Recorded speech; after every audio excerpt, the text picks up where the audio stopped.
Hi, everybody. Welcome. This is Lessons for Full Spectrum Humans.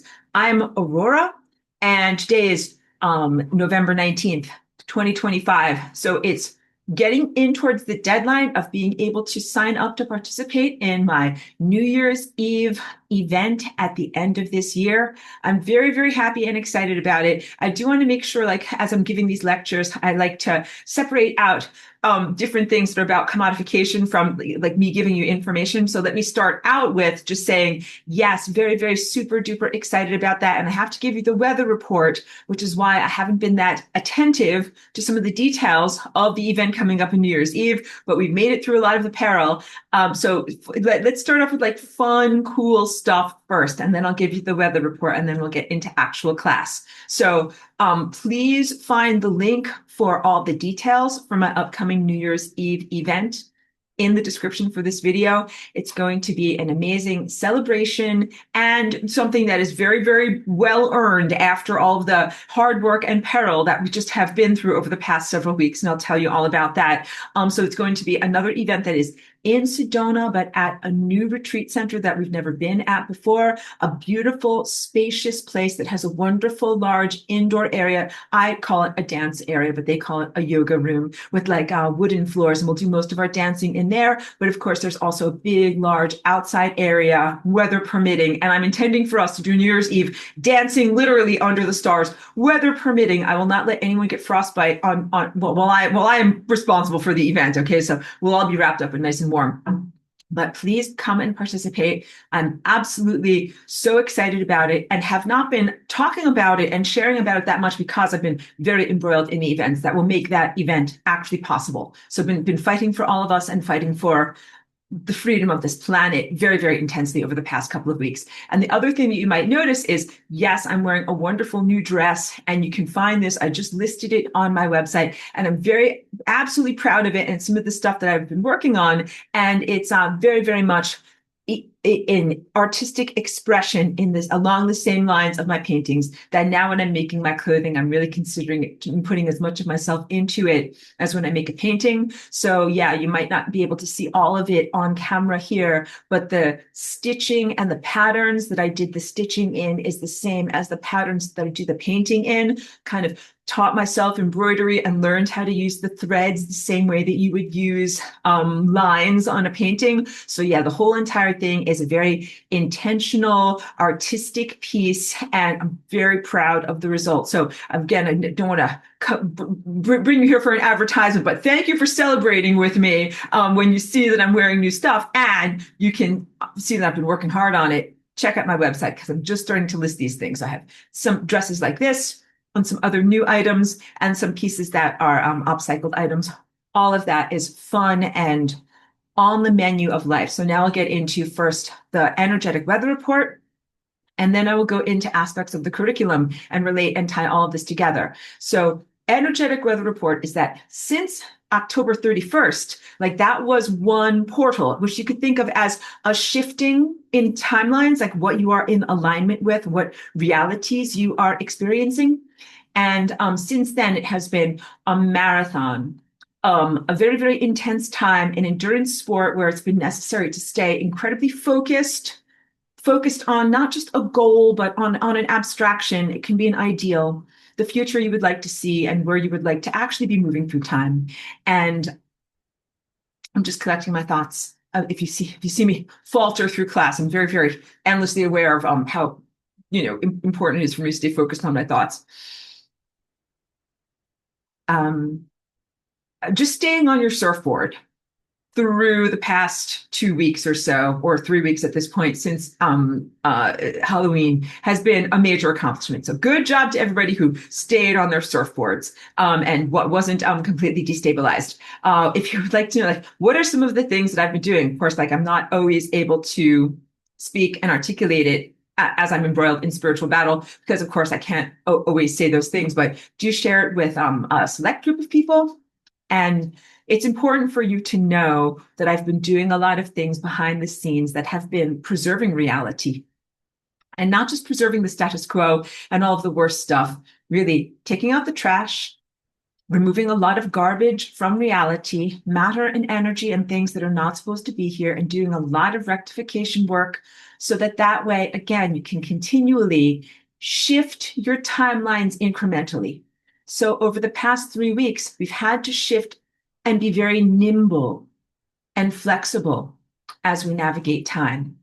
It was very clear to me just slightly over 1 week ago that we were on the optimum timeline and that the timelines that were the other alternatives were so unideal, so bad. So, like we're talking about, there were timelines very recently where everybody starved.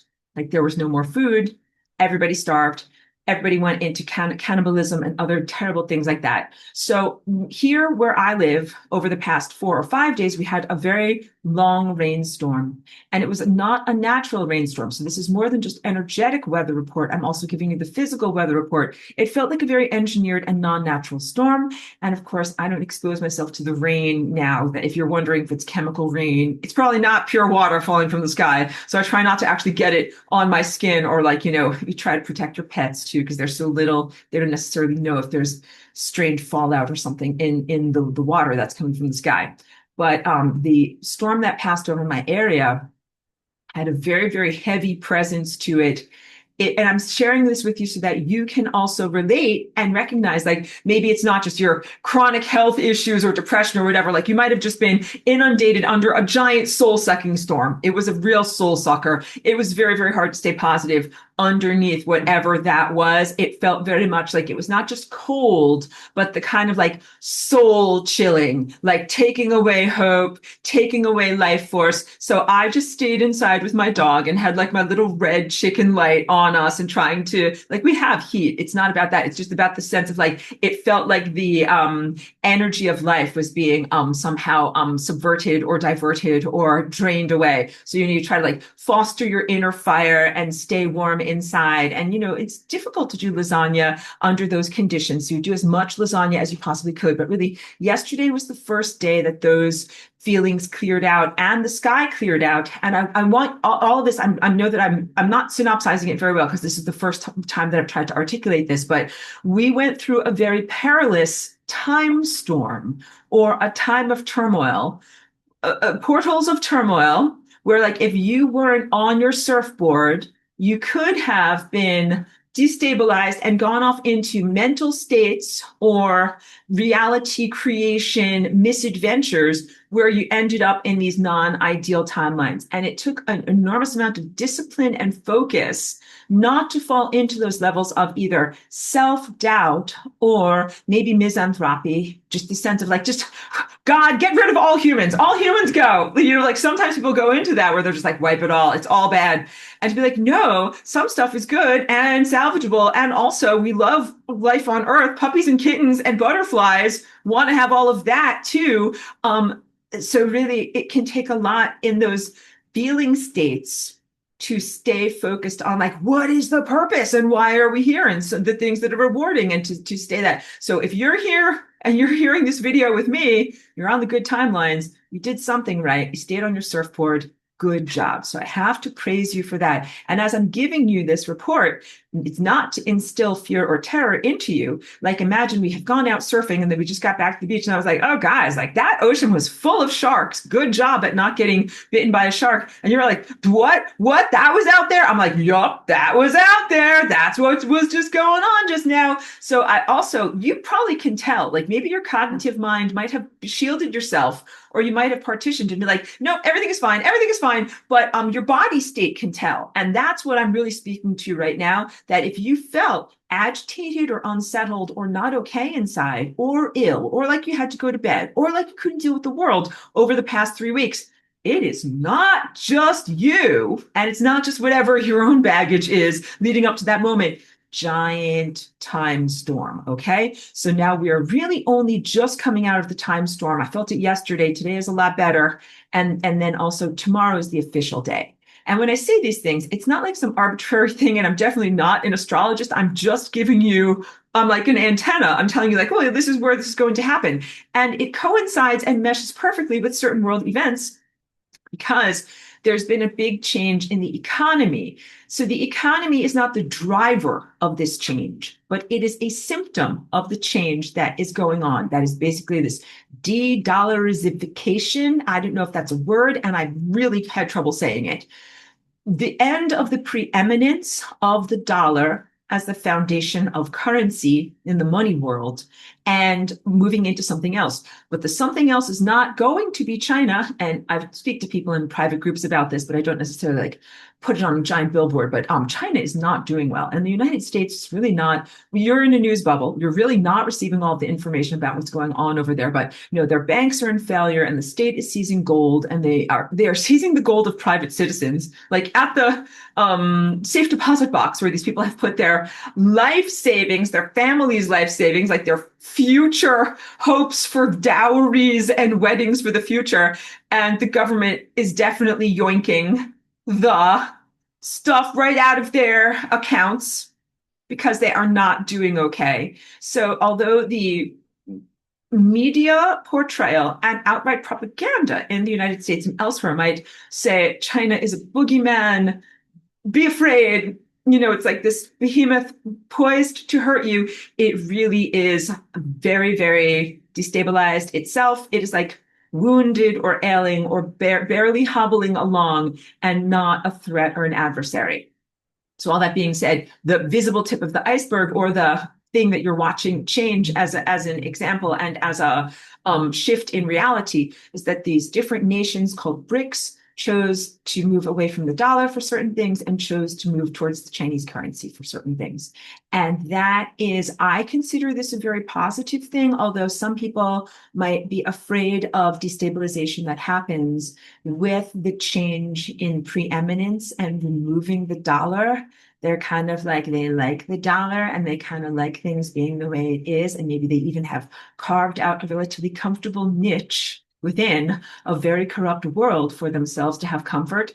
I know that I've told you it's no longer the USA. Fictionally, I say all these things fictionally so that way I don't have any problems. It's all just part of my book club. But I call this the Satanic USA, the SUSA, that really kind of started around 9/11/01, but then really got into full satanic mode around 2020. So definitely the people that have been running the show behind the scenes in the United States became the overt runners of the show.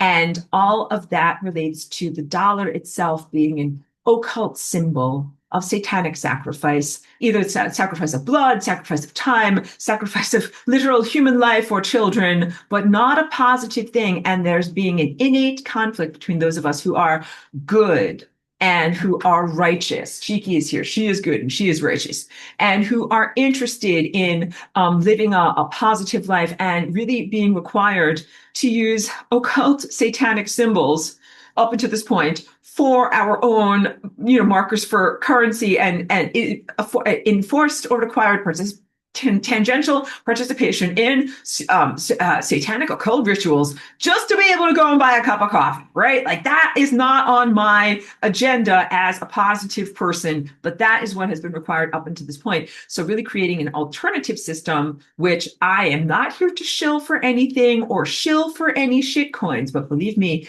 Bitcoin is a lifeboat that you can get on in order to be able to not have to be a part of the dead satanic corpse known as the United States economy and really the former world economy. And in terms of reality possibilities, you've just exited a main highway and now you're on a different side road in time where you still have multi-lane highway. Like on the highway, you can go in various different directions. Some of those futures are futures that I am aiming for, where really we have a non-commodification culture.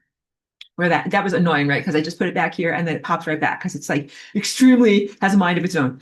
A non-commodification culture, whereas like you make something that you love, you do something that you love, and then you're just innate rewarded by the system that recognizes your goodness and your integrity. And that is what I'm really going for. I call that energy flows to excellence. So in an example of that, like I've made this dress because I just love what I'm doing. I really was artistically called to do it and to do it well and to do it to the highest level that I could do, not just doing it for some purposes of making a dollar. And we all should do that. And then we all should be rewarded for our efforts to make something of quality. And basically, this ties into the curriculum because what we're trying to do is be on alignment with the, I need a little pointer here, central core timeline. That when you are following your dreams and your hopes and your desires and doing the things that feel innately right to you, the things that you would do whether or not you got paid for it, that is your inner antenna that tells you that you're going in alignment with the central core timeline. In human history, the injection of the concept of money became the beginning of humans being tempted or drawn aside from their alignment with their true purpose into artificial realities that really end in their mortality, the end of existence, the end of their life, by being bribed through money, by being say, hey, I know it's not in your heart to do this, but here, have some money. Like, do a thing that you don't want to do, but here, have some money afterwards. And that really doesn't ameliorate time. Because if you are supposed to be at coordinates ABC 1, 2, 3 and doing something there, and then somebody paid you $5, and instead you were over here all the way down the street at coordinates XYZ, doing 5, 6, 7, 8. You were not doing the correct dance. You were not doing the correct music at the right time. And when we move into ascended mastery, we're moving beyond arbitrariness. We're moving beyond a giant one-size-fits-all expectation of what you're supposed to do and going into a completely unique and individualized regimen or whatever you would call it, pattern that you have to do that that's your ascension timeline. So your ascension timeline is unique. It's not like anybody else's. You will be given directives that you have to do because you have to do them. And you follow those directives and they lead you to your divine reconnection and your remembrance of self as God. And you can't compare your journey to anybody else because everybody is so completely unique. Everybody has different nutritional requirements or different directives or missions to accomplish. And so for me, my inner mission and directive over the past couple of weeks was, to complete this sewing project. I didn't just make one, I made lots of things. So I don't want you to think I spent 3 weeks on one dress, but I've been learning and I had to learn. And I don't want to turn this all around to like some frivolousness. I want you to know, I learned about where does fiber come from? Like, mommy, daddy, where does this stuff come from? This stuff grows out of the ground. This is what they do. This is how they make this stuff. This is important to know. So I literally got an education about human history, the weaving of fabric and textiles across human history, different types of textiles, different quality fabrics, all of these different things. And I also, of course, learned about the negative pitfalls of what's going on in our current world. But basically, synthetic fabrics aren't just antithetical to the energy field that we're trying to gather around us. Like, you're trying to accrete light and get faster for your ascension. And wearing polyester really makes it harder to do that because of the skin quality of the energy against your skin. So natural fibers like cotton and linen really help you to maintain your energy. And I feel the difference now when I'm wearing them. Don't be sad if you have other favorite clothing that is polyester. You're like, oh no, I have to change my whole wardrobe. No, what you do is you just slowly switch over. For the new things that you're going to get, make a commitment to getting either all cotton or cotton linen blend or all linen. It's going to be more expensive. Buy fewer items that are more meaningful and that will last for longer. And this whole idea of things that are fast, made quickly, inexpensively, you wear them once or a couple of times, then throw them away. Like, this very not sustainable, not good disposable view of all of this. So no, I have really made very intentional choices now about not only the clothing that I put in my shop for my sacred commerce and my commodification activities between people, but the things that I wear for myself. So this is important, good stuff for you to know. Like, you follow your inner directives that tell you, I'm like, okay, I don't just have to put something up on my website. Like, because there were tariffs, I couldn't have my old polyester clothing or synthetic clothing line and activewear. So I'm like, okay, I got to do something different. But instead of just finding another cheap producer of polyester items, I'm like, we're moving into a new chapter. I got to find a new way to do this. And that is what I did. So that was my journey, my job. I share it with you so that way you guys can take it and apply it to your own lives by doing something similar. keep on using these opportunities to fine tune your integrity and move into the directions where you're doing something that is even better for you, even better for your community, even better for the planet. So, like when I first started doing the clothing in 2017, that was a leg up for me. That was good for me and good for the community. And then now it's longer, as a long time has passed. More is expected of us. More is expected of us. So when that door closed for me and I couldn't do that clothing business anymore, I said, oh, more is expected of me now. I have to do this in a new and better way. And I'll put this wish out there to the cosmos. I'm really intending to connect with a wonderful seamstress because I don't have a sewing machine and it takes really years to learn how to do that, master it, and have the large space in your home to do that type of work. So if there's some wonderful cosmic seamstress, and I've reached out to a couple of people, but they just did not have the bandwidth to be able to do this project with me. I want to get more of this fabric created and then have the actual dress made 100% out of my fabric and, work with someone who has the skills to be able to do that. So that's on the menu. And if you want to know why couldn't I not do that yet, it's because of the cosmic weather report, because we were going through very, very great turmoil. So in a time of placidity, you can have a wish or an intention. Like we've talked in class the past couple of weeks about conscious connection with the sun and reality creation, right? And you're like, okay, I'm going to either get a directive from the sun where I sun gaze and the sun tells me, boop, do a thing. And you're like, okay, now I'm going to do a thing and there's no problem. Or where you say to the sun, a thing needs to be done. And the sun is like, great, let's collaborate and work together in order to make those projects happen. That's for placid times or relative passive. I don't have a word for it, but like cool, nice, groovy times. And we have been through a time that was of incredible turmoil. And in those times, like it's very, very difficult. I have said it is like icing a wedding cake while you're on a motorcycle going 100 miles an hour. Like this is almost very difficult to do, very difficult to do. And so continual apologies if I haven't been that attentive to scheduling personal sessions and responding to messages in the timely time that I should, because I've definitely been on the motorcycle icing the wedding cake of our reality. I'm going to pause for a moment so that way I can make sure that I get these concepts over here because I don't want to just go by so fast. Thank you so much. Really beautiful comment. Joyce says, I applaud and celebrate your Aurora. Really appreciate that very much. Thank you. Because you know what? I love hearing that. I need it too. Thank you very much. Thank you. Kim Rose says, Amazon cloud service have been crashing for a few weeks. My company uses a construction management software that has been unable to function now that Jeff Bezos has been beat up by Aurora. I know we have to laugh because Kim Rose know what's going on with that. And because there's a reason. And so I don't need to be coy or inarticulate in this. There are some things that, of course, I cannot speak about directly, but many people know what is going on. And I will just say that anything that is directly accessing your body or assaulting your body with frequencies, like that is a cosmic crime. And I am law enforcement, and I am here to enforce cosmic law and make sure that all of our bodies are safeguarded against these many, many frequency signals, disruptions, and assaults during the ascension process. So yeah, and if that means that somebody's cloud flare goes down, then that's what you get and more. Thank you.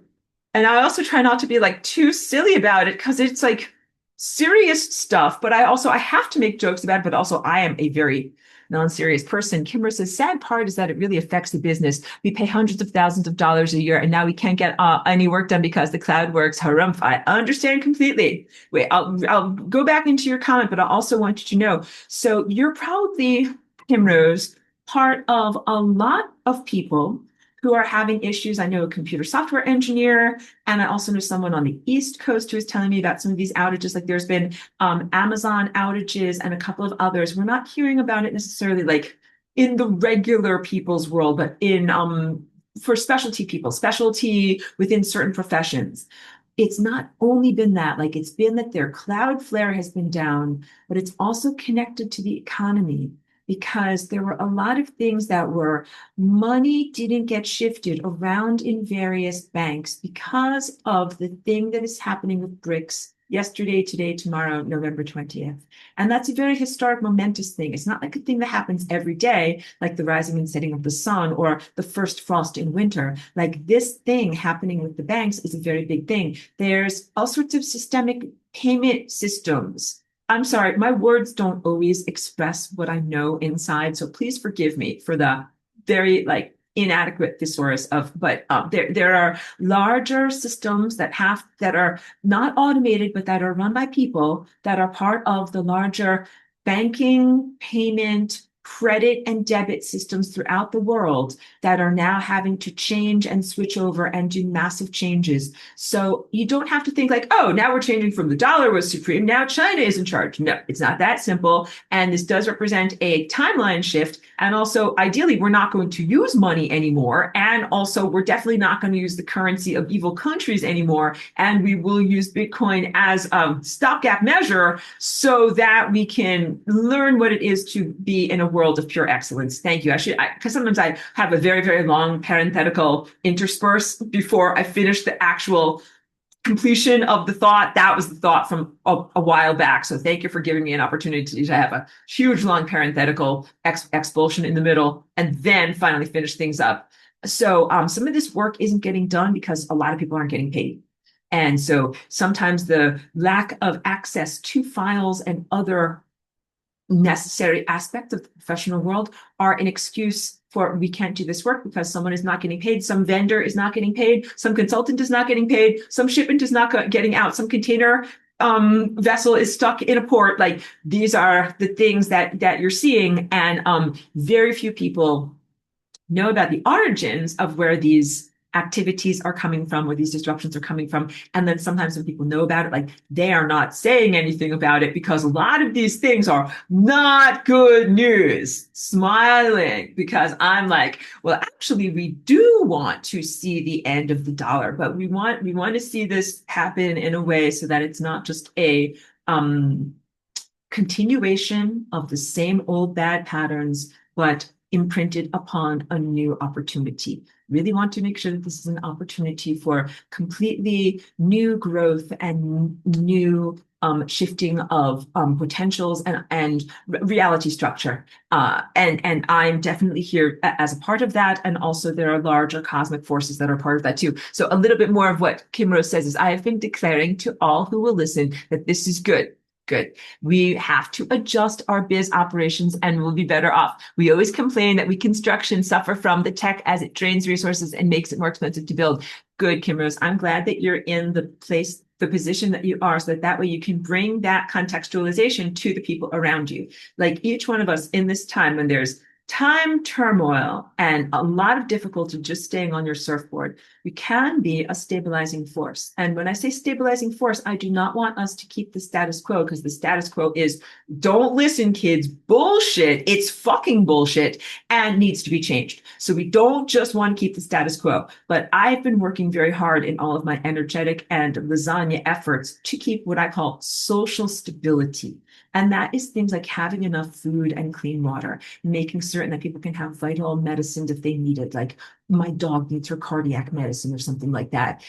Good people sometimes die when there's a total cessation of services and total chaos. And I don't want the good people who are sometimes vulnerable people that might have whatever, a health issue, to leave this planet just because there's a problem, like they can't get their asthma inhaler in time or something like that. All right. So ideally, you're on a timeline where you have social stability, and then there is justice for the evil ones, for the very, very wicked or malformed or malintentioned people that have been, like I said, running the world, contributing to realities, usurping leadership positions, even usurping the time field itself, as they are really not qualified to write narratives, but they have been writing narratives and then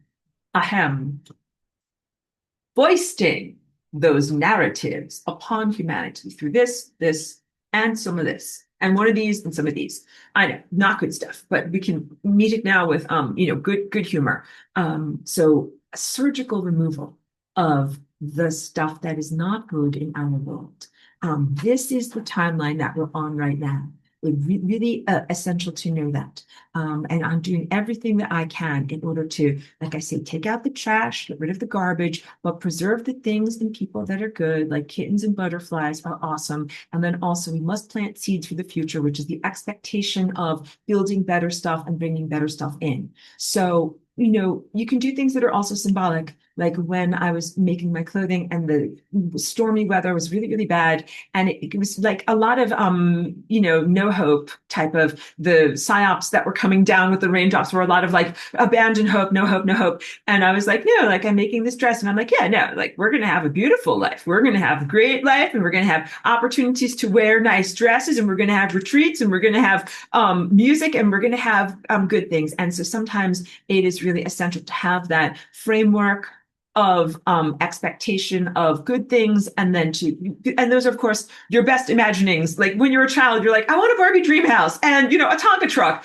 but when you're older then you're like, no, like I want this and I want this. So you recognize sometimes your wishes from a less mature viewpoint might become irrelevant, but you make those wishes anyway. So it's fine to make your wishes from those perspectives, knowing that you will move into a much, much grander level of opportunity. And then you will wish for much more than merely a Barbie dream house or an easy bake oven. Um,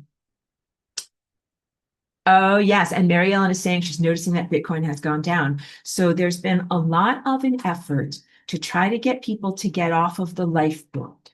Think of it as the United States is like the Titanic. The United States economy is like the Titanic. And it's a perfect analogy because some of the guys that sunk with the Titanic or were destroyed during that era are the people that were vital in terms of creating the negative control system with money that we are still fighting for our freedom against right now. So the Titanic was supposed to be a fancy voyage for rich fat asses. And instead, it turned into a effing catastrophe, and they had to somehow jump off board and try to find some safe way to get away from there. All right. So the United States is definitely a catastrophe, and it is an engineered catastrophe that is intended to cause this misery, cause this niche harvesting, cause this turmoil and this chaos, end of an empire, barbarian dark ages. Like those are all peripheral timelines that we are not on.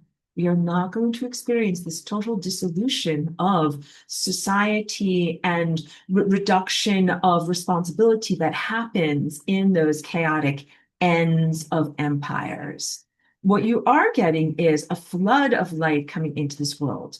Hold on one moment. I'm just going to do a brief pause here. Remember that I'm pausing on the flood of light coming into the world. Brief pause. Flooding light.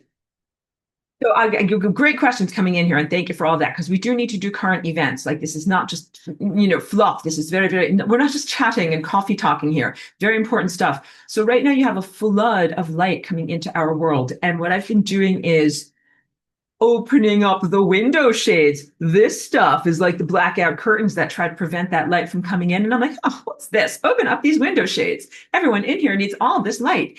And yeah, doing everything I can to destroy those window shades.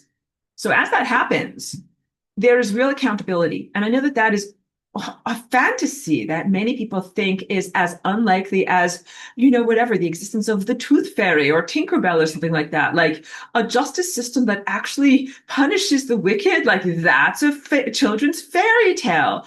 What you're actually going to see is, if not punishment, what you're going to see is accountability and responsibility. So I don't know, and I'm not going to make some kind of florid predictions about the future, like you'll see so and so go to prison, or you'll see this, or you will see that. The cogent information is that people who were power abusers, satanic evil overlords, did a lot of crimes with the expectation that they would never be held accountable. They did it with the expectation that the Titanic is going down. Imagine you're on the Titanic. These guys created the iceberg, rammed the ship into it, and then they saw you and they're like, hey, I think whatever, I'll steal your ring or I'll steal your necklace. And you're like, hey, you're not allowed to do that. And they're like, call the police. Like, we're on a ship going down. Who's going to help you? And then blah, blah, blah, blah. You all managed to survive, right? And then you're on the lifeboat and that guy's got your necklace or ring or whatever that he stole. And you're like, hey, that evil effer stole my ring and now he's on the lifeboat with me. I think I want my money back. I think I want that thing that he stole. Like, they never thought that they would face accountability. I know that might be a very terrible analogy. If I have to explain my analogy, like it just makes things worse. But I'm trying to get this information across to you. Power structure abusers in the United States who are overtly satanic, fictionally, of course, did crimes that they thought they would never face accountability for because they also set up a giant iceberg and many catastrophes that they thought would destroy society long before they would ever face accountability. So it is an enormous miracle and supernatural in lasagna land that we are even here in this moment now where you're not mind controlled by an AI fully, even though, of course, that was on the menu. That's not what we're experiencing. So people can think for themselves. And also people have memories. Like when I am watching different informative videos now, what I'm really tuning in on are some of the voices that came from the pre-pandemic world. And a lot of those people have great endurance of their mind. They didn't allow themselves to be mind wiped or distorted by all of the mind wipe and distortion technology. And they still remember everything about what was happening with email servers, what was happening with bleach bit blackberries, all of these details that they have held in their minds like oral historians while time is, like corroding away at them. And they're like, I'm going to remember this. I'm going to remember this. And now it is coming back. So please know that I'm not trying to stir up some kind of government issued hopium because that has been an incredibly corrosive psyop. And I do not agree with that at all. In fact, the most important thing that you can know is that there are not white hats any place like the FBI or the justice system or anything like that. And that you cannot really expect that that they're going to do their job. But what you can expect is that as light flows into a system, corruption will be revealed and also corruption will be incinerated. Okay, so I don't know exactly what that's going to look like, but we're about to see it. And these guys never thought that it would happen. And they also thought that the 5G would block out the light because if you have everybody Nintendo controlled, beep, beep, beep, beep, beep, no one's going to raise an issue. No one's going to raise questions. No one's going to require accountability. They're all going to be beep, beep, beep, beep, beep, go over here and listen and do a different thing instead. Don't hold these people from this time accountable. So any amount of accountability is miraculous, but also please think of it as being divinely, supernaturally derived and not from any of these very, very extremely flawed hand puppets that you actually see on the TV. And I also, Mary Ellen, there's an enormous amount of hope in terms of what we're experiencing right now. And there's just read my comic book because there's just a lot of things that I don't speak about openly, but that are happening in my book club and that are genuinely bringing us forward into levels of freedom. So Amy Morris, thank you, says, I would love to know your thoughts on Whitney Webb. So this is big. When I first saw that person come up on my videos, like a recommended video, I was like, that's so funny. Like I wondered, my initial red flags were like yellow flags. I was like, that's kind of weird. So here were my red flags. Like, I feel like I've been chastised severely by the outgoing regime for speaking out about things like Pizzagate, fictionally, that they really attacked me and attacked my voice and attacked my mind and tried to silence me using all this type of neuro weaponry because I very, very overtly spoke about it. And when Whitney Webb came forward with all of her research, I thought at first in admiration, wow, like she must be some kind of a supreme warrior to be able to come forward and talk about all these things so openly and like not get destroyed by the FBI or not get, whatever, the heart attack gun or something like that. Like she's got family, she lives, she's got a baby. Like usually people get to be targeted individuals if they talk about stuff like this. And so I was like, wow, that's amazing. But then I started to get more skeptical. And so as I dove more deeply into her message, I think that she is even though she calls herself an unlimited hangout, I think that she is a limited hangout. Like, I think that she is very much the thing that she says that she is not. So clearly privy to insider information, wealthy and protected. So I don't want to just paint everybody with the same brush, but it is very, very difficult for freedom fighters to like be wealthy, mostly targeted individuals. don't have a lot of money and don't have a job and don't have a lot of connections. So you just got to understand that. I don't know where she gets protection from. I don't know how she's able to say these things without facing the levels of brain frying that the Space Force usually reserves for people who talk about these things. So I don't know how she can say these things. And then my challenging point against her, against what she says, is that she is a mouthpiece for the system, saying how inevitable your disempowerment is, with zero actionable things that you can do to fix things.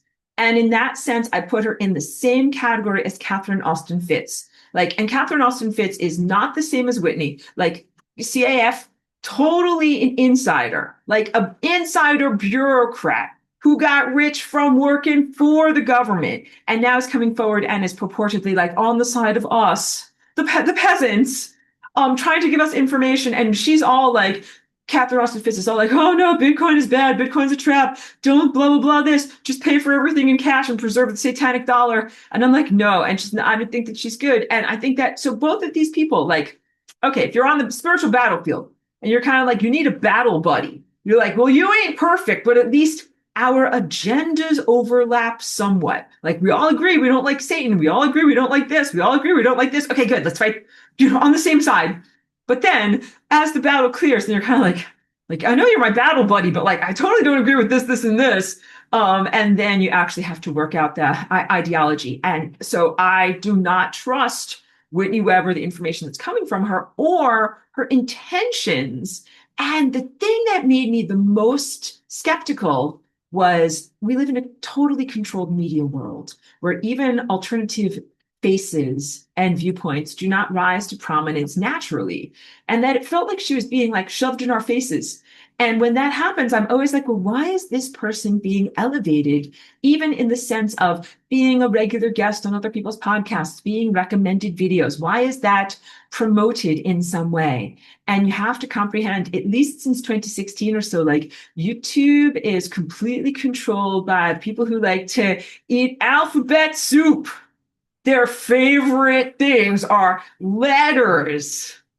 You know what I'm talking about. So it is not just an organic playground where people put out the best content and the best things that they possibly can, and the cream rises to the top.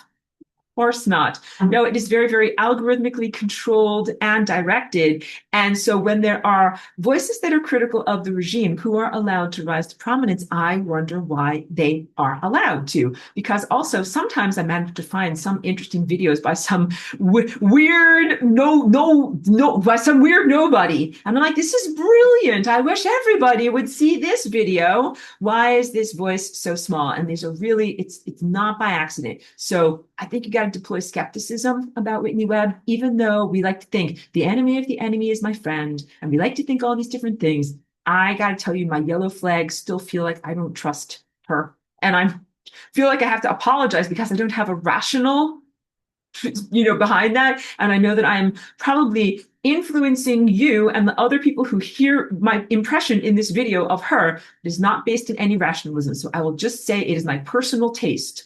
Like if I went to an ice cream shop and I tried that flavor and I'm like, did not really trust that flavor. I don't know if I trust the ingredients in that flavor. That is what I can say. And I will also say that I would encourage you to make your own choices about what you think about that person and their work. And I think like, so, okay, here's another problem with Whitney Webb has really changed the narrative from looking at Jeffrey Epstein as this satanic, entwined with the Democratic Party, elite furnisher of fine cheeses and pizza to the elite.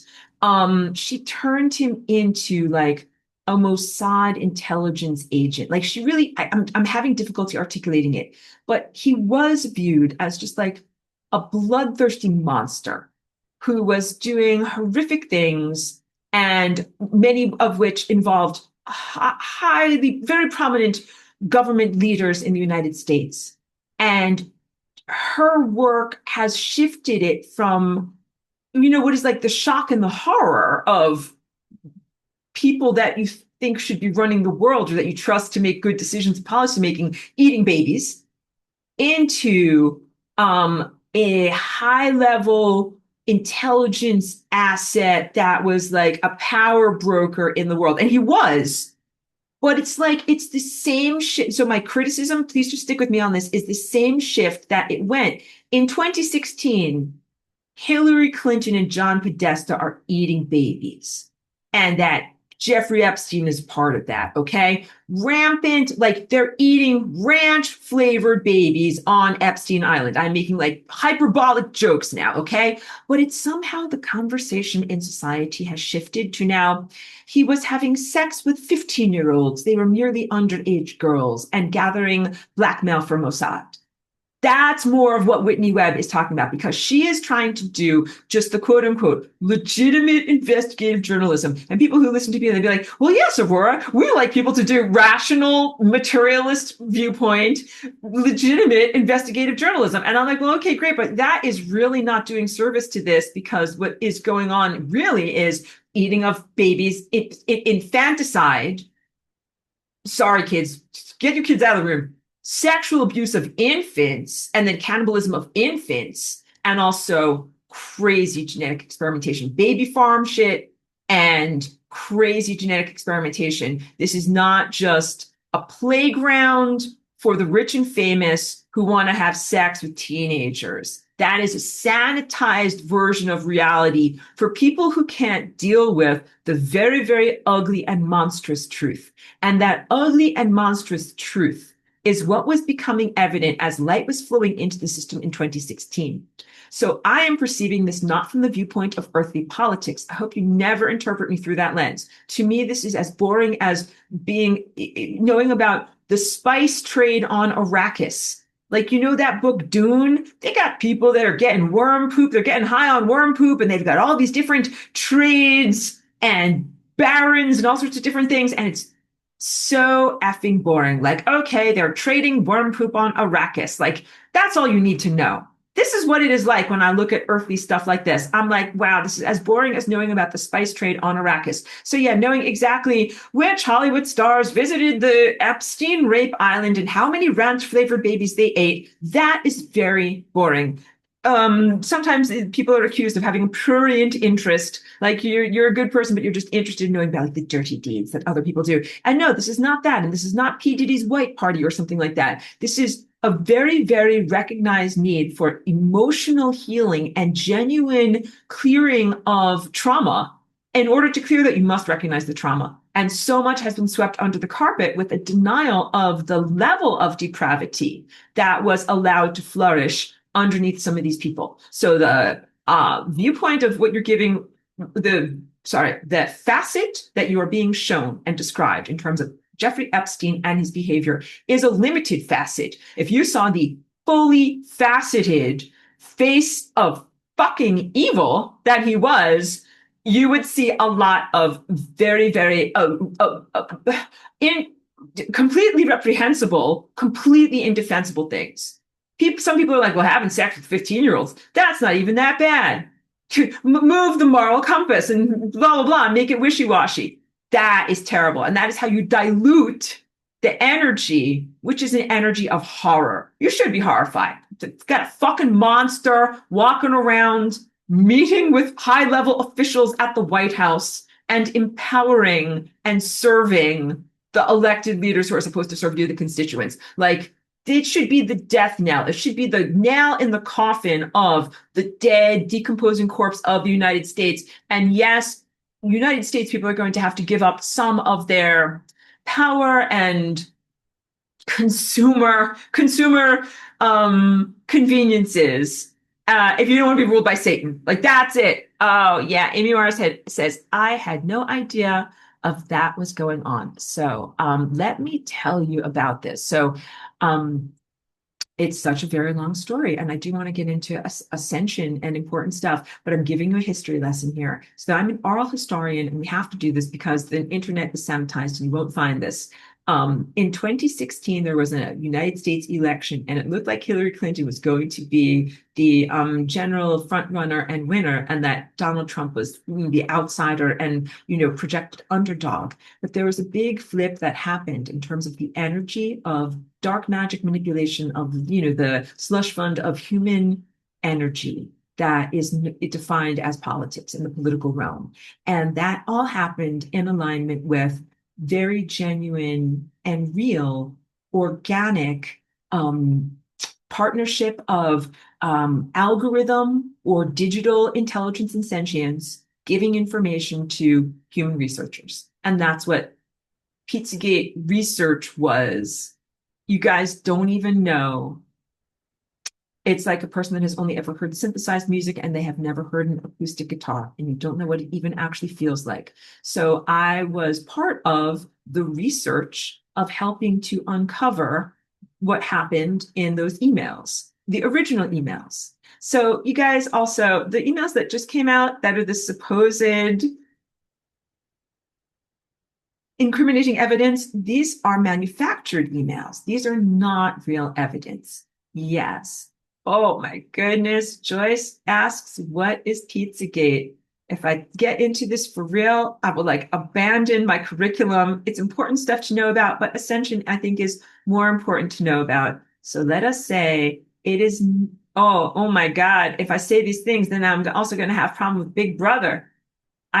Let's stay focused. Oh my goodness. Well, I have to talk about, I will be on. Okay, great. Let's talk about what is Pizzagate. Pizzagate is a non-debunked, non-theory that came forward in 2016 during that election based upon the revelation of information about a particular pizza shop in Washington, D.C. called Comet Ping Pong Pizza that was at the center of a group of emails released by WikiLeaks. And this is from an era where you guys gather around, children. Grandmother Aurora, I'm not a grandmother, will tell ye stories of the ancient world back when WikiLeaks was a force for bringing out information and creating huge turmoil and seismic shifts in the political landscape. So Julian Assange was a complete force to be reckoned with. He's been in prison and mentally tortured and probably nano-wetwared. He's a broken man, or was. I hope he gets better. But he used to be a super badass. And WikiLeaks used to be the preeminent force for releasing information that was pretty much everything that the politicians didn't want you to know about and everything that you needed to know about. And so WikiLeaks did not hack these emails. It was given these emails from the Democratic National Convention, which is the Democratic Party in the United States. It's not the government. It's just a corporation that runs these political guys for office. So it's not synonymous with the government. Their emails were taken off of their server using the password to access the server. An insider who was a whistleblower against corruption went to those, machines, downloaded the information, and then brought it forward to WikiLeaks because the information was so incendiary, showed so much corruption, and it was so bad that that person had a conscience that they wanted to bring it forward. Now, this is never officially recognized in the world, but the guy's name was Seth Rich, and he was a genuine good person. I'd even put him in the category of being a hero, even though he wouldn't say that about himself. He rose to the occasion in a moment when humanity needed him, and he did that, and he paid the ultimate price with his life because they fucking killed him for it. So they say it's a random murder, but he's the guy that got that information, and it was leaks, not hacks. So it was one of the original lies they did to mind control you before they started the nano-wetware network to mind control you fully. And they lied, and they said that it was someone hacked these emails and they were somehow Russian hackers, and that is how they got to WikiLeaks. And Julian Assange literally protected his source with his life. And he said, no, he's not going to tell the world that it's Seth Rich. We all knew that it was Seth Rich. And there's a really evil guy named Kim.com. He had all the evidence that it was Seth Rich years ago, and he never let it out. And now he's dead, but they say that he had a stroke, but the real Kim.com is dead, and there's just an imposter in his place. So please know, this is well-known lore but it is not accepted in the official media. And I hesitated to say these things because I could sense that YouTube is going to do some kind of information regurgitation at the bottom of the screen, or possibly make me not be able to share this video. So that is why we love Big Brother, and everything I'm talking about is totally fictional and is only happening in a book club.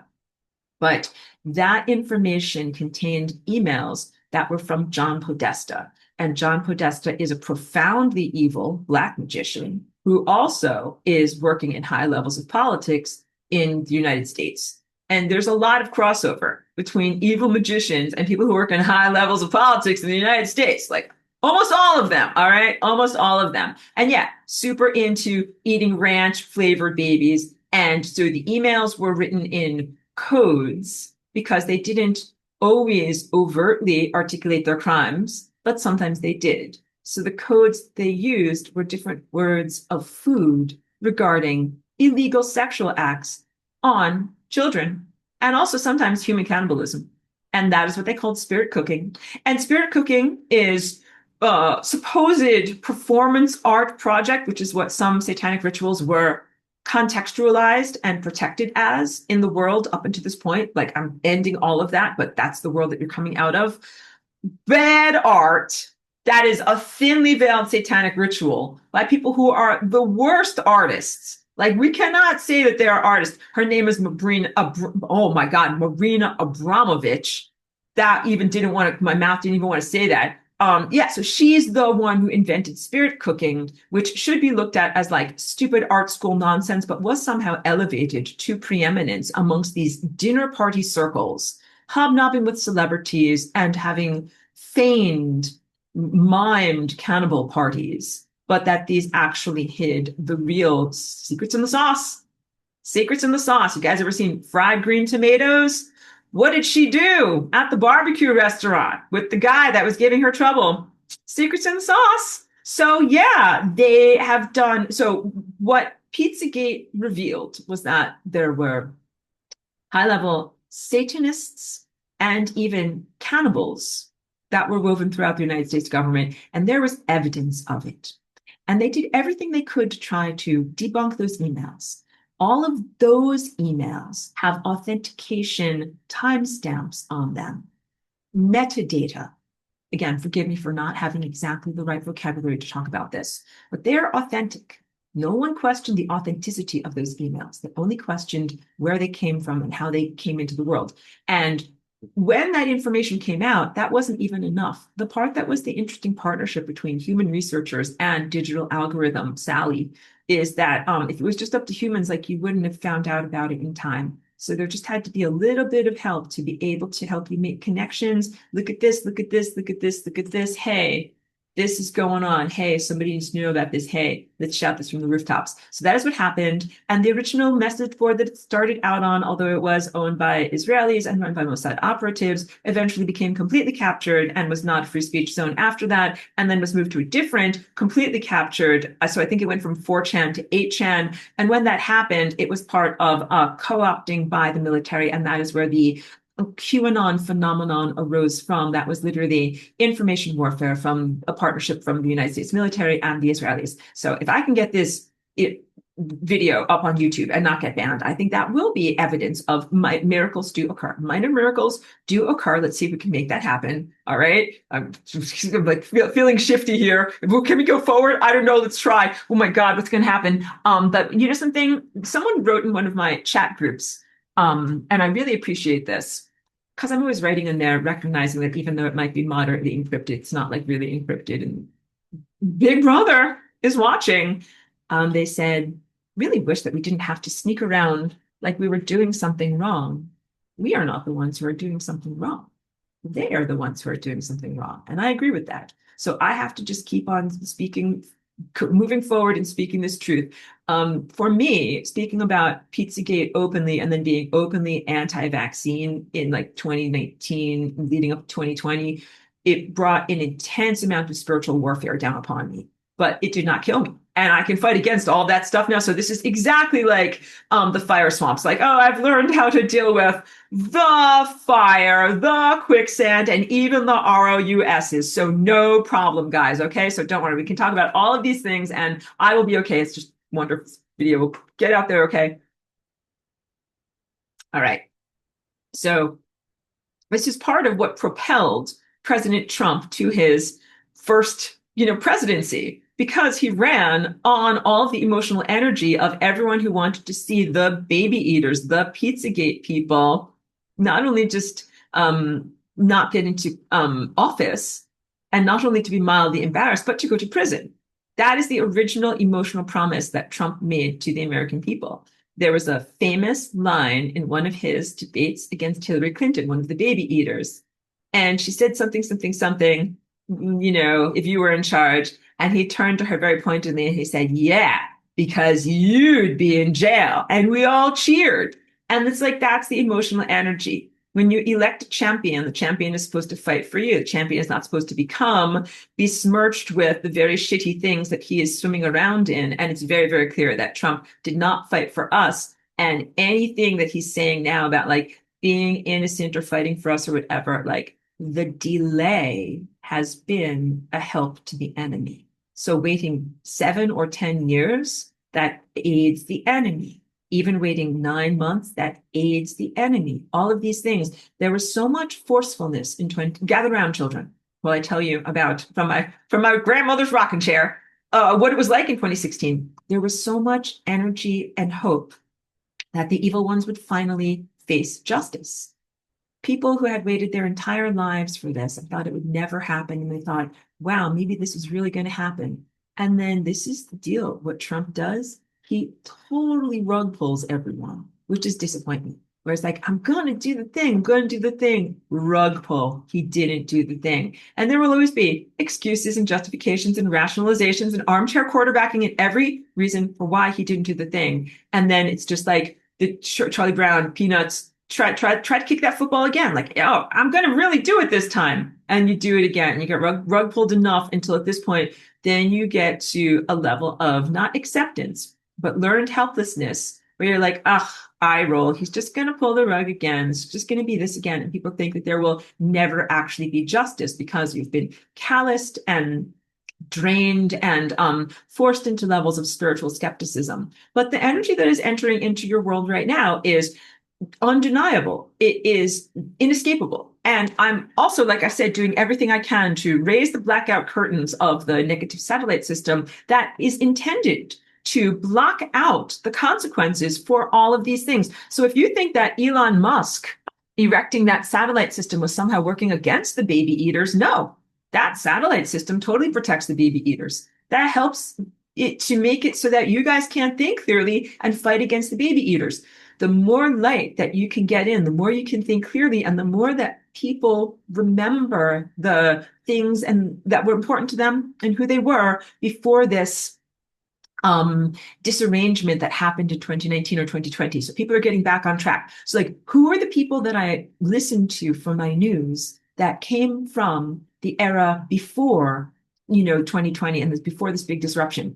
H.A. Goodman. All right. Again, none of these are in full endorsements of the people. I don't think these are perfect people, but that guy maintained his voice. And if you tune in on him, his mind is clear. He didn't get mind wiped. And he fucking remembered everything that he knew as an investigative journalist. Another good guy, Tom Fitton, not a complete endorsement of the man. He does some of these things that are getting FOIA requests and stuff like that from the US government. I think that he did a great job of not getting drunk at the party. Like, he went to a party where they spiked the punch virtually, not physically. I am speaking in allegories right now.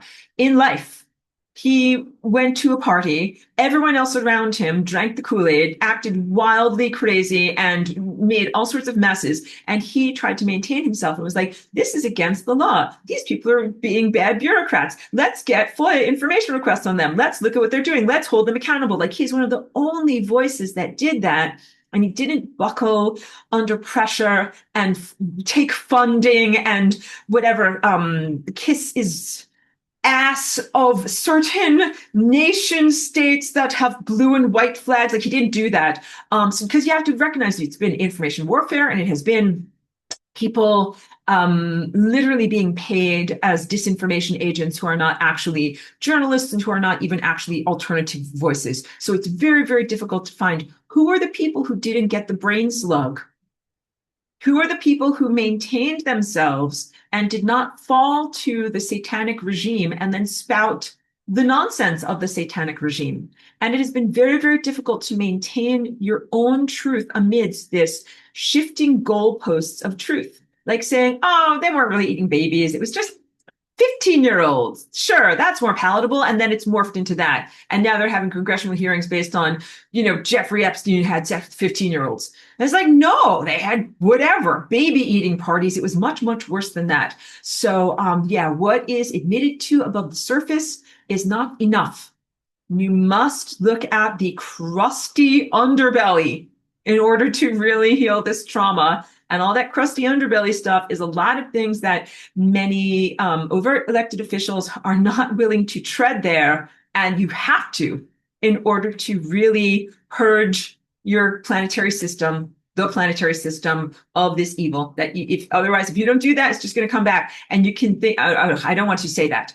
If you do not take care of problems, they tend to come back. I'm not going to say if you don't take care of this, it's just going to come back. It is very, very similar to serious diseases where, like, you have a mutation or cancer or something like that, and you have to surgically remove a body part, and you can't leave stuff that's questionable behind because it got indoctrinated to evil. In your world right now, you have stuff that is entrenched evil, and it makes stuff evil that it touches. And I do think that that is the essence of politics, especially in the United States.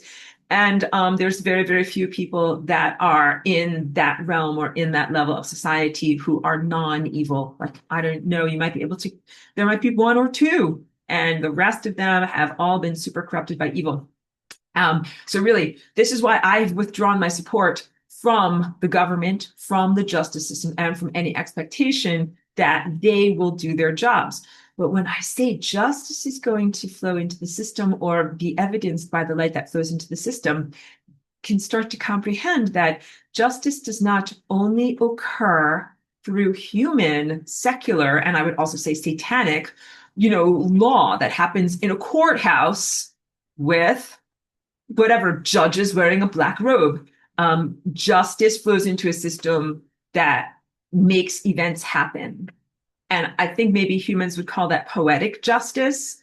That whatever you have a court case, the judge doesn't come through for real justice. The guilty walks free, and he walks out of the courthouse, and then gets flattened by a truck, and everybody's like, poetic justice. That's what I'm talking about. You're going to get a lot of poetic justice that's happening here. And so you might have some human secular legal justice, but you must also comprehend that the human secular legal system is entirely satanic and is entirely populated with Freemasons, fictionally, of course, who always favor their own secret society brethren above the population, and that this is why you really, in order to really have justice, you have had to have a cosmic force of abstraction come into the system and really upend the system. And so you're going to see that. So you will see things that are visible tip of the iceberg, different things that are like miming and prostrations in courthouses or congressional hearings or something like that. But there are definitely things that are behind the scenes that you're not knowing about. But also, please know that I am not alluding to any type of QAnon psyop stuff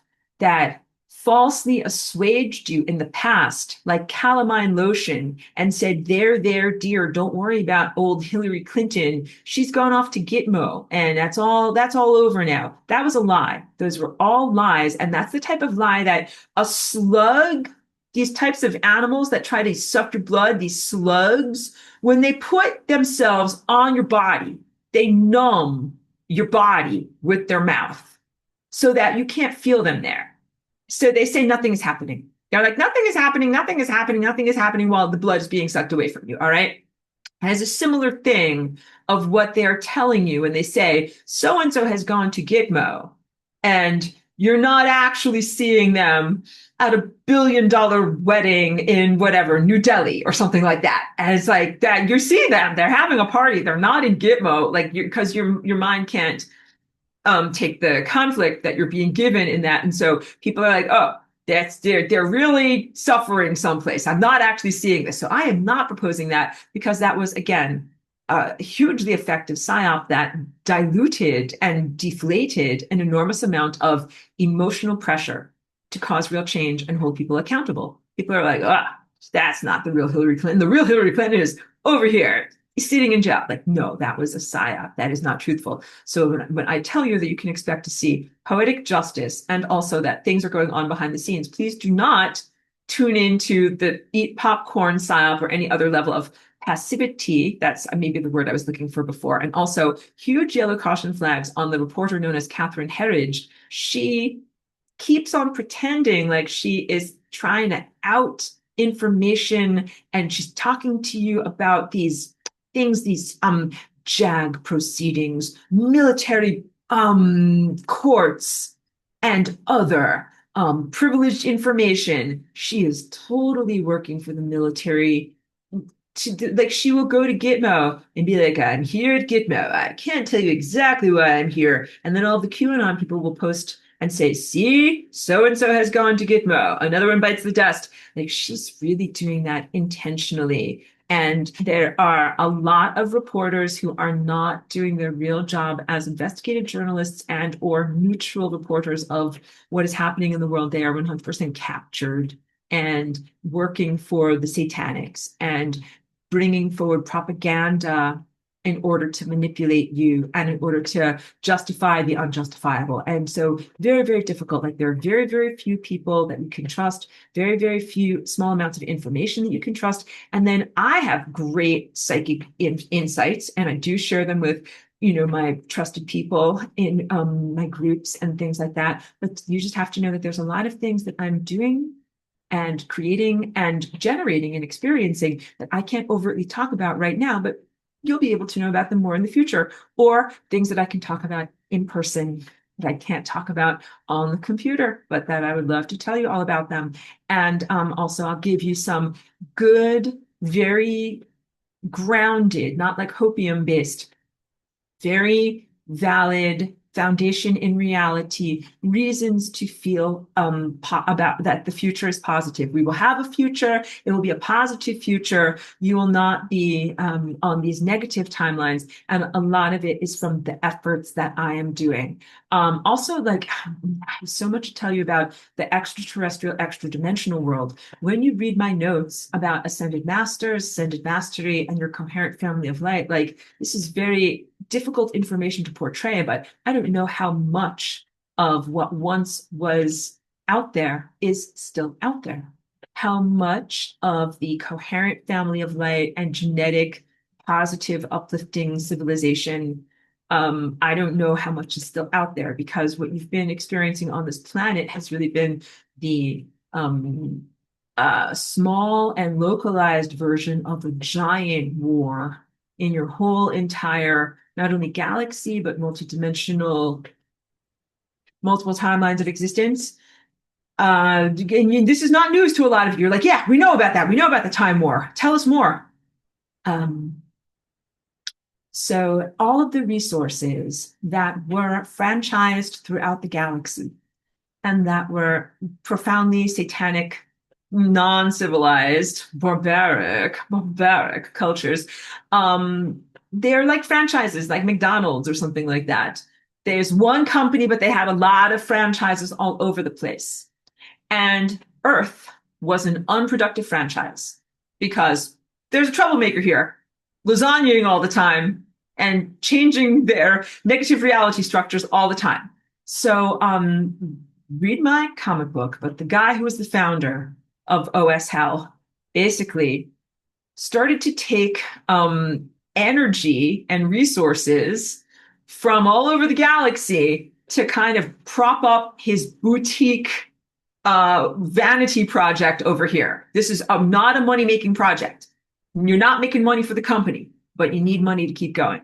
So he got all of these other franchises, satanic worlds, to give energy to this world so that way he can keep going with his, you know, plans for domination and destruction and sadistic cruelty here. And he didn't win. He fought against me and he didn't win. He lost. All right. And that means that he lost all of the resources from out there. Satanic Empire is bankrupt. They got no money. And this is not the type of thing where in your world you're used to, oh, such and such company is bankrupt. Time to restructure, like call the IMF, do the this, do the that. Oh, let's revalue the this. We have plenty of money. No, that will not be happening with their gross, evil, satanic empire. They don't have any way to restructure their debt, any new rabbits they can pull out of new hats, new things that they can do this and that. Like, no, there's really nothing that they can do. And they wasted all their resources here and they didn't get it. So think about it like someone who has a gambling addiction, because that also very well describes the founder who killed himself and he is not here anymore. And he is in entropy, believe me. When gamblers are losing in Vegas or wherever they go, they don't think like, oh, I've lost too much. I better stop. I better stop and go home. They think, I'm going to play again because I'm maybe I owe $1 or $2 million, but this is only $1 or $2 million. So let me bet this. And then I could get back my $1 or $2 million and extra. And I'm going to go home with $10 million. And then they just end up getting so deep in the hole. And they're like, nope, you not only you owe the original $2 million and then also this many and this many thousands of dollars too. That's it. That's it. And, that is exactly what happened in your world here. And it is positive for your culture because it means that they risked big and they lost big. So they don't have any more resources to be able to devote to the suppression of consciousness and basically destruction of divinity in this world right now. They destroyed their own empire. But I'm still doing mop-up. You're still dealing with the vestigial traces of them, the ways that they have influenced your culture, you know, the ways that they have polluted DNA and your reality structure and your viewpoint of the world, like up until this point. So you have to have massive purge. That's like your concept of government, your concept of organized religion, everything that came with the satanics. Like you got to purge out all that, including money, including the concept of money. And so, you know, rewinding back to that, you're not fully in that level of reality yet. You're still in the using money for markers level of reality. But you're going to exit that level of reality and eventually emerge into the where you're ready to meet with the rest of reality that I hope would be there, but I don't know if it's there. But it used to be the cosmic dance party. You're ready to emerge into the cosmic dance party and be a debutante at the ball and share all of your ideas with the world. And when you do so, you don't really do it as a quid pro quo. You don't really do it like here in this world, you write a song and then you put it up on Bandcamp and it's like, you pay me $1.99 and you can listen to my song, even though I always make my stuff. You can listen and make sure there are ways that you can, non-commercial ways that you can listen without fees and without having to hear a commercial. But not everybody does that. Usually it is, you have a payment requirement. Like I give you this and you give me this. But when we are in this highest dimensional level of reality, you simply emit as your gift to the world, and then you are sustained. But this is not like evil communism or evil socialism or any of the evil crappy junk that you are used to in this very benighted, I want to say crab hole under the ocean, where everyone is scurrying around and trying to fight with each other for small amounts of resources. We're talking about a world of superabundance and not Elon Musk's fake technological superabundance. Those worlds are really lies. And you also have to recognize, just like politicians lie and they say this is going to happen, it doesn't actually happen. The technologists of your world are as bad as the politicians. They're going to keep on giving you lies and promises about AI and not coming through for it. And you guys got to wake up. It is your job to wake up to that and not, sorry, it's right here. That's why I'm turning around, not to present yourself for abuse. So like when you're in an abusive relationship or a narcissistic relationship or something like that, the guy's going to lie to you, or whatever, your partner, the woman, person's going to lie to you and say, blah, blah, I swear I'm not going to gamble anymore. And then they're going to do it. And you're going to say, I thought you said you weren't going to do that anymore. They're going to say, yeah, well, I did it, and deal with it. And then it's going to be your choice about whether you stay in the relationship or get out of the relationship. Like you have to get out of the relationship with these liars. who are going to lie to you consistently. So Sam Altman, Elon Musk, these technologists, they're going to lie to you about AI over and over. They're going to say it's going to help you in your life and it's going to do this and that. It's going to uplift the economy. It's not. It's not going to do that at all. These are lying. Narcissist is the best word I have for it.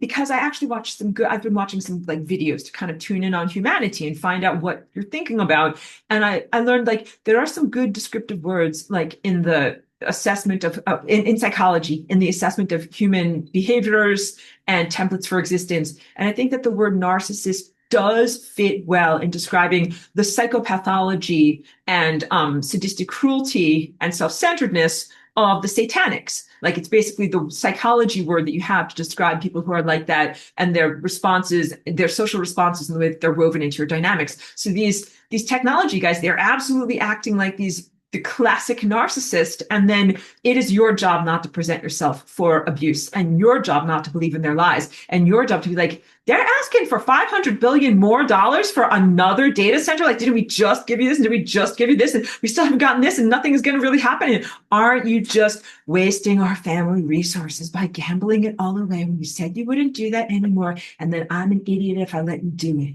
That's it, guys. Elon Musk, these guys, they are not heroes. They're not your champions. They do not fight for humanity. They do not make their technology in order to serve you at all.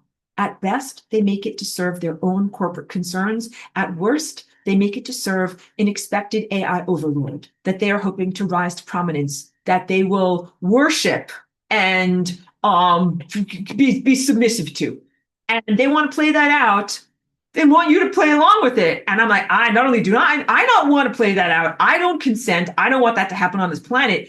Ordinarily, I say this, I do me, you do you, go do that somewhere else. But they're counting on that because they're like, okay, great. We want to fly to Mars. We want to fly to another dimension. And that is not acceptable in this moment now. So now is when we go back to talking about the curriculum, okay? Ascended mastery and following your inner directives. Because ascended mastery means you're totally connected to God, the divine consciousness, and you follow in each moment doing and thinking and feeling or behaving and expressing what is divinity flowing through you, flowing through your particular container. And of course, your container, your ego and your body presence and your social presence, like you're unique. So when the abstractness of God flows through you, it comes out as your own beautiful, unique flavor. And this is what ascended mastery is. So ascended masters are not all vanilla, boring, flavorless, like unflavored gelatin, vanilla milkshakes, or some kind of like stupid lobotomized idiots, kind of like zoned out in love, like, la, we're so happy and la, la, la. I have no personality. And also, see, there's lots of bad stuff happening and I don't care. Like that is not what ascended masters are. You got to wipe that expectation away. So let's wipe away the version that the New Age has groomed humanity to accept. And the New Age is full of a lot of these negative control structures that we're telling you, oh, dear ones, we're floating in heaven in our fluffy ascended masters world. And we love you so much. And we see that you're suffering, but we just can't. Wait, I have to act more dramatically. We just can't. We can't do anything about it. We're ascended masters and we have mastered reality and mastered energy. And I can float and I can eat pure sunlight. I can do whatever, but I just can't do anything about you and the satanic fuckfaces that are running your planet down there. Sorry, kids. That's a lie and that's not right. And then you go through all of these contortions. Anytime I meet someone that's doing some kind of channeling from whatever, the alliance of the galactic blah, blah, blahs. And they're like, oh, yes, dear ones, we'd love to help you, but we can't. And we don't have consent. We don't have this and that. I'm like, close the computer. Just close the computer. Because that is not something that I can listen to because I know that that person is not really tuning into that level of reality. What's really going in that level of reality is they are efforting as much as they possibly fucking can to be able to help us or help you or help me. They have been under incredible levels of bombardment themselves. So when I tell you about what it was like, where's my lasagna? In the moment that I created the Flying Rainbow lasagna, what was that moment like? Me, Aurora, not Debbie, who's the woman, the body that I'm in, and her moment of death, or when she was being destroyed and when I came into her. I was in a world that was in extreme turmoil in the higher dimensional realities. So everything is not okay up there. And I've been very, very consistent with my reportage of that from the time that I walked in 2001. So of course, when I came in here in 2001, I am not outside of the fish tank. I'm in the fish tank with you. I'm in the terrarium. And as they erected the satellites, it became harder and harder to see out of the fish tank. So I can tell you, I don't know if there's anybody left out there. And when I read my notes from 10 years ago, and I write about, there are ascended masters and there is your beautiful coherent family of light, I want that to still be the truth, but I can't be so emotionally needy that I can't relate to what has actually happened. Like, it's really important to know, like, although you want to believe that they're out there, I don't know if they're really out there. And that's big, because you can't rely upon something if it's not actually there. And so you have to have a realistic expectation, like it might just be us. And that's very, very difficult in terms of consciousness survivors from the ongoing peril in our whole entire galaxy. And when I tell you this is what your energy does. Your energy goes like, whoa, like you're holding on for dear life. You're totally destabilized. You're like, whoa, this is big bad stuff. This is big bad stuff. Big bad stuff, I know. So on the one hand, the founder of OS Hell squandered the resources of the Satanic Empire. Hooray! Good for us. We're like, yeah, they're broke. They don't have anything. They can't do shit.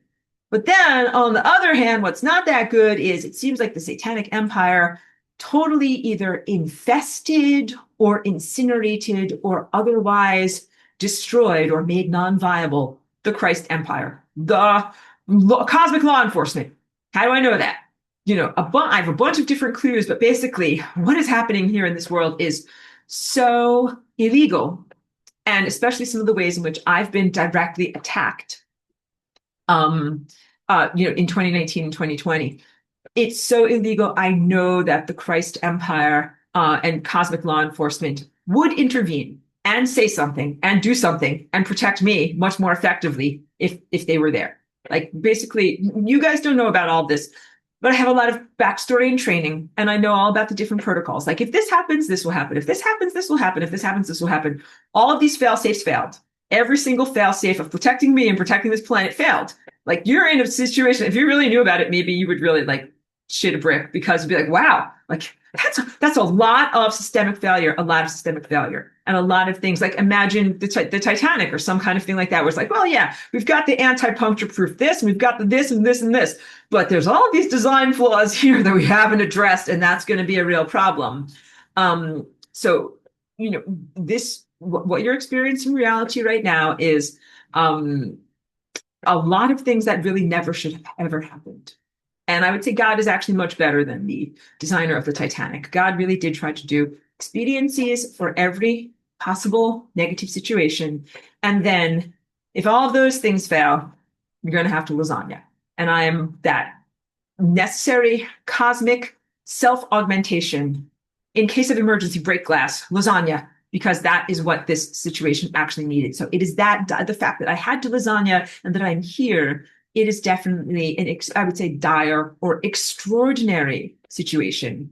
And in that extraordinary situation, I was still connected very effectively to the Christ network of benevolent consciousnesses, really pretty much up into early 2021. At the end of 2020, it started to get very, very difficult, because that's when they started to launch the satellites. And then by the beginning of 2021, they had launched enough satellites and injected enough human beings with these antithetical frequencies that it started to become very, very difficult for me to connect with the rest of the galaxy and everyone who's out there. And I think that they died valiantly in battle. And I think that they died protecting this planet. And I don't think that they're out there anymore. And that's very, very difficult to say. I mean, I try to bring grounded messages of hope, but it's also important for you to know what's going on, so that way you don't have an artificial expectation that someone else somewhere else is going to do something. And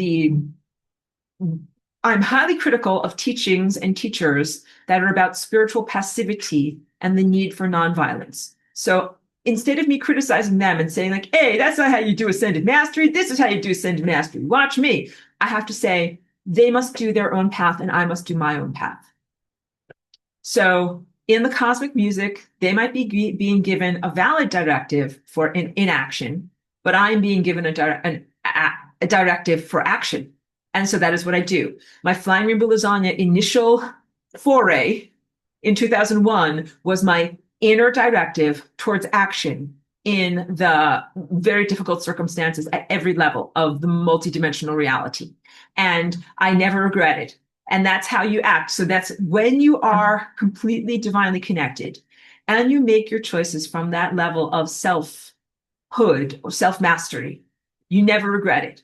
In the years that I've been here, even though my life has at times been very hard and I've been through very many difficult traumas, I never regretted coming here because I always claimed it and remembered and knew it is truly my choice and my intention to be here. I placed myself here. I chose to be Flying Rainbow Lasagna. I chose this stuff and I never felt any conflict with it. And I continue to feel that way now, that level of complete ownership, even as I face the Satanic Empire and they have tried to misportray me as somehow being responsible for negative reality blendings and melding together. And I'm like, no, that's not me. That is the 5G. What I did from 2001 to about 2019 was create Flying Rainbow Lasagna as a very, very selective blending of realities and blending of genetic quotients, not this randomized and harmful negative slush funding of humanity where all of these bodies and fates and destinies are blended together. That's really, really bad stuff. And so they have tried to say, oh, look, it's Aurora's fault because she did Flying Rainbow Lasagna. But no, I did Flying Rainbow Lasagna for years before they turned on the 5G infrastructure. And when they turned on that infrastructure, that is what actually was the genetic crime. That is what actually created so much wrongness in the world here, but really in other places too. The information that you're not getting enough of is how much what you do here creates the future. So you're thinking, oh, extraterrestrials are all out there. In the past, they've already existed, and now they're flying here or sending energy here or doing something here. But what really happens is from this moment here, you create the potentials of the future and you create the galactic civilizations of the future. And if you create these very, very emotionally damaged, dysfunctional, disconnected from their bodies, disconnected from the planet types of mangled people, and then that becomes the future human race, like those become terrible, very, very negative technology wielding civilization is not the word, technology using groups. And then those are the groups that use time distortion technology and they harm you and they harm everyone. Like we can't have that. So I am here preventing that from happening. I'm preventing the firecrackers from ever getting into the hands of the kids who aren't going to blow off their own fingers. They're going to put them in the mailbox. And then when someone else opens up the mailbox, it's going to hurt the someone else. That is never acceptable. That level of cruelty. And again, I keep using that word sadistic. Harm to others, total intentional harm to others. Okay, so wait, I have things to read over here. And let's get into talking about ascended mastery. Because I like Pedro's comment. Thank you for being here, Pedro. Pedro says, let's lasagna them to entropy. That's exactly it. But let me go back and read all of this. So this is very good. No, this is great. Michelangelo says, Peter Thiel, Thiel, is an anagram for the reptile. How apt. Really, I don't have anything more to add to that. Just the yaha. I think that's totally correct.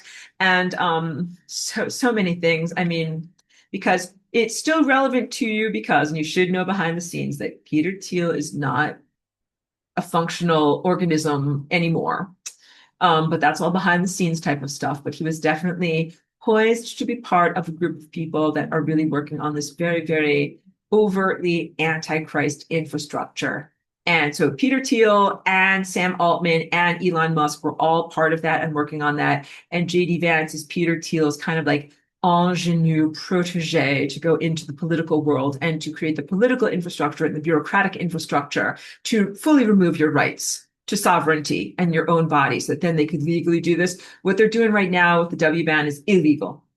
And it's really important. If that information actually comes out, then you do have a fucking chance, because what they're doing is illegal. And even though it's kind of like with the Nazis, the satanic system is inherently corrupt and invalid, but it does take very good notes. Like it does create good records. So this is like after World War II, it was easy to convict the Nazis because they kept such good records of the criminality. It is the same type of thing. There are excellent records that are being kept by your current bureaucracy about the ways in which they have been secretly behind the scenes assaulting your rights. Because there are constitutional protections in the United States against someone creating neuroweaponry and reading your mind, and definitely against them beaming thoughts into your mind. That would be like a voice to skull thing. And definitely against them, let's say, accessing your liver by using a beam of energy, or putting something into or out of your liver, or into or out of your brain or your skin. The government has been doing all of this. And this is, so I have a couple of different things to say. What used to sound like a paranoid fantasy that would have been discounted if it was only being done to one individual is a very genuine and demonstrable technological assault that is ongoing to a large portion of your population right now. Not just one person, not just one crazy ranting guy standing in the middle of the street, ranting about government beaming whatever particles into his brain.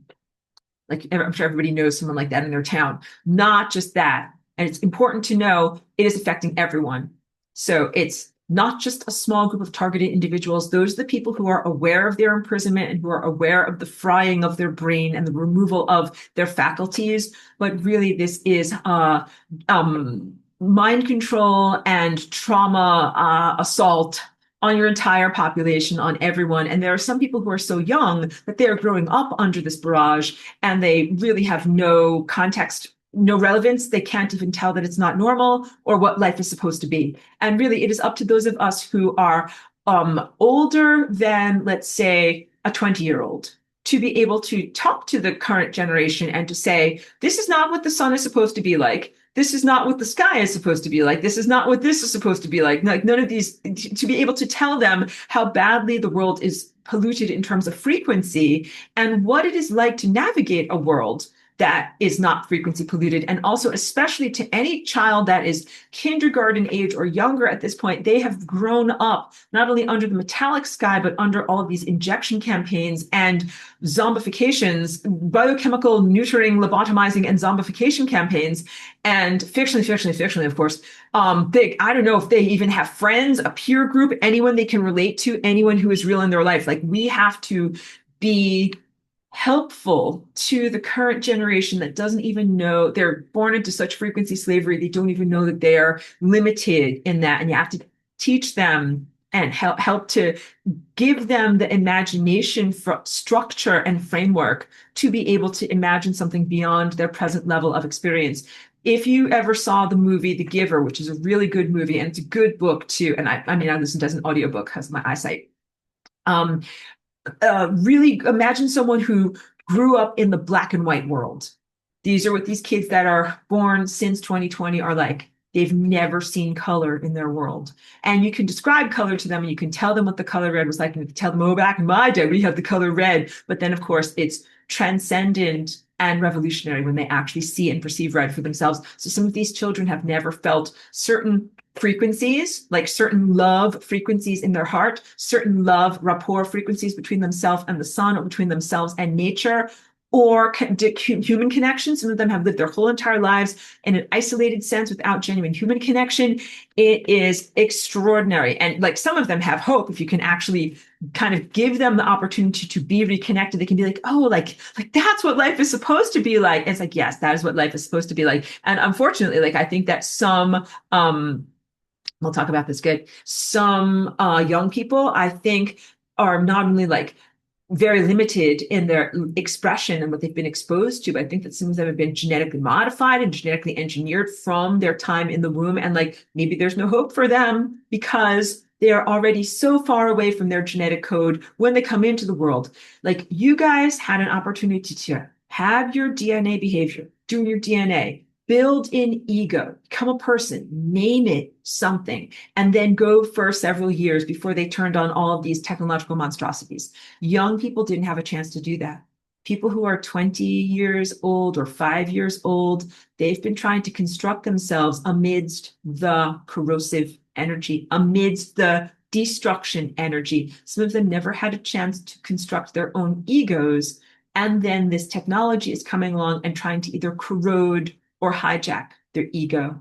And a lot of them in that don't have the boundaries and the structure to be able to say, no, I am me, you are you. Like, get the fuck away from me. And I don't like what you're doing. So some of them, they don't have those defenses. I don't know if they can learn those defenses or what is the right thing to do, but I do know it is essential for the older generation, as I speak to you, to stay strong. Like if I talk about Tom Fitton, knew what the fuck was going on in 2019, didn't drink the Kool-Aid, and stayed conscious throughout the whole entire thing. And now he is still himself and he remembers everything.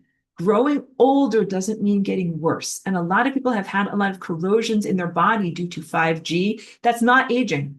That's not aging. If your elbow feels more creaky, you're like, well, that didn't used to do that. It's not just aging. It's because you've been corroded under the fucking 5G for a long amount of time. So don't tell yourself the story that you're growing older. Tell yourself the story that as soon as Aurora finishes cleaning house and getting rid of all of this fucking infrastructure, beautiful restorative light is going to flow in and restore your body. And hold the vision also for, those who are salvageable of the younger generation, like if they haven't become evil or corrupted or distorted and they just are starving, that they'll get that light and that the light will flow into them, that they'll be like, oh, I know who I am now. I never had a chance before to know who I am. Now I know. They have to know who they are in order to know that they are God. Like, so the stuff that I have in my notes from 10 years ago, very, very valid and still good. Because, I always go through there to be sure if I do have to rant against my own work and say what's true and what's not true.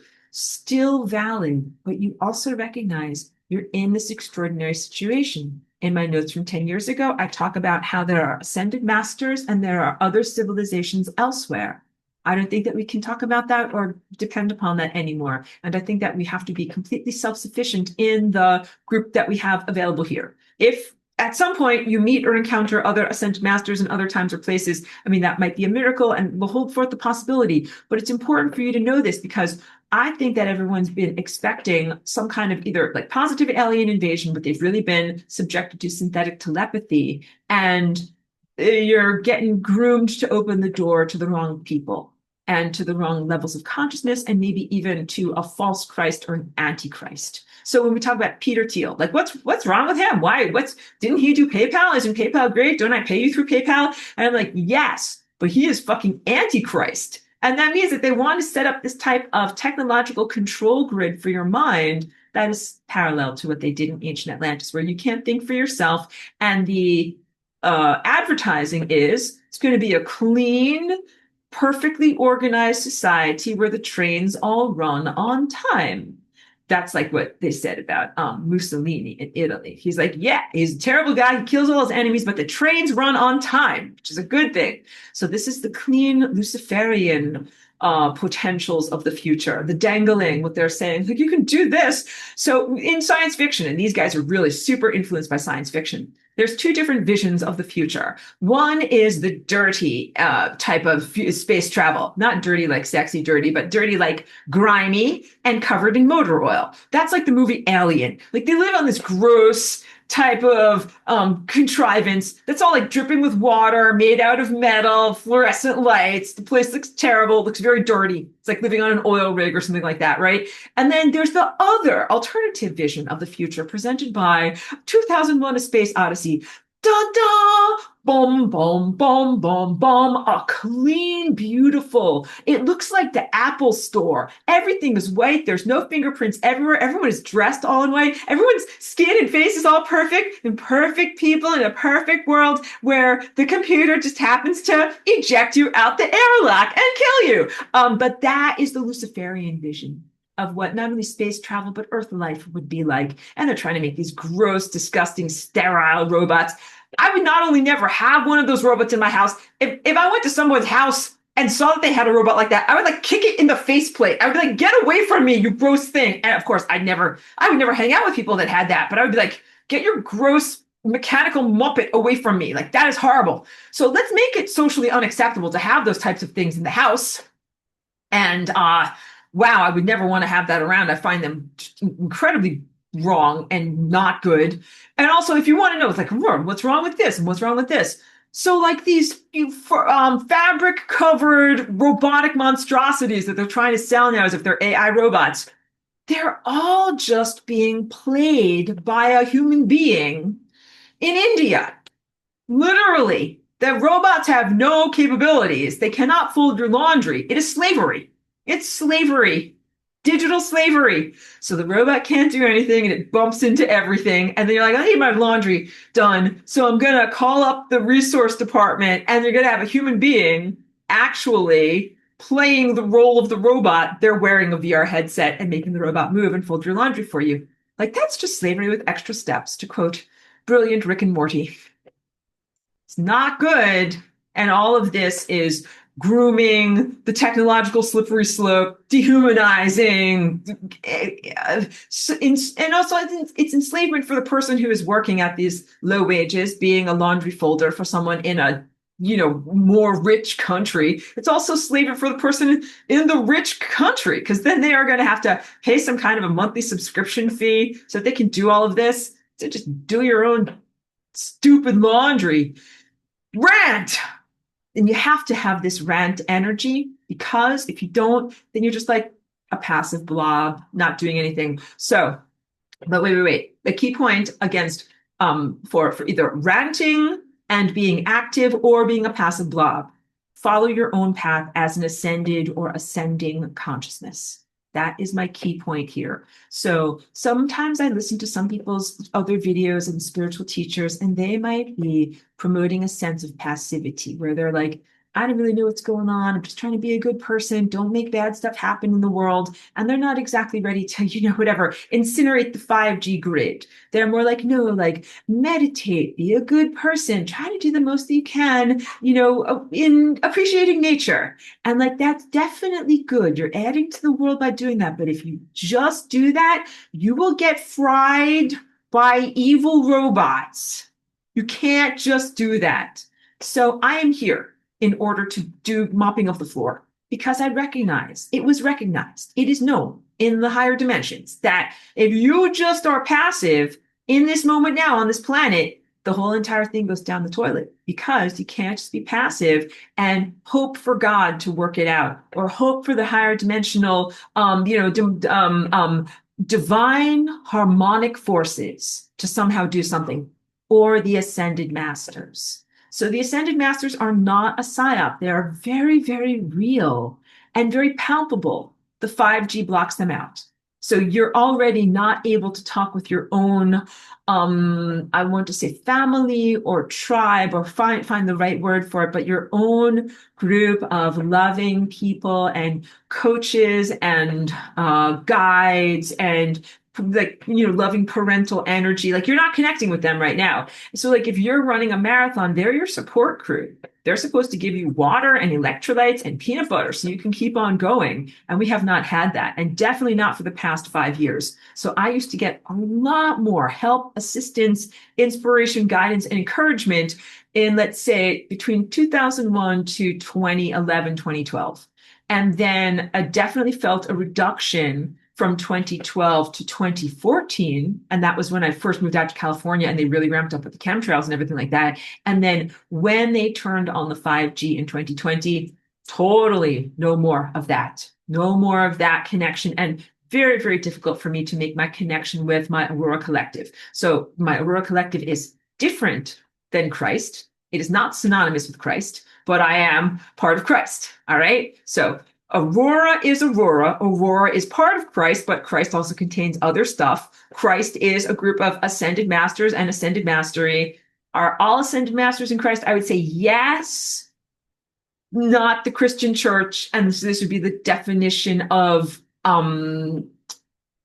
everything that has ever had these levels of pure insight awakened across time. Any type of organism, from a blade of grass to a rock shrimp to a human being and beyond, anything that has ever had that level of inner mastery is on the Christ network. But it is not like a militaristic organization where it's like, this person is a general in the army of Christ, and this person is the potato peeler in the army of Christ. Like, that is not what Christ is like. So the hierarchical structure of Christ is much more, oh, I don't have a word for it because they don't have a word for it in your world.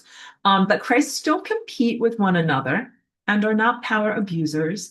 And one person's Christhood does not diminish or deflect from the Christhood of another organism. And Christs are not vying for supremacy. So it is not like the movie The Highlander, where there can be only one immortal. I'm gonna have to chop off the heads of all the rest of you guys. Like, none of these immortals are working together. All right. If the Highlander were recast through the lens of Christ, you'd be like, whoa, man, you're an immortal. I'm an immortal too. Let's work together. This place is a garbage dump. We gotta fix it up. Let's fix up the place and make it look a lot nicer. Instead, they lived in a garbage dump, fighting with each other across the ages to see who could behead who. And then one guy got to be the immortal, but he didn't do anything to help people, unless they fucking help people. Didn't do anything to fucking help people. He just sat around being immortal, like feeling what was going on in the world. That is not what we do. So wipe that silly Hollywood nonsense out of the way. But no, we do not fight against one another for supremacy in Ascension. It's very satanic, actually. Your Ascension is your own personal achievement. Like, whatever. It's like your PhD, even though I'm really against the academic system in your world right now. But there's no reason why you can't do it if someone else does do it. It does not limit anything. So your personal ascension has no bearing on someone else's ascension. You are 100% graded or assessed as an individual, and you must build your own muscles because the training regimen you've been going through has been to prepare you for very, very genuine needs for your locomotion and sustenance moving forward. You're in a shit show and you're not really mastering your real ascension muscles. But when you do ascension properly, you build muscles. Like, I haven't really taken ballet classes, but what ballet teachers or whatever karate teachers do, like, you're waxing on and waxing off, right? You're doing these motions, you're doing these movements, and all of these movements, you do them for years, and then it builds. And then you realize, oh, I've been doing this motion for so many years to build this particular muscle in my back so that when it's time for me to do this leap, I can do the leap that I need to do. All right. This is what you are doing with your energy, with your maturity process, with your emotions, with the building of your light body, with the construction of your personality. And there is such a thing as your ascension ego. Let's talk about this. It's not in my notes. Aurora is my ascension personality. You do not have to burn off Aurora to reach the Tootsie Roll scent of the Tootsie Pop, the person who I really am inside. This is the real me. This is the real me. There is such a thing as the eternal aspect of yourself.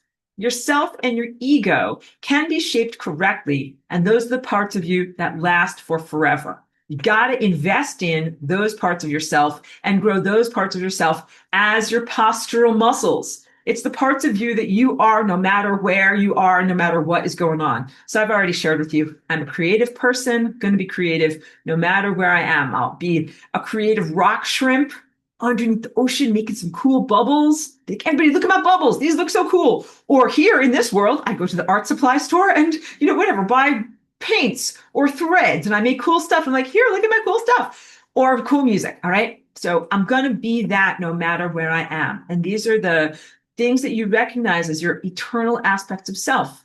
You must define these for yourself. You must do an archaeological deep dig on who you are and then make real aesthetic choices.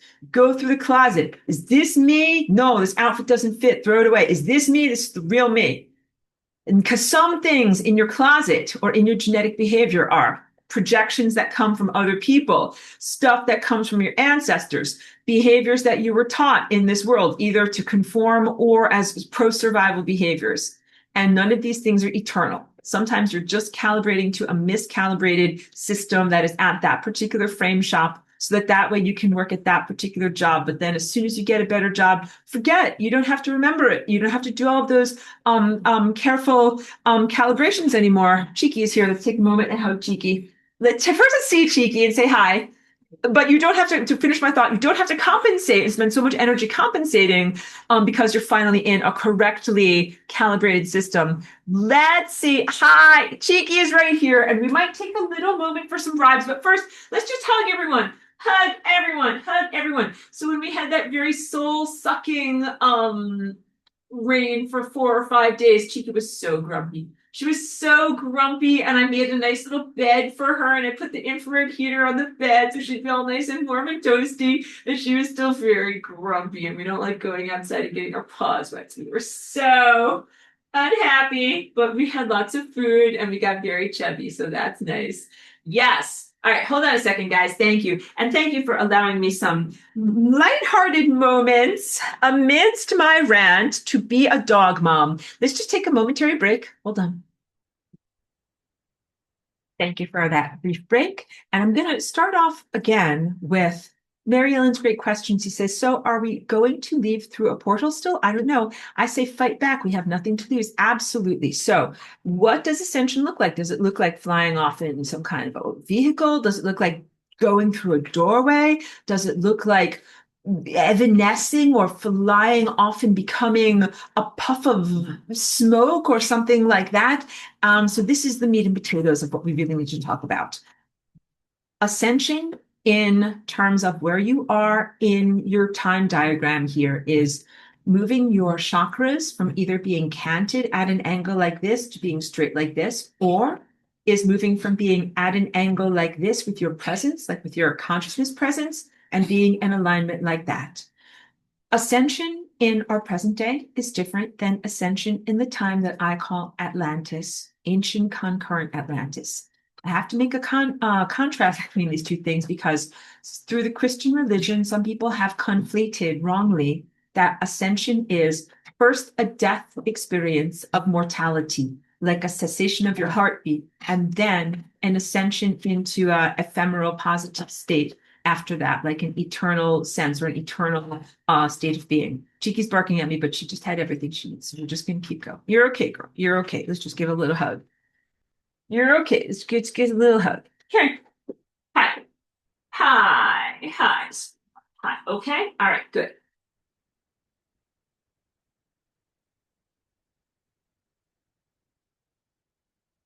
The psyop of thinking that you were going somewhere else was implanted in you by the parasites that came here and hijacked, took over, co-opted, or infested this reality.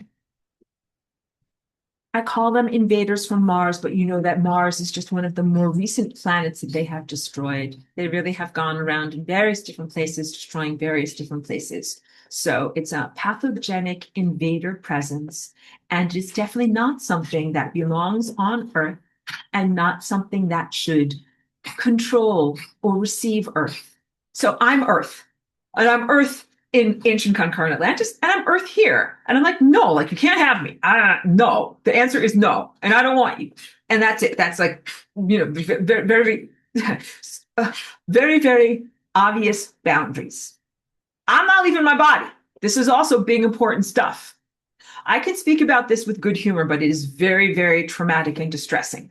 The reason why they killed the original occupant of this body is because they wanted to scoop her out of this body and implant some ugly, gross, horrible, corrupt soul or soul echo presence in here. This is known about in your world, like a occult practice that is done. Not the only person that this has ever happened to, but I'm the only time when there is an uncontrolled variable in the experiment that elbowed out the evil stuff. Evil stuff trying to get into this body. Get out of my way, evil. Boom, boom. I'm Aurora, and I'm coming into this body instead. And that is what I did with Flying Your Lasagna. Okay. So again, I've done a lot of inner healing work to be able to speak about it in such bright and humorous terms, because it was a very, very distressing and traumatic thing that was going on. But that way I could also kind of like, talk about it with you guys without going into such dark emotions about it. But they wanted to use this body to be a container for evil. And that is a fractal for the planet. They wanted to get all the good people who are in this world out of this world, so that that way they could infest this world with the very worst, most corrupt evil presences, the ones who already fucked up their own planets many, many times in the past, chose not to learn any lessons, and have arrived to fuck up this planet. And it is essential to say no. And that's it. No, as a complete sentence. So, of course, you are also this planet. And you get to say, no, you can't, you evil, corrupt things cannot come to my planet. You can't live on my planet. You can't live in my planet. And you need to get the fuck off of my planet. There have been many negotiations. I mean, like, so many different stories, too, about what's going to happen. You know, the dark crystal. And I've been talking a lot in today's sharing about like movies and stuff like that. Like, just don't get distracted by all of that. I'm just trying to come up with whatever type of common language I can talk to you about. I don't think that it's actually a very exemplary movie. It's like, you know, a childhood story of wonder. Well, what's not positive about it is that it misportrays the resolution of duality as the combination of antithesis and thesis into the new synthesis, and that is somehow desired. Like the evil, gross stuff you're supposed to bond with and then incorporate it into your reality, and that somehow creates balance. That is erroneous. That is very, very bad math. And anybody who liked that movie when you were a kid, that was just a cool movie when you were a kid. It is not giving you spiritual truth. So please don't imprint upon that as the resolution of what is supposed to happen. So no, you're not supposed to be like, here's a bunch of evil, gross stuff, and I'm the good, nice, fluffy, beautiful stuff. How about I combine with it and then become this third thing? No, you're supposed to be like, I'm the good stuff. You're the evil stuff. Get away from here. Don't be a part of reality. Don't be a part of reality. So this is a very, very false kumbaya that if you're there, these are different spiritual traps, really, ego traps for the spiritual ego. Passivity is one of them, and combining with duality as a resolution of duality is another one. It does not actually resolve the duality. It just means you lose. Like in the tug of war, if you stop playing and you let go of the rope or whatever, like you just decide to fall onto the side of evil, like you just become evil. Like if you're the beautiful thing here, and then here's the gross, disgusting, grotesque thing, and you're like, it's the end of the dark crystal. Let's merge our crystals together. But you just have 100% evil. Then you just have 100% evil. Because this is like the doo-doo stuff. And the doo-doo stuff gets onto the good stuff and makes the good stuff doo-doo. Like that is not the solution. So these are really, really critical things. The flawed ascended mastery proposal, or the flawed proposal on the journey to being an ascended master. The concept that you must be passive and not confront evil. That is erroneous. But I know that basically, if you're an ascended master, you have to follow your own inner vision. You might be told to be passive. You might be like, okay, it's my job to not do anything. And I respect that. If that's your path, then you can do that. And there are many good people in your world who have chosen that path. They're like, nope, I'm not going to confront evil. I'm not going to do this. I'm not going to be violent. And I'm like, okay, cool. I will do that. I will confront evil. I will violently confront evil. Fictionally, of course. And I do that very intentionally. I'm built for this. And I do that so that other people can have the privilege of exploring nonviolence. And nonviolence is not the pinnacle of your journey towards God. Nonviolence is like down here. You're like, I'm not going to hurt anyone. I'm being nonviolent. And then when you come to your resolution and you recognize that you're God, then like there's violence up here. There's post-divine identity violence. You can claim your identity as divinity and be violent after that. And this is not the grooming for violence that the human Judeo-Christian, very, very flawed satanic Bible tells you, because that is a cautionary tale for what not to do. Like, let's say you're a new parent. I'm not a parent in physical reality, and you're learning how to raise your kids. And you read a story that's all about like the worst parent in the world, mommy dearest. No wire hangers ever. She's beating her child. You'd be like, I'm not going to be like that. I'm going to be different. And so, of course, you don't make the mistakes of that horrible parent. The God of the Bible is mommy dearest. Definitely a violent, narcissistic, unloving parent that you don't want to model your own divinity after.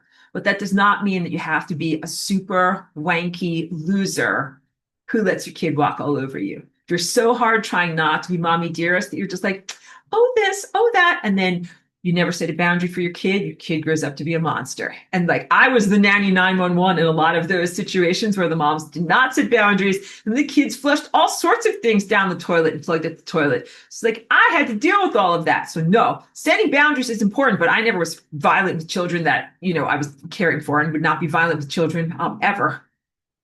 But violence against evil, if you are divine and you're God, you can be violent against evil. You don't have to be super nice and sit down with evil and tell it how it's a bad child and it's bad this and it's bad that. Actually, we have tried that in alternative realities. And you know what? Evil was still evil. It didn't actually change. Because when you are actually an ascended master, you're actually at the level of divine connection, divine selfhood, and pure love, you recognize, oh, like evil is evil and it's not going to change. This gross, disgusting shit is gross, disgusting shit. It's not going to change. If you combine with gross, disgusting shit, it stays gross, disgusting shit. And it does not change. But you change. That is what you learn. You learn that if you don't love and accept that something is gross, disgusting, and evil, you will become gross, disgusting, and evil. Because you're not setting boundaries against it. It's really important stuff. And also the gross, disgusting, evil stuff that you're confronting did not start out as good stuff, because it's going to be like, look at you. You're turning into me. I was once like you. Join the dark side. And it's like, no, actually, we are qualitatively different. I was never like you. Because you can, when you get shit on you, you can take a bath and get the shit off of you. But shit cannot take a bath and get the shit off of itself. It would wash itself away. And that is a terrible analogy, but accurate in terms of solar portals. Da-da! So when you go through a solar portal, it burns away everything that's shit. If you have shit on the outside of you, if you have ego shit, if you have aspects of yourself that's not the real self, if you're coded with something that you've come up upon, when you go through the solar portal, it gets burned through there. And this is part of the protection of that network from capture and infestation. You got to get cleared out before you even go in there. So I will use a fictional allegory. Very good book called Diamond Age by Neil Stephenson, sci-fi book. Again, I listened to the audiobook. And it's a future dystopia where there's lots and lots of nanotechnology that's overtly recognized and doing all sorts of things in people's body. But one enclave called the Victorians has decided to live a low-tech lifestyle, and they will not allow the nanotechnology into their bubble enclosure. So before you go into the new Victorian age, what you have to do is get all of your nanotech incinerated. So you go through like this kind of like magnetic wipe, incinerate the outside of your skin, like, a whole little clean out detox, and then into their world. Because in their world, like, I don't know how to say it, but so you can purge yourself of the nanotech and then be able to live a basic biological life. And there's a lot to try to, fictionally convey that sense to you. But that is what the solar portal does. If you have anything that it is, yes, it's a purging and a detoxification process to make sure, like in that book, you were going into a historical replica and you didn't want to have stuff infest that replica that they wouldn't have had in the 1800s. In the world of pure light, you're moving into a world of pure light when you ascend, that you can't bring this shit garbage with you. And you are not shit garbage. And your ascending ego is not shit garbage. I am Aurora. I know who I am. I know that I am the eternal parts of myself. I am not the shit and the garbage. And I know that I'm the long-lasting parts of myself that will go through the solar portal. But here are the things that won't go through the solar portal. Like my coffee mug. I like it, but it's not eternal. It's here today, gone tomorrow. These are temporary items. So the things that will come with you are the things that are a part of your body. I do not know whether you will bring your fillings with your in your teeth with you. Um, I do not know if they match your frequency. Someone told me today, an older person that I help with their garden, that back in their day they used to have gold put into their teeth. And I was thinking, wow, that would definitely be such a step up in terms of frequency. Less frequency disruption in a person's skull than the lead, mercury, lead. Like they definitely did the alchemical thing of like bringing you down. Instead of putting gold in your teeth anymore, now they put this like lead-in object into your teeth or inert plastic. Definitely not ideal. But all of that, I'm sorry, trying not to get drawn aside, all of that in order to say, like, most people have things that are part of their body that are not their eternal self. Like either from fillings in your teeth or possibly some kind of whatever, a metal screw in your ankle or something like that. But then also some people have things that are missing. Like what happens when you go through a solar portal, all of the parts of your body that are not real and eternal will be removed, and that would be your fillings and any nanogels in your body. But also, you would have to be restored back to all the things that you lost. What if they, whatever, amputated your pinky toe or something like that? You'd be like, I want my toe back, and then I'm ready to ascend. So it's challenging for me to talk about this because I know that I hit a lot of cultural walls in what it is to be a person in your world. Like in this world, most people would be like, yeah, like if you got your toe chopped off, you can still live a good life. But in terms of whether you can still be on your ascended master timeline, if you don't have all of your body parts, it's questionable. But if you have your body parts and they are simply diseased or non-functional, they can become functional, but they become functional in a world that is post biological. And then you'd be like, well, great, now my body works, but I'm not in a world where I have to dig ditches or do stuff with my body anymore. Yes. And also, this is the key point, your body does transcend and become a different form of energy.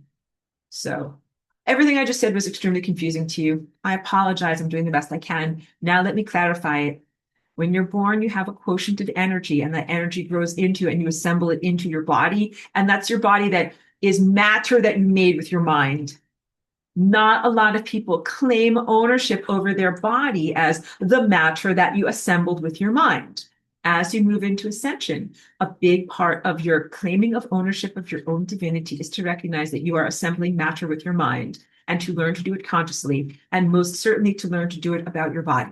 So ideally, before you would go through a solar portal, you would reconstruct your teeth, removing any gold or lead or plastic fillings from them, and reconstruct your teeth, and also regrow or restore the full quotient of your body, including any types of amputations, so that you'd be a whole person. And then be able to go through the process of transforming into your higher dimensional state because you've got all of your puzzle pieces. Going through the process of transformation is going through a solar portal. Going through a portal does not mean that we are going to slingshot ourselves into the sun on a clank clank metal spaceship. Remember, experts do star travel. If you're going to go through a solar portal, how do you go through the portal? Look, Aurora, like there's clouds between me and the sun. Do I have to go through the clouds and then go up to the sun and then go through a portal? That it does not work in that way. So now I want to talk a lot about what our ascension process was like in ancient or concurrent Atlantis. And then it will really help you to comprehend a lot more about what your process is going to be like here. So again, that was a unique place, or separate in rules, different from here, because discrete is the word I was looking for, not unique. Like there, nobody died.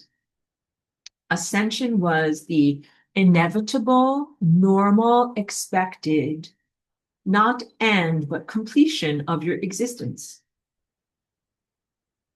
The end of one chapter that would inevitably become the beginning of the next chapter. When we live in Atlantis, we are already not food eaters. So here in this world, as food eaters, you identify as like, oh, ascension is going to be the time when I no longer eat food, but you can still be a physical, embodied individual presence and be not a food eater. And doing that is a very important step along the journey. Like otherwise you'd be like, I used to eat physical food. Then all this light flowed into me and I transformed and I became a light eater. And then I just immediately went into a different dimension or went and had different experience. That's a very different thing than saying you used to eat food, light came into your system, you transformed into a light eater, and then you stayed in that system for a certain amount of time, days, weeks, months, years, had experiences, and then went into a different direction. So we use what I tell you from my experiences of Atlantis as a foundation and as an armature for what this experience going forward will be like. We have to define what the experience will be like. It will not be exactly like it was then. And our end result will not be like going in the time machine, pull on that lever and just reverse back in time and be like, oh, like we got into a bad situation, just go in reverse. And then you get back into a better situation. Like we have to go through this situation and transcend it and come out the other side in order to be able to do this. And you'll come out with your memories and with your continuity of consciousness, and you won't lose who you are. So, okay, let me just drink a little bit of this. When I go through the Ascension portal or the solar portal, I do not lose myself because I identify with the eternal aspects of self, not my silly temporal existence. So your silly temporal existence is like your Geico bills or your bank account or these other things that are identity markers that can be culturally important, but that are not long lasting. And that can also be your tribe, like your religion, your identity as a culture, what you look like whether you're white, whether you're black, whether you're from a particular country. And all of those self-identifiers have to be incinerated away. Because when you ascend, you are not identifying as a member of a nation state or a member of a particular club or the definition of what it is to be a Christian or something like that. You become your most eternal self. Like if you're thinking like I'm a Christian, like you're never going to be a Christian rock shrimp because they don't have that in the rock shrimp world. So you would be like you're a person who is divinely centered or trying to be a good person or a person who ministers to others. Like you're defined by something other than the groupity group that you are a part of. So keep that in mind as you're going through your present level of accreting light and growing and maturation. Investing energy into groups and group identities is investing into something that's very, very temporary. What if you're like, my favorite team is whatever, the Giants or the Yankees or the Mets? Like that is very temporary stuff. How about this? How about your favorite band? Like my favorite band is Led Zeppelin or Kiss. Choosing really old bands here. Like that can't be your whole entire identity. Like these are very temporary identity markers. Many people who have not gone on the full deep dive and quest for self-definition only define themselves by these external markers. Like you're a black person, your favorite band is Kiss, and you whatever, you choose one more thing, a vegetarian. And these are not the eternal definition of who you are. Like you're not going to be black in every world. You're not going to be vegetarian in every world. You're not going to like Kiss in every world. Those are temporary identity markers who you're really inside. And that question can only be answered by your own work and your own efforts. It's not up to me or something external to define who you are inside. So here's maybe a better and more serious example. Like in early childhood, you might have expressed very clear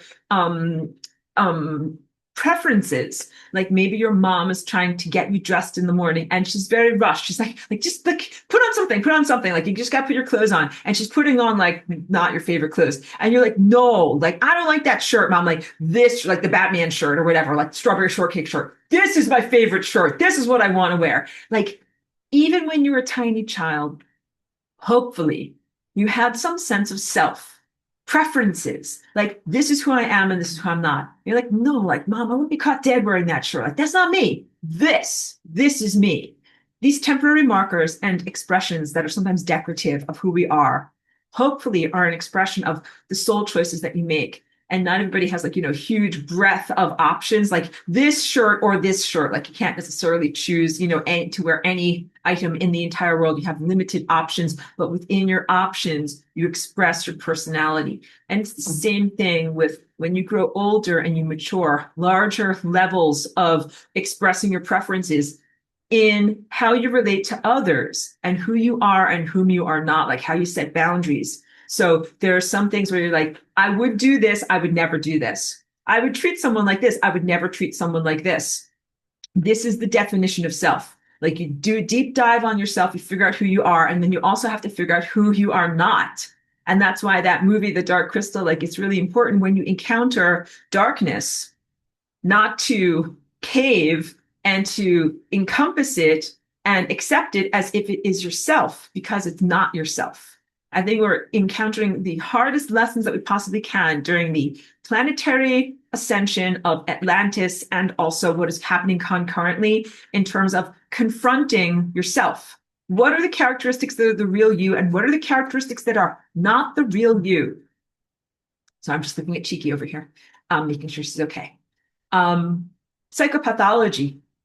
Some people identify with psychopathology as if it is their real self. They're like, you can't take away my murderous rage. Like, that's the real me. And I was like, if that's the real you, we are having problems because you can't bring your murderous rage through the Ascension portal. The Ascension portal doesn't look like flying in a metal spaceship. Like, here's the sun, getting into spaceship. Like, we're going to fly into the sun. That is not what we do it. So what the Ascension portal does look like is, so your body has this energy field around it. And of course, you have the harmonics of many of these, like a harmonica. You're like a harmonica, like a instrument that you blow for a tone. You have to align your chakras with the sun so that the solar wind is blowing through you and so that you're making this very, very beautiful music. So it is in alignment with light, not a flying into the fiery cauldron of the sun. So you have to think about it in terms of consciousness.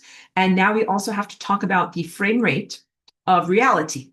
This is in my notes because I know we spent a lot of time talking about stuff that's not in my notes. It's current events. It's really important, but this is also really important. It relates to the satellites and the frequency and the way that they reduce the zoetrope of your life. So your chakras are not static. They're always spinning, and they're spinning at a particular rate. And that rate is the rate at which you perceive reality. Ascended masters are spinning at a faster rate. Not only are they in perfect alignment with divinity, but in receiving the fire hose of energy, when that energy comes into them, they accelerate. Think of a very, very, whatever, perfect bicycle or perfect formula racing car or something like that. The more energy that goes into it, the faster it goes, and it stays like super, the wheels stay super parallel, and it goes propelling down the road, right? Now let's contrast that with some kind of a jalopy where you got bad tire alignment. You got one tire going like this because it got some kind of front end crash, and then there's other parts too. And when you add energy to that system and make it go down the highway faster, well, first it starts to veer off to the left, and then it starts to shimmy. And it starts to shimmy so much that at a certain point, all of the inner conflicts of that structure are highlighted to the point that the structure falls apart. It's like, oh, this tire is starting to shimmy. If you don't fix this tire, you're not going to make it down the road. If you don't fix this tire, you will not have structural integrity to move forward in time. This tire is a bad belief system or an unhealed trauma or an unresolved something that is making the car a jalopy instead of the way it's supposed to be.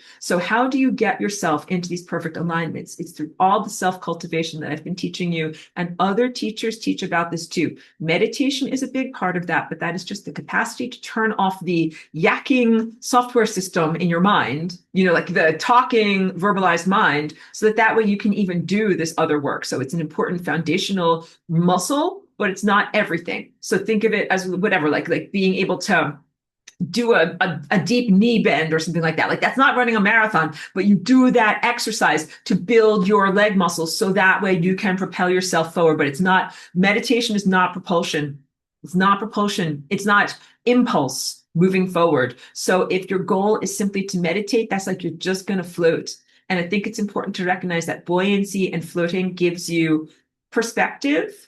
It gives you a little bit of a distance between yourself and your identification with your thoughts. When thoughts come to you after you've been meditating, you're like, oh, that's not me. That was just a bunch of thought crapola flowing through my mind. But that's not the real me, because I know the real me. And the real me is this silent presence inside of me. Except if you're like me, you're not very good at being inactive, just like doing a floating silent meditation. So what I do is I do a lot of things that are like active stuff. So it might be like different forms of exercise or rhythmic activity or dance or playing music or listening to music. But for me, it's a lot easier if I use that dynamic aspect to keep myself out of my verbalized mind. And that's the flow state. That's when you have a project or an activity that keeps you out of your verbalized mind because you're functioning at a higher level. So think of it like that. Like, I am not very good when you slow me down and make me really bored. I'm like, this is so slow. Oh my God, this is so slow. I'm so bored. I'm so bored. I'm like, no, I want to go like vroom, vroom, vroom, nice and fast. And that's just like a bicycle. Like if you make a bicycle go slow, it like goes, falls over to the side. It's very hard. But if you make it go fast, vroom, vroom, vroom, then it goes just exactly the way it's supposed to go. Okay. So you have to figure out and optimize for you as an individual the activities and lifestyle that optimize your flow state, and then make that your job. Make that literally the focus of your day each day, and also the way that you receive celebration and resources from society. So like if your flow state is playing the piano, like be a musician, make that your job. Even though everyone who's a musician, you're all going to make a lot of jokes now about like, yeah, good luck trying to get paid for being a musician and lots of other things. Like there's a lot to be healed in the music world, and we've talked about that too. But because this is why people have money, and people get out of their bliss to chase after a dollar, to chase after money. Because if you'd be like, wow, if I could just play piano and make a bunch of money by doing this every day, my life would be good. But I can't, so I got to go dig a ditch for $5, and this is the death of your soul if you do that. So then we got to find a way to fix reality, because reality cannot be structured like musical chairs to be inherently inadequate in terms of sustaining people following their inner mandates and their dreams. And before you go into materialism and rational objective stuff that says, oh, everybody played the piano all day, no one would ever dig a ditch, and we'd never get anything done, and society would fall to pieces. And that's not what would actually happen. What would happen is the people who have an innate musical capacity would be very, very happy to play music, and they would be sustained by the people who like to listen to music. And the people who like digging ditches would dig a ditch, and we would all fulfill our roles the way we want to. Now, if you're like, nobody likes digging a ditch, Aurora, that's crazy. There actually is a very nice person in this class, and I never mean to highlight people or make them feel uncomfortable for their unique qualities, but that person actually enjoys digging ditches, because I've used this as an example in class before. And they're like, hey, actually, if they want to comment, I'll read the comment. Because I don't want to make you feel uncomfortable, like digging ditches. And if you need ditches dug, call them, and they'll be happy to do it for you. This is actually a perfect example of ascended mastery. Ascended mastery and the unique qualities of your personality exist because we are not all built for the same thing. There is cell specialization. Cell specialization happens in your body where your mouth cell of your tooth is different than your heart cell. And you do not actually want enamel teeth to grow in your heart. That would kill you. And you don't want your teeth to be soft and squashy like your heart muscle. That would also kill you. You want everything to be its quality, the way it's supposed to be. You want ascended masters to be whom they are supposed to be. So, I've spoken about Jesus, and I love Jesus very, very deeply and profoundly. And I hope that you can always hear my valid criticisms through the filter of my love. He was doing and being exactly who he needed to be in that life and in that time and in that cultural milieu. It is, it's fair for me to say I think he didn't do correct math and other things like that. It's very, very fair. But it's like saying, it's like I'm criticizing Jimi Hendrix's performance. Like, something? Jimi Hendrix was in the 1960s and he wore 1960s clothes. That was his style. That's who he was. He was correct for his era. The way that he played guitar was correct for his era. He was a genius of his era. People play guitar differently now. They dress differently now. He was who he was supposed to be then. Jesus is also a master who is the person he was supposed to be then. He did come to uplift a very barbaric culture, like the circumcising of the foreskin barbaric goat herders from, the Sinai, or from whatever, the Middle East culture, like very barbaric culture, not whatever. He was built for that. He was built for his job and for what he needed to do. So we bring that up for him, so that way you can say he played the music that was right for him as a musician. He dressed in the way that was right for him in his cultural milieu. He brought the lessons and the parables that spoke to the people of his time. That's already 2,000 years ago, and there's been many translations and mistranslations. I think it's really essential to know that. He did teach in a lot of parables, and a lot of them are no longer applicable 2,000 years later. So some things are classic outfits that always look great no matter what, and some things really are only relevant to when you live, under the Roman Empire, in Judea, 2,000 years ago. So you have to recognize that. And then what you need to do is, first of all, connect with divinity yourself. Don't try to play or be like another ascended master. Like what made Jesus great and what makes Jimi Hendrix great. Sorry if my grammar didn't go correctly there. What makes these guys great is that they were 100% originals that followed their own directive. The way you become a star or a significant person or a spiritual superstar is by following your own inner directive. So my journey is totally weird and unique. Your journey is also totally weird and unique. Sometimes there are parallels or things that you might relate to. And sometimes there are lessons that you're like, oh, like that, I could learn that lesson too. Aurora learned that lesson. I need to learn that lesson too. But it needs to be recognized like your journey is going to be totally unique. And so you can't compare yourself to others. You can't be like, well, by this time, Aurora painted 10 paintings, so I'm really behind. I need to get going and paint 10 paintings. Like you can't do that. That you would have to paint the number of paintings that is right for you. Maybe you should paint 20 paintings. Maybe you should paint one painting. You can't compare. In terms of assessing what is the behavior of the Christ system, if it's out there, if we encounter this, or let's say if we would like to create a new and upgraded what is Christ type of society, Christ does not it's not a competition with itself. It is in collaboration and celebration with itself. So my tooth is not in competition with my heart. They both work for my body. They both work for Aurora. I'm the CEO of my body. And they both work for me, and they both do their jobs. So we all work for God. Ascended masters all work for God. And I am critical of the spiritual passivity that I see in the spiritual community here. But then I also have to say, if that's your path, follow your path. If your path is to be passive and to wait for an external authority figure or an external God or an external impulse that changes things, then I applaud you. Follow your own inner music. My inner music tells me to be active and engaged and to do stuff. And then you do that. And maybe that is correct. Maybe it's right for me to be playing my lasagna piano music right now. And for other people to be like, oh, no, I'm not going to interfere. Aurora is playing her music. Or whatever. Maybe they should be trying to play with me. Maybe they should be jamming with me. Maybe they are wrong. This is the difficult articulation here. Respecting other people and the uniqueness of their journey. Sometimes there are universal constants that we all have to do that you can tell, like, yep, that's every ascended master should do or be able to do blah, blah, blah, or should be doing blah, blah, blah.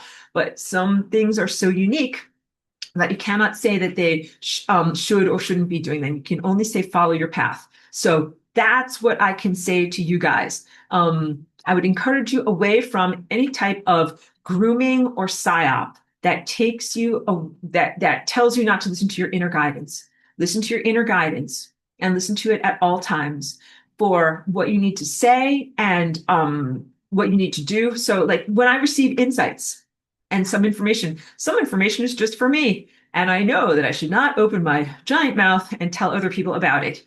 And some stuff is not just for me. And I'm like, I can't wait to find a way to somehow creatively explain this to other people, because this is a big one that will help other people. And that is 100% my prerogative.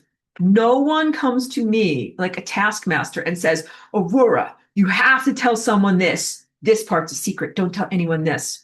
It's 100% my own prerogative. And then I stand on that, or I'm responsible for that. When I encounter the clipboard, I won't hit the membrane of death, but any type of assessment, I'm like, hey, I'm an open book, even though don't ever do that with evil. Do not ever go up to evil and say, hey, I'm an open book. Do an audit. Because you know what? That is like what happens if you go to the United States government and you say to the IRS, hey, my life's an open book. Give me an audit. They will find something wrong. Okay. They will project and make fake stuff. And they'll be like, you didn't put this comma here in the right way. And now you owe us a lot of money. And it's all wrong. So please never do that to evil satanic stuff. But you should live your life with the sense of not feeling that you need to defend or justify or hide anything. You're like, this is who I am, and this is what I do, and these are the choices that I've made, and this is my life on a platter. And someone's thinking like, oh, what about the things I'm not so proud of? What about the things that I did that weren't right and that were mistakes? And then I did them before I became an ascended master. And it's like, yes, if you have things you're not proud of or indiscretions or something like that, you would also have to be like, yes, that is who I was. And I am totally different now. Like anyone can make a mistake. Like, wow, like, well, I used to believe President Trump was going to be a good person. And then they turned out to be evil. Like, wow, I'm really wrong. Like you can change your mind at any time or at any time in your life, you are free to change your prerogatives, change your preferences, change your alignments, and announce it to other people without any shame or any difficulty. So you can say, "Oh, my favorite color used to be red, but now my favorite color is whatever, purple, and I have changed." And that is acceptable to do that. And you can also, you don't have to, but you can also say, oh, yes, well, I learned this, and this is why I changed and grew. Or my viewpoint expanded, I changed and grew. You never have to be ashamed of the fact that you change and grow, including something like a political affiliation. Who you were and what you believed in 20 years ago might be different than who you are now. And of course, the political landscape has all changed. So same thing with how you eat. You're like, yeah, I used to eat a lot of peanut butter, and then I changed because either my tummy changed or they stopped growing good peanuts, and now I do this. That is totally acceptable. Um, and so, of course, certain things you should always remain true to, like certain core values never change. Like a core value of being honest. You can't be like, oh, yes, well, I used to be a liar, but now I've changed. I've become an honest person. Like that is very, very difficult because you're always sensing like, has this person really changed or will they fall back into negative patterns of being dishonest? So also some things you can't just say that you have changed. You must demonstrate it. And definitely it's true. Actions speak louder than words. So like in my own life with you guys, I've been here for over 20 years, and I spent a lot of that time demonstrating that I have personal integrity and that I'm trustworthy so that you could even listen to me and hear about my viewpoint and the information and the things that I'm bringing to you. Because there's so many false teachers, self-serving teachers, and those who are trying to guide you in the wrong direction. Literally be like, no, stop, don't go in towards ascension. No, ascension is that way. Go in the wrong direction. And that is, I recognize you're in a very skeptical modality because you're in a traumatized world. And so I had to do a lot to, just like when I did nannying and babysitting initially, the first few interactions were just getting the kids to recognize that like I am a trustworthy adult and that I will be fair and protective over them. And so a lot of the earlier years of being here in the world, I had to learn how to socialize, and I also had to demonstrate behaviorally that I'm a trustworthy person, that you guys can, you know who I am, and you know that I'll be consistent over time. So that's very important. It's not fair to say like, well, I used to be this and now I'm this, and just be like, there's no behavior behind it. You must also demonstrate your changes in behavior. It is fair to accept growth. You must demonstrate that growth. And then you have to basically make a life that you're proud of too. And the assessor is not someone else. It is you. Now that's difficult for sociopaths because sociopaths always think that they are okay when they are really not okay and doing a lot of bad stuff to other people. So sociopaths should not be in my class, because my message to most of you is like, you're a good person and you have done good things, and you guys need to hear a different lesson than sociopaths, which is like, you've done a bad thing and you don't even have a conscience, you don't feel anything about it. So you guys are like the super athletes that need to be told, take a rest day, don't over exercise, not the lumpen masses who are sitting on the couch that never exercise, that need to be told like, get off your ass and do something and actually exercise. So I'm very, very aware of who is connecting to me in these classes and tailor my message to you. But most I can't even say most. Okay, but many people need to be told, a different message. But you should be in a stratification of worlds. You should be in a world right now where the people that are the lumpen masses and the non-trying sweat hogs of reality are really people that you never interact with and have no impact on your reality, and they make no wishes come true. Like their wishes don't come true because their wishes are crap and they're just pretty much inert as a substance. And then you are actually the active component of reality. Like you're actively engaged with reality and actively creating reality. And then the key point is taking responsibility for the things that you do.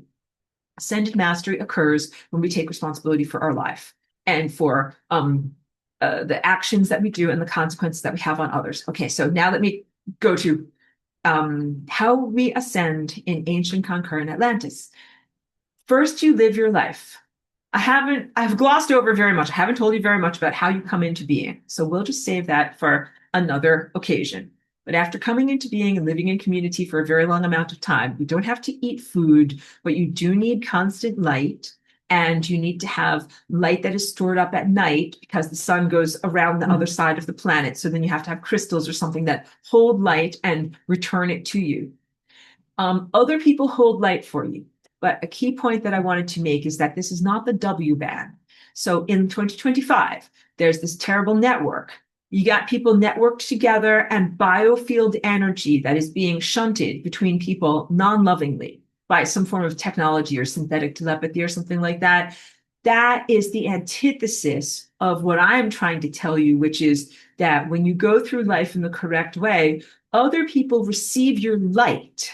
But that is not having stolen energy from you. So in 2025, you need to claw back your energy because other people have stolen your energy from you. And it has been a violation, not an interaction.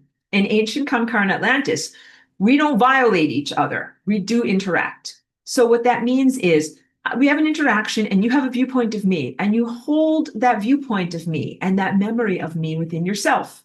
Then we might live for hundreds or thousands of years. And then when I'm in my ascension process and I'm going up my mountain, I might re-encounter you.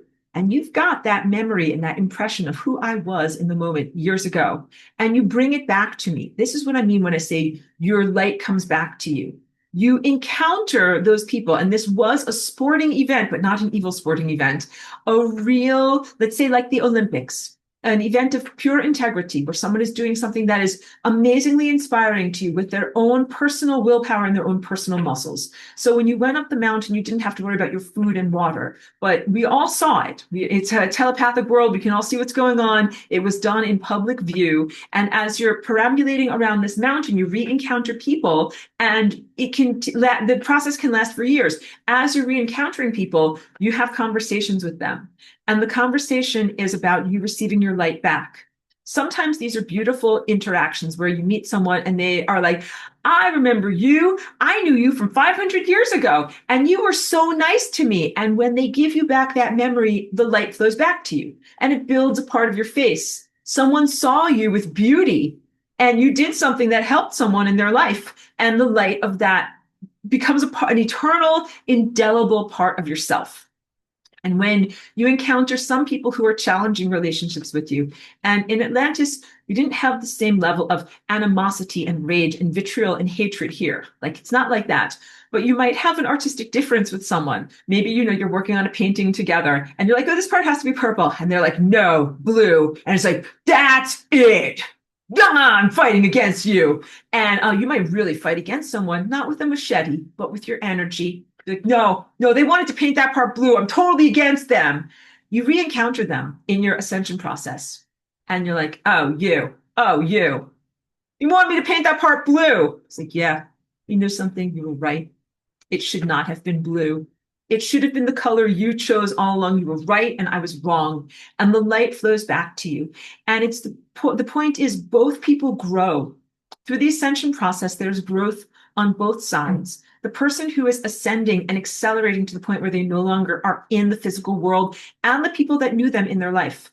All the people that knew you in your life end up becoming like the surrounding vortex that does like big giant amplifications of energy, like wah, wah, wah, wah, wah, big giant harmonic amplifications of energy, of love and respect for the way that you have lived your life. It is a celebration of life, not this crazy funeral, wanky celebration of life, like, oh, we're all going to cry and the person is dead and they're in their coffin and they're decomposing. That's not like that. Not like that at all. A real celebration of life. Like, you're alive and you're there. And they're like, yeah, you're awesome. You did this and you did this and you did this. So here in this world, it might be difficult to even consider that type of level of celebration in social support. But in my world, that is normal. And there's not competition. So when you're going up the mountain, you become more and more beautiful. More and more people celebrate you. They're like, I knew that person. I did this and that. I played music with that person, and the light flows back to them. And that person taught me something, and the light flows back to them. And then you get to the top of the mountain and you're totally illuminated or accelerated to the point of light speed from all of these wonderful interactions, from all of this love, from all of this profound, meaningful, significant human life experience. And then when you're at that mountain, basically you're being elevated. You don't go back down. You have all of your light, you have all of your light energy with you. And then you're ready to stay at that. So imagine like it's kind of like the mountain's the scaffolding, and then you're up here where my nose is, and then you just move the mountain away, and you stay there, and you stay there, and you're like, I'm perfectly comfortable right here. There's no effort. Big point here. You're not like, I'm dog paddling, I'm efforting, I'm flapping, I'm flying, I'm trying to stay up, I'm trying to stay up. No effort is required because you are ascended. In our present world, they are training you the way that they train horses to do prancing that is not real ascension. In this world that you're in with the nanotechnology, you're trying to ascend in the correct way, being totally screwed on every level. It's not fair. And they are teaching you muscular movements or impulses with your ascension muscles that are not natural. So my best analogy that I have is the way that people horribly torment and train horses. Horses have a natural, like galloping gait. But for some of these prancy shows, they want the horses to go in a particular way. So they put these kind of like chains on them. So it makes them, they learn to prance. You know what I mean? They go in a prancy way. And then when you see them at the horse show, they're like, oh, look at them. They're prancing. They look so great. They have been tortured to be able to do that. That's not their natural way of doing things. Satan and the satanics have been torturing human minds and human energy force fields during this present planetary ongoing ascension. It is the purpose of the Techno-Inquisition to behaviorally control you, to do certain things, but not to do other things. So prayer is one example. If you pray, if you're like, oh, Lord Jesus, thank you so much for this beautiful cocoa mocha drink that I've got here. I'm so happy and grateful. Like, I'm trying to really lay it on thick here, not to mock genuine believers, but like just to lay it on thick, like, all sorts of prayers on the gustitations. Then you will get a behavioral reward, a happy zap. But if you don't go through the gyrations or the prayers, the ritual ablutions, then you will get negative zaps or your energy drained away from you because you're being taught like a bully, you're being taught better be grateful. Not grateful, you get a punch in the face. Be grateful, damn it, be grateful. And that is not how we learn. That is torment. That is torture. That is behavioral abuse. That is definitely not okay. And that is not how God treats you at all. That is all being done through this neurotechnology, WBAN ways of training you. God does not need technology to try to train you towards ascension. And all of the satanic stuff is not only training you for bowing and scraping in a false Christian dogma world, but it also is training you for the spiritual waterboarding, which is you go up the mountain a little bit and then crash back down. Go up, I'm ascending, I'm learning, I'm growing, crash back down. They drain the energy off. That is torture. So the stuff that's going on here now in being portrayed as ascension is actually very false and is a form of torture. And it is not true learning, although it is behavioral control. And it's very, very offensive to me because ascension is supposed to be a natural unfolding of your learning process in conjunction with the larger fabric of reality. Like, we didn't engineer the ascension. We didn't say okay, look, I'm going to ascend. So look, you're going to have to encounter me at this time, and then you're going to meet me next week, and then you're going to meet me next week. That's very offensive. You would never do that. You would encounter people in the natural order and the not happenstance, the divinely directed order that you're supposed to experience it, not some kind of a human script. And that's what makes it potent and powerful.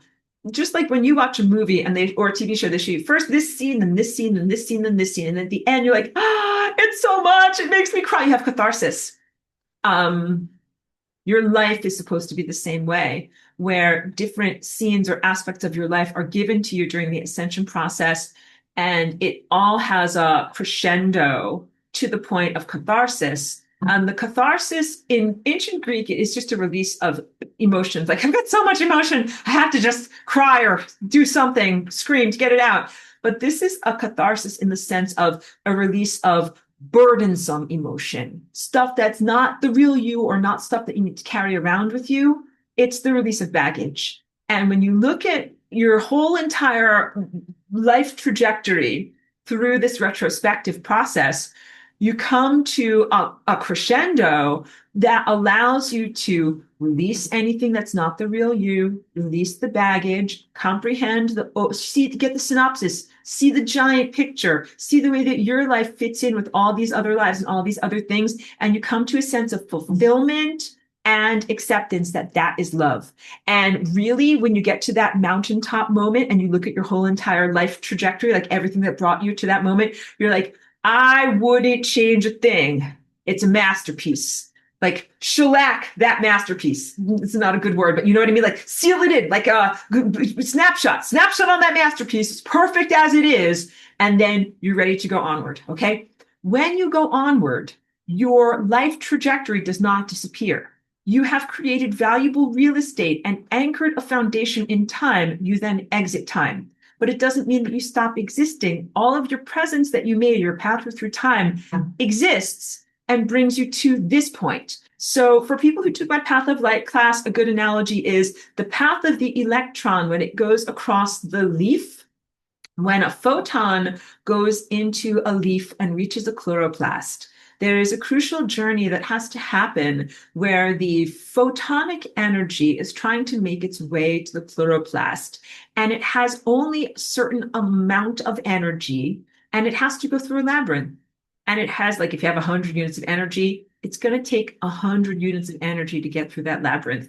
And you can't lose any energy. You can't go down any wrong roads and be like, oh, wrong road, turn around, go back the other way, let's do this better. And there's an infinite, uncountable number of possibilities in the labyrinth.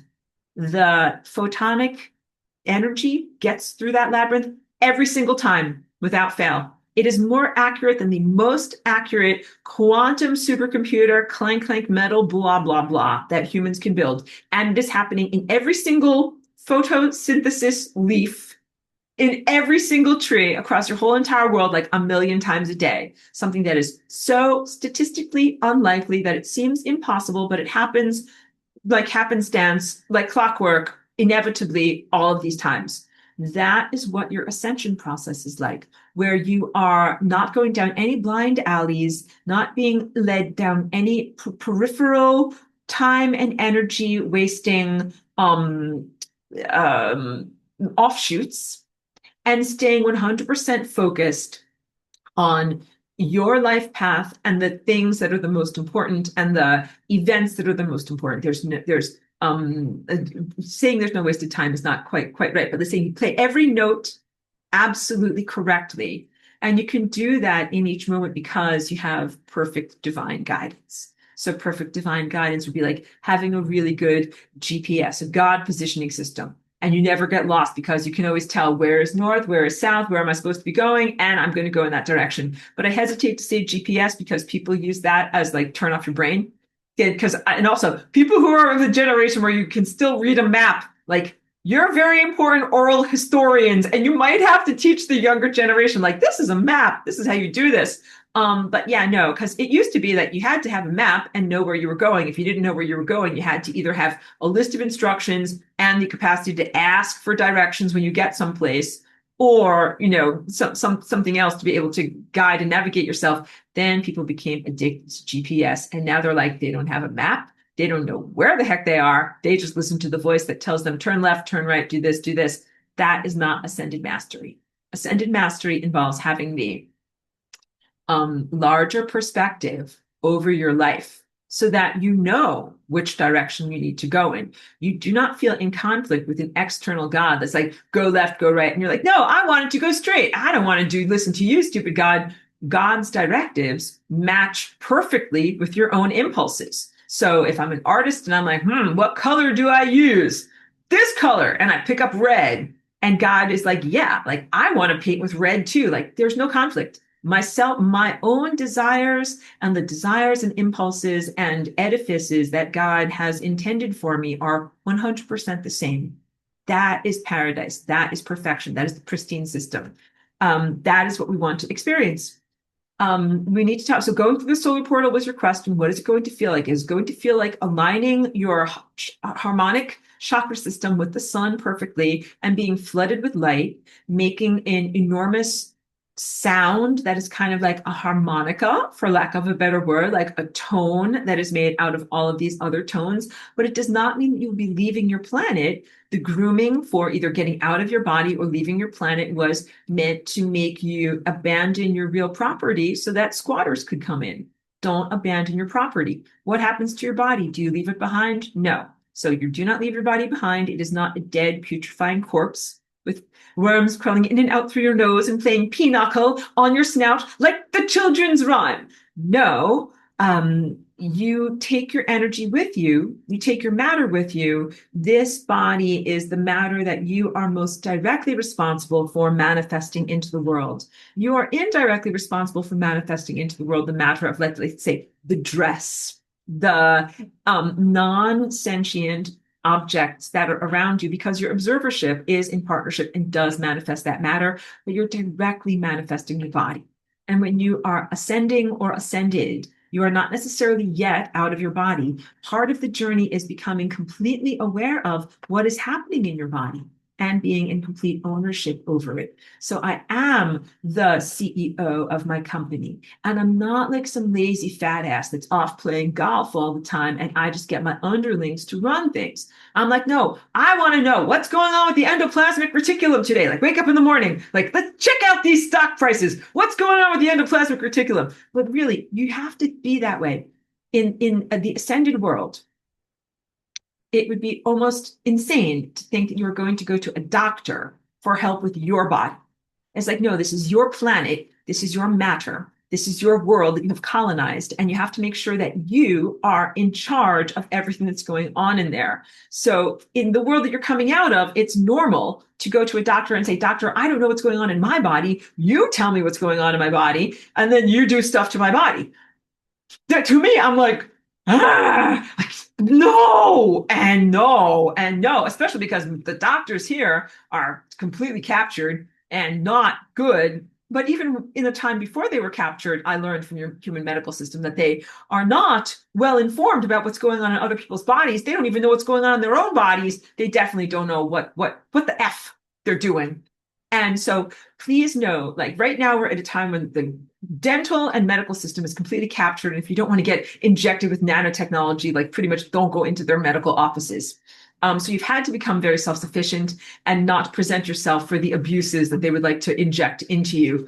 But at a certain point, it won't just be that you're avoiding the satanic and technological medical system. You will become so capable and fine-tuned in your own capacity that you will be like, you don't want anyone else to touch your masterpiece. You'd be like, no, I know exactly how my masterpiece should and shall function and what I need to do and how I need to keep things going correctly. And you will be a master of your own body.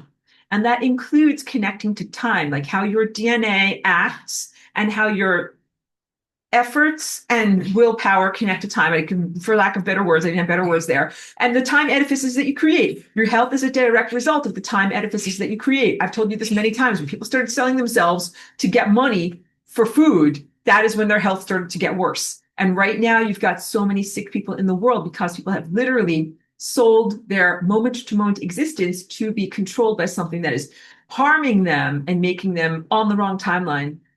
Being on the wrong timeline and having money just means you have money on the wrong timeline. Like you're like, great. Like if you get a bad job, that's not your real job, you will have money and be on the wrong timeline. You will not be in the space-time coordinates over here doing what you're supposed to be doing. You'll be over here, but with money. And the universe is like, I don't care about money. I care about where your physical body presence is and what your body is doing. So think about that. The zeros in your bank account are largely an abstraction. If you have enough money to be able to sustain your object permanence, have a place to live, buy your food, buy your clothes, take care of your dog. Like if you have 1 or 3 or 5 zeros after it, after a certain amount, like it's an abstraction. It becomes different unless if your goals are world domination, then the number of zeros really matters. But if your goals are the sensorium and the sustenance of your physical body, you would be okay if you just had a couple of zeros in your bank account. You know what I'm talking about? So the guys that are in the world that are billionaires with mania, for them, many zeros is never going to be enough because they have plans for world domination. That is an expensive goal and is not a ascended mastery goal. Like they are definitely not doing the correct thing. And like when you talk about world domination, you don't do it through money. You do it through your ideology and through your personal power and through your ability to stand in responsibility for all the things that you assert. So I am actually here for world domination. And that might be a strange thing to say. You're like, is Aurora crazy? Is she a megalomaniac? Is this a socially inappropriate thing to declare in front of other people? Like, will Aurora be invited to parties? Like, when you want to invite the world dominator over here to the party, or should Aurora just stay home? Like, I recognize that it can be difficult to make and maintain friendships if you say things like that. But I have to be honest with you. I am here for world domination. This type of world domination. Flying rainbow lasagna world domination, meaning with the intention, I'm trying to say, being the loudest genetic object on this planet and being a loud genetic object working for the rectification of the time field and in divine connection. Yeah, it's like saying, are you here to be the loudest voice in the symphony? I'm like, yes, I am. You have very, very bad musicians playing your symphony right now, and they are about to cause a planetary death. Like that's the worst music you could play. And I'm definitely here to dominate them and to play a different, louder, better song where our planet doesn't fucking die. That is what I'm planning on doing. So yes, I'm definitely here in the battle of the bands to dominate and to create good music. But then you might also want to know what would be my interaction or my dynamic with you when evil, non-life affirming people are purged from this reality system. And my answer is, I am always here in freedom. And that even does include the evil fuckfaces. Sorry, kids, for using that language. But they are free to be as evil as they fucking want to. But then I am free to respond to them. And that's a big part of what the New Age world and the world of spiritual ascended master wannabe passivity is. They're like, oh, we're in a free will world. Evil is free to run rampant. But I'm an ascended master. We're in a free will world. I'm not free to do everything I want. I got to not use my spiritual powers for violence and try to, somehow respond to garbage and evil without being violent against it. That's not true. That is not true. When you are in spiritual mastery and you come to the truth that you're an ascended master and you're in a free will world, it means you literally are free.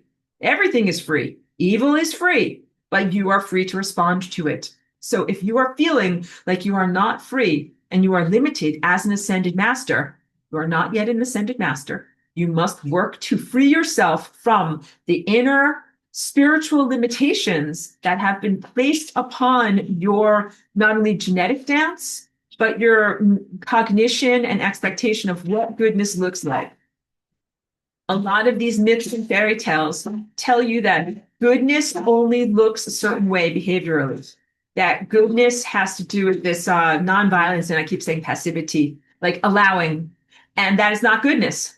And you know it on a deep inside level. Like, you know it. You know if the referee doesn't step in when there's a very obvious, infraction, that's not goodness.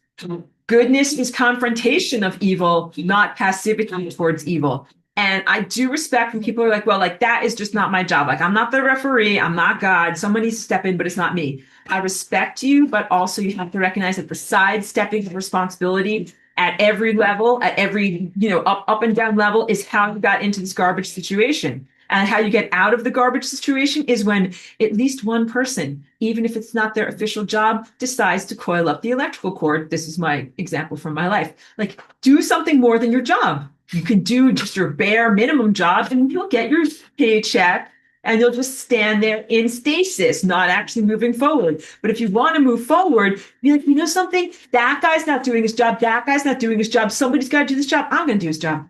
And that is how you grow. You literally rise up to meet responsibility when there is a gap and no one else is meeting that gap. That is what I did as Flying Rainbow Lasagna.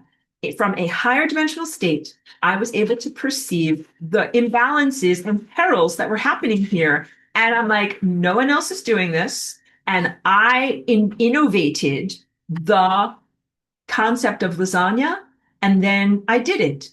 And that's the essence of freedom.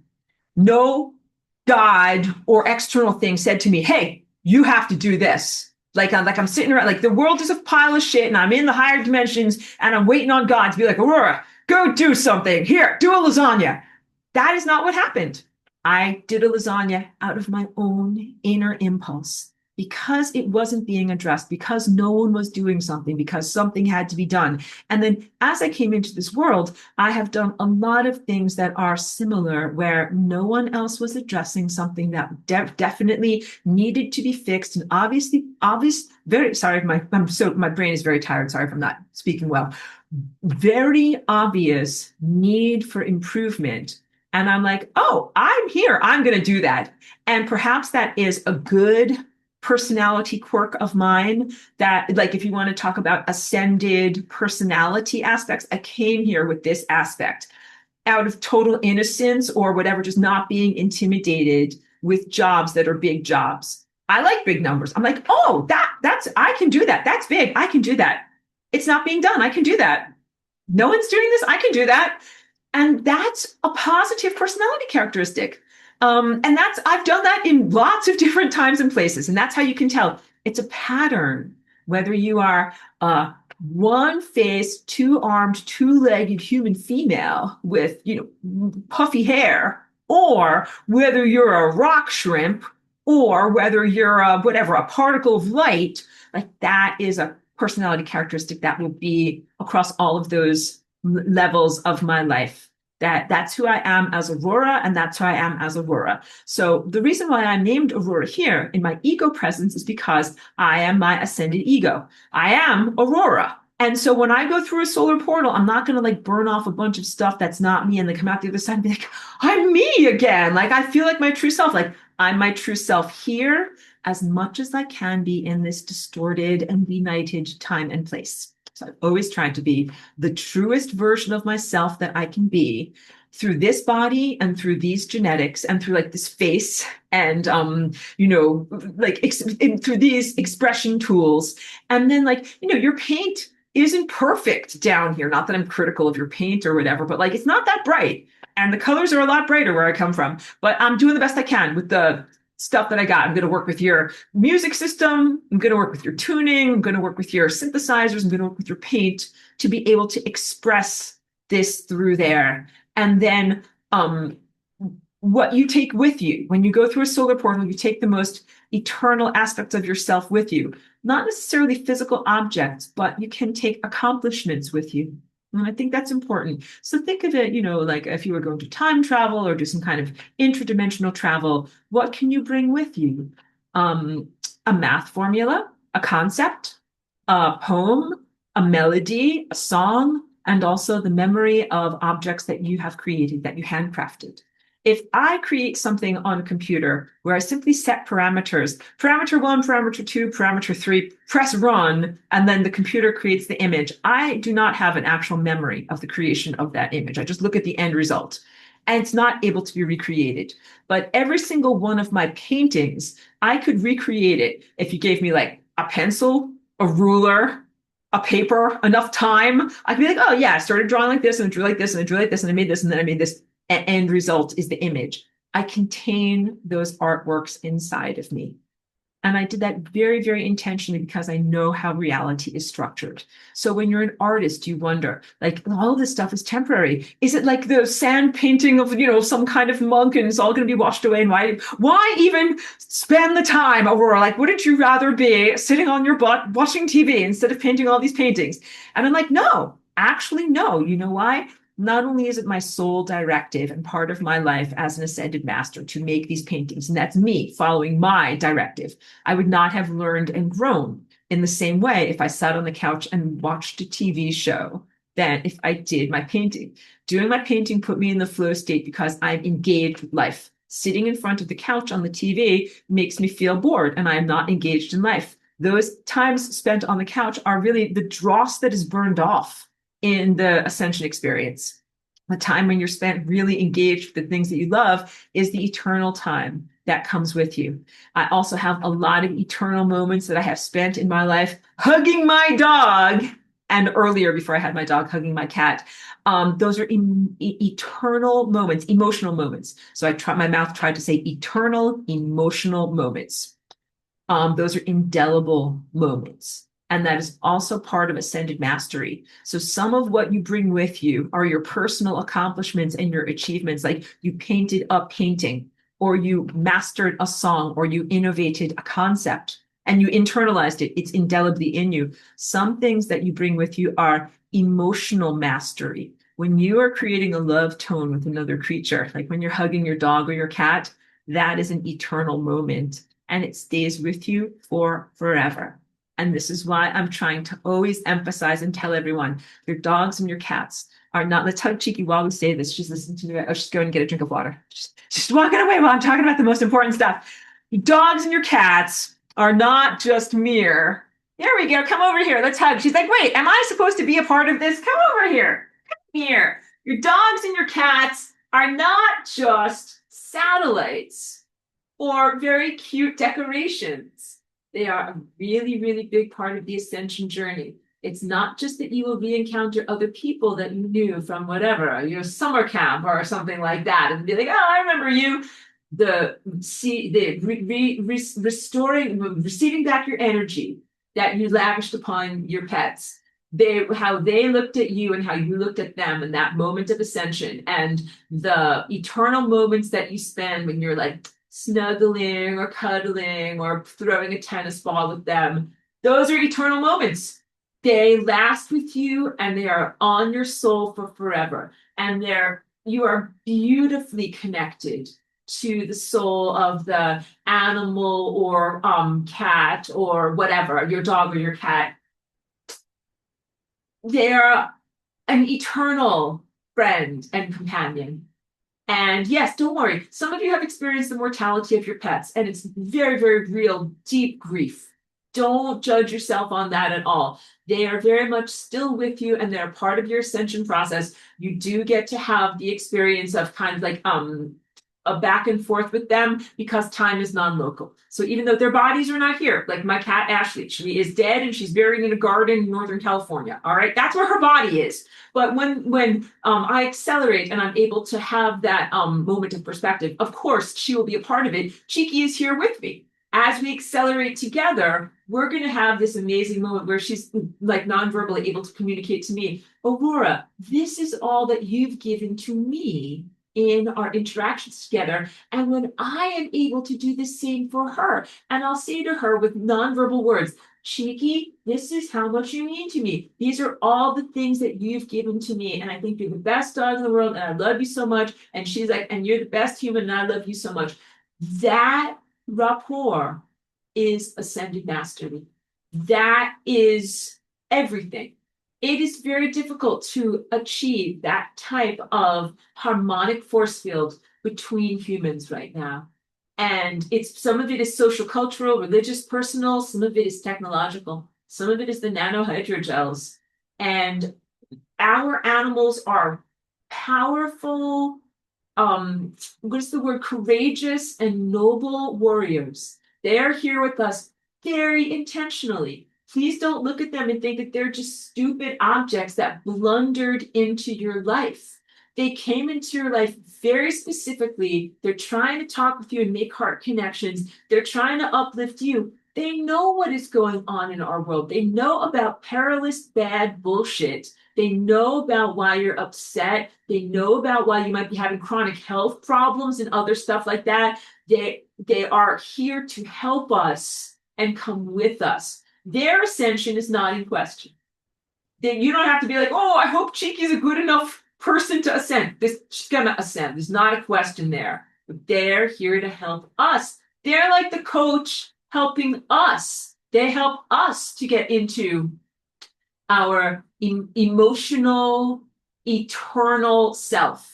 And sometimes I'm going to stand up just because it's more comfortable, but we're just going to keep including Cheeky in the conversation. She's like, maybe there could be food too.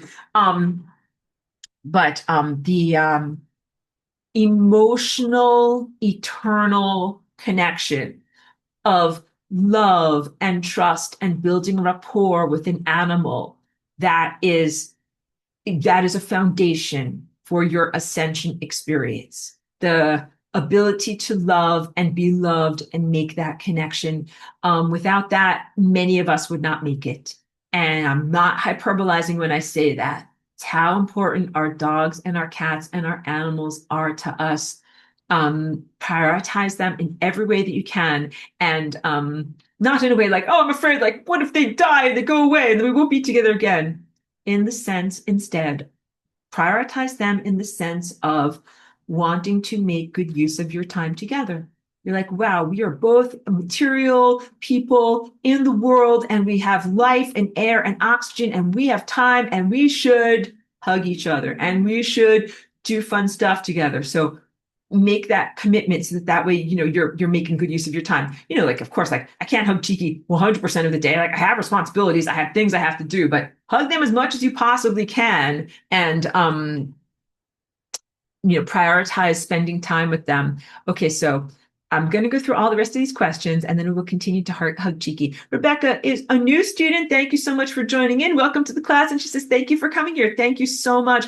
And I'm glad, maybe I'm sensing some of the need to, because I don't always talk about my origins and who I am and my journey as Flying Rainbow Lasagna. Maybe it's like we've got a new student, so someone new needs to know this is what's going on. So thank you for being here. I'm glad that you found my class. Mary Ellen says, after reading again an Edgar Cayce book on Atlantis, this warring has gone on for eons. It really has. So I'm not exactly sure what he said about Atlantis, and I'd have to know maybe a little bit more to respond more fully.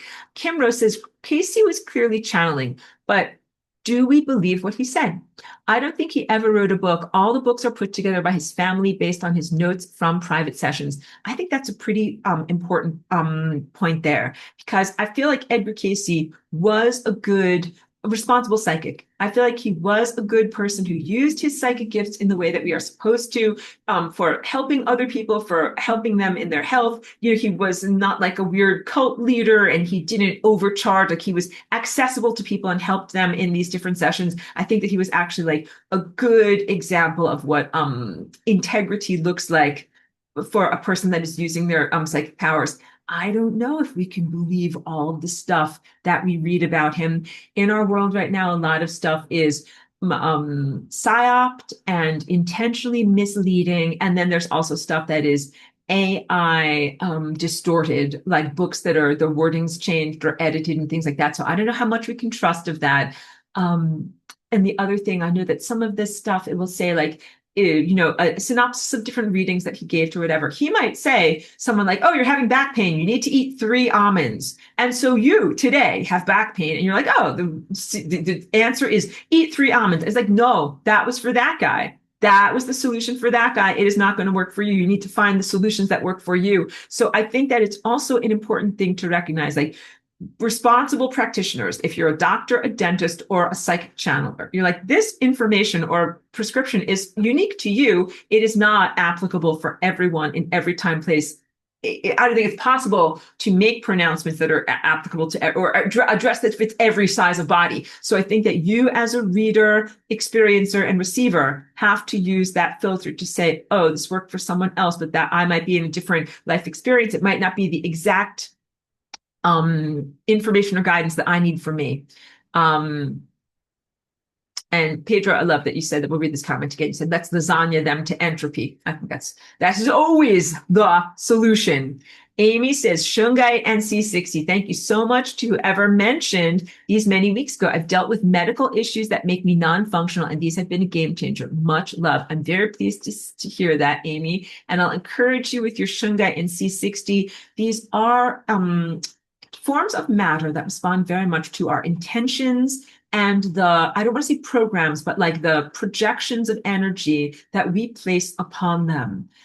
Just like water too. So be mindful and intentional in how you, I don't want to say program, but how you program these substances to go inside of your body. It's not like you're going to do something bad or wrong. And also, let me tell you the caution tale, because you're new if you're just finding out about this. So years ago, I'll start my treadmill again. I have to walk. When I first started using shungite, and shungite is great because it does go into your bones and it swaps out for the cesium and it stays with you. So if you notice, like that's why I don't drink that much from the shungite cup anymore, even though I could. But my body just doesn't crave it, so I just don't do it that much. But so there's a lovely person in my class at that time, and I was saying, oh yeah, I took some shungite powder. I took a tiny amount and I mixed it into like my moisturizer cream for my face, so that way I'm absorbing a tiny amount each day. Like I might have put less than an eighth of a teaspoon into my whole, container for face cream. So that would have been a tiny exposure every day, not a lot. So she thought, look, if a little bit is good, a lot is better. And she took that same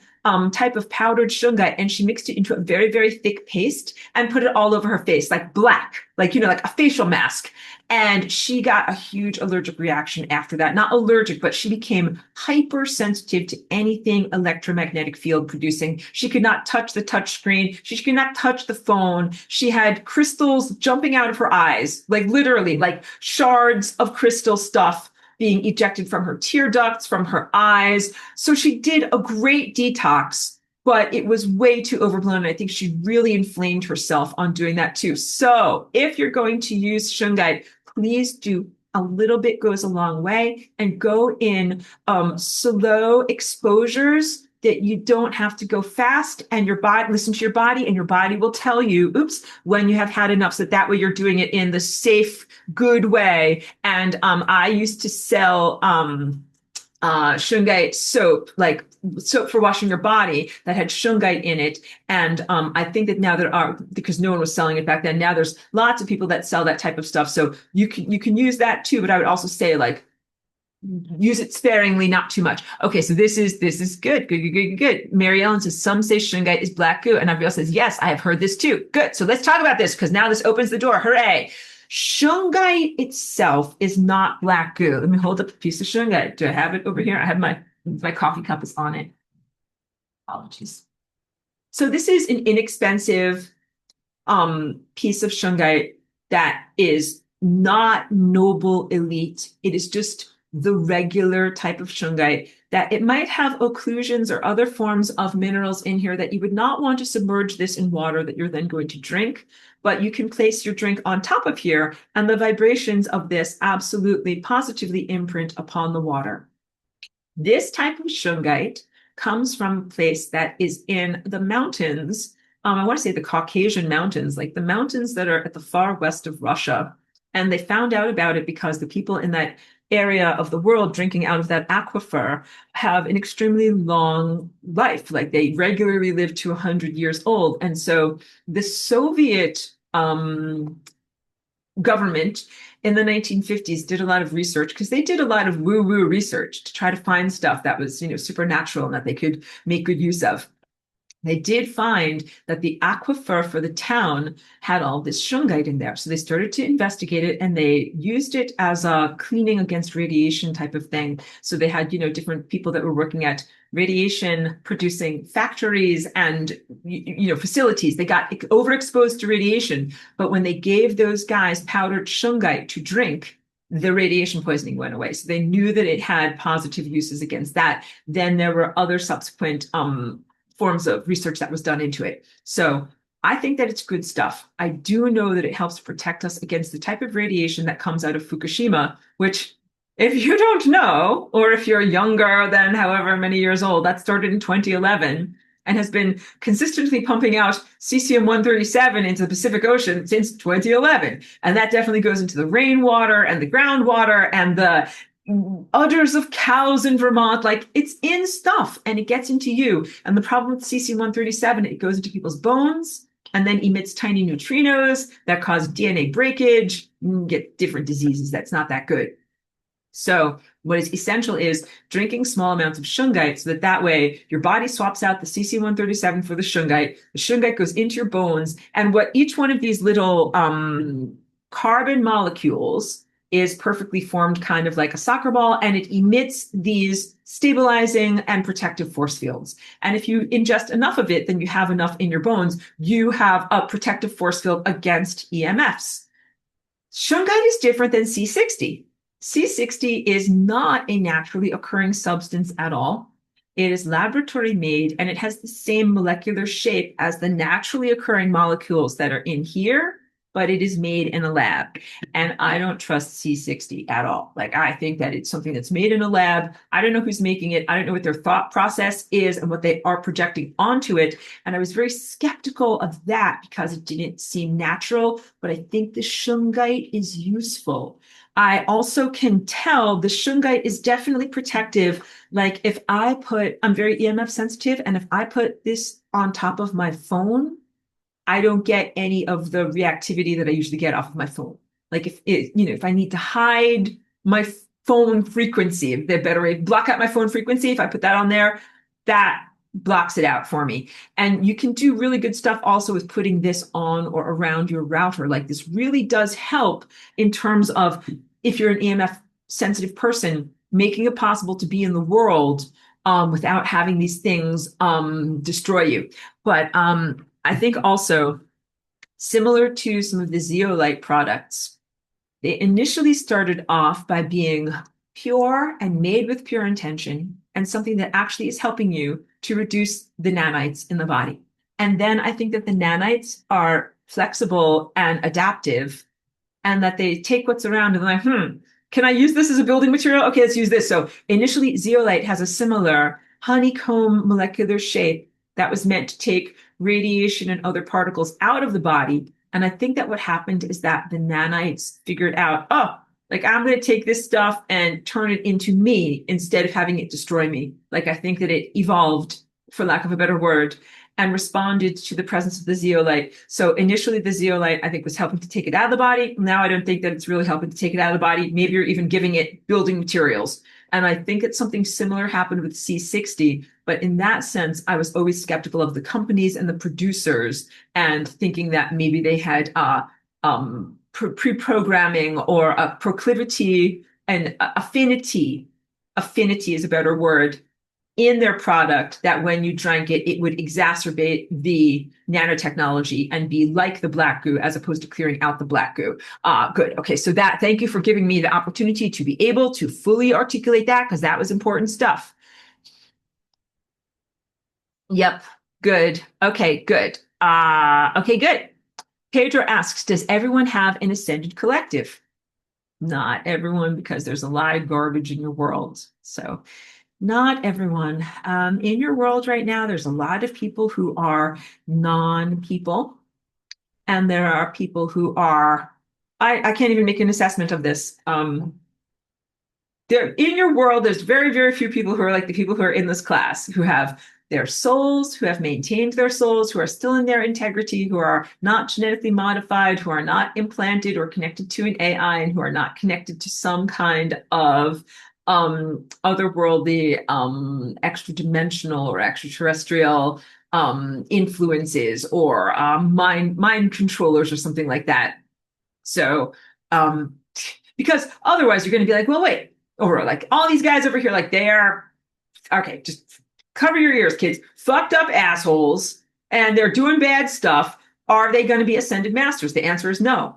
And do they have an ascended masters collective? The answer is no. They're evil, dark magicians. They are fucked up assholes. They are not going anywhere. They're certainly not accelerating to light speed and beyond. They are going to decelerate to the point of being not moving at all. And I don't know where my metal pen is, but we are going to be on this which now represents the bullet train to infinity. I don't know if it flies eraser first or pencil point first, but the bullet train to infinity going this super duper duper fast. The good people are on board of this. We are ascended masters and we have an ascended collective, and we are part of the world of pure light. There's a lot of stuff here that is entropy.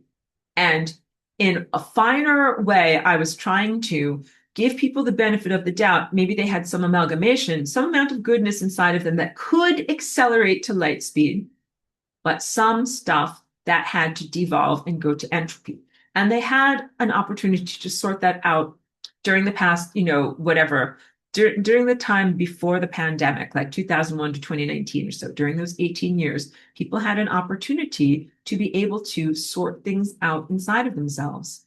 The characteristics and aspects of self that are eternal, worthy of their indelible nature, and that those should move on and continue through time like a reverberation, in opposition to the aspects of self that are not eternal and that should not be moving forward through time. And the opportunity was that people could release the ballast of the stuff that is not really them and stay as their eternal self 100%. A lot of people did not rise to that occasion. A lot of them identified with their stuff that is their ballast, their undigested emotional crapola, their trauma, and other bad stuff. In fact, some of them, the real aspect of them is so small, a tiny 1%, and they are 99% collective trauma, undigested, bad emotional stuff, and they keep eating. They're like 500 pounds overweight, and they are not on a diet. So they're like made of trauma, and they keep on doing more trauma, more trauma, more trauma, because they identify with their trauma and they think that that is the only way to exist in the world. And they think that if they heal their trauma, they will go bye-bye because they identify with their trauma. Those people are not ascended masters, and it is 100% based upon their identification with trauma. Victims who identify as victims with victimhood mentality are staying in their trauma by making it their identity. And same thing with a person that might have, had a bad disease or a bad accident and say they are defined by, they are the person that thing happened to. It's like, no, a thing happened to you, but you're not defined by that thing. You're really defined by the response you have to the bad things that happened to you. In the world after Ascension, we will not have all of our scars and amputations anymore. You will master your body so much that you will be fully restored. That means that you will not identify yourself as, I'm the person that has this scar over here because of this bad thing that happened to me. You will be healed of the bad thing and you will be healed of the scar. But you will remember that the bad thing happened to you, but you will be fully functional and fully restored. None of this is a justification to endlessly scarify one another. The evil ones are like, oh, you're going to transcend all of your scars? You're going to be fine? Let me scar you as much as I possibly can. Don't worry. Be passive. Eat popcorn. None of this is eternal. That's terrible. They use that partial amount of spiritual truth and spiritual teaching to justify the unjustifiable and to magnify trauma and to be an expression of animosity towards others around them. None of that is okay. And that's why I do not align with or promote the doctrine of infinite forgiveness. Because if you're like, oh, infinite forgiveness, and you're going to transcend your trauma, just the endless automated, like I'm not even paying attention. I'm living my life. I'm doing this and that. I'm doing just endless trauma. This is the government, religion, and satanic fuckfaces, endlessly traumatizing. So no, you cannot just do the endless forgiveness. It really requires an enormous amount of responsibility to be able to be in a collective. And so not all of us are going to be an ascended master or have that experience or claim that identity of being an ascended master. It's nice to say everybody has that potential, like everybody has that timeline there, but it's actually very, very different between having that potential and having that be an expressed potential, especially in the circumstances that we are in that are non-ideal circumstances. Again, I've used that example of a type of seed pod that makes whatever, 1,000, like, a poppy seed or something. There's a lot of them in there. It's not just one. Or sunflower head. There's hundreds of them in that one seed pod. Not 100% of them are viable. Not 100% of those seeds are going to grow, fall on the ground, grow, and create a whole entire new plant with a whole entire new array of seeds. Only a couple are going to do that. A lot of these seeds are going to get eaten by worms or decomposed or rotted or eaten by birds. And that is why there is such proliferation of them that are made.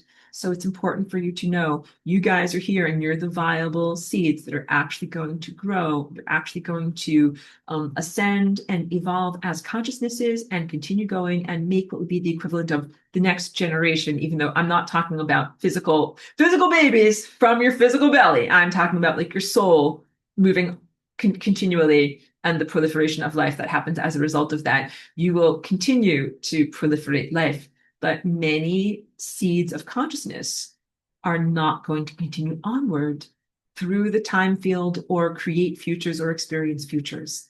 And when you change your expectation from entitlement and a sense of like inevitability, like you're going to have a future, you're going to be here in the future, to that is a meritocracy, everything changes. You have to earn your way into the future. And this is the way it was always meant to be with DNA, where once you became individuated as a species with males and females that had to mate to procreate, it was a mating process to determine who is going to be in the future, who is going to be here. Those who combined their DNA and their essences in the correct way. And if you didn't find a partner and combine the correct way, you wouldn't be here. And there are certain respectful rules for that combination that you have to follow so that you can be here. And that's like being a good musician in the band.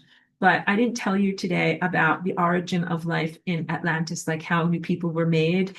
And it has everything to do with the next chapter of humanity, where you will not be procreating through your physical procreative intercourse anymore, but in a different way. But it's so unimaginable from your present viewpoint. I can't even articulate it to you, but I can tell you that it exists, but I can't put it into words because everybody really has to do an enormous amount of growth before you can even comprehend that. So that's the can of worms. I'm not ready to open that can of worms for you guys yet because you're not ready to hear it on a bunch of different levels.